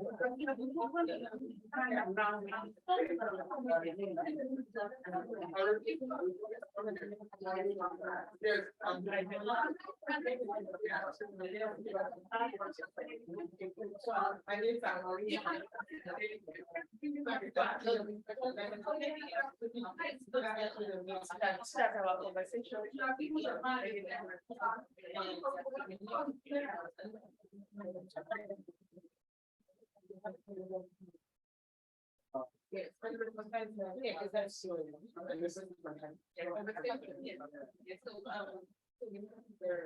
I think that was coming a lot of we do something like that.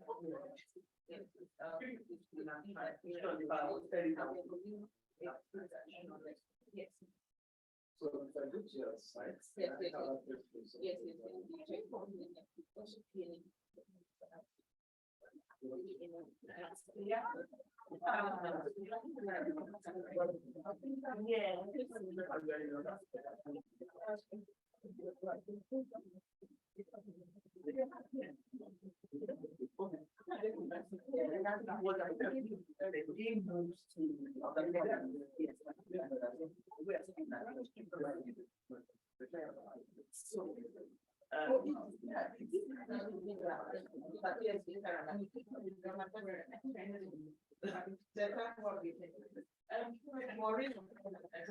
I'll send you. So I don't know what I'm going to get, but I'll find. I'll ping you on WhatsApp. I'll find out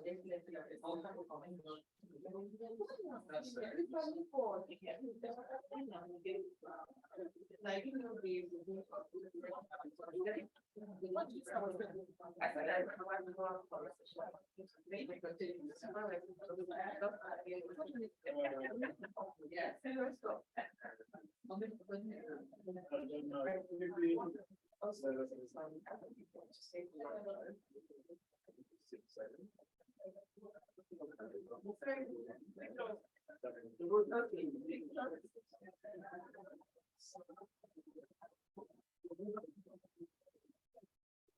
I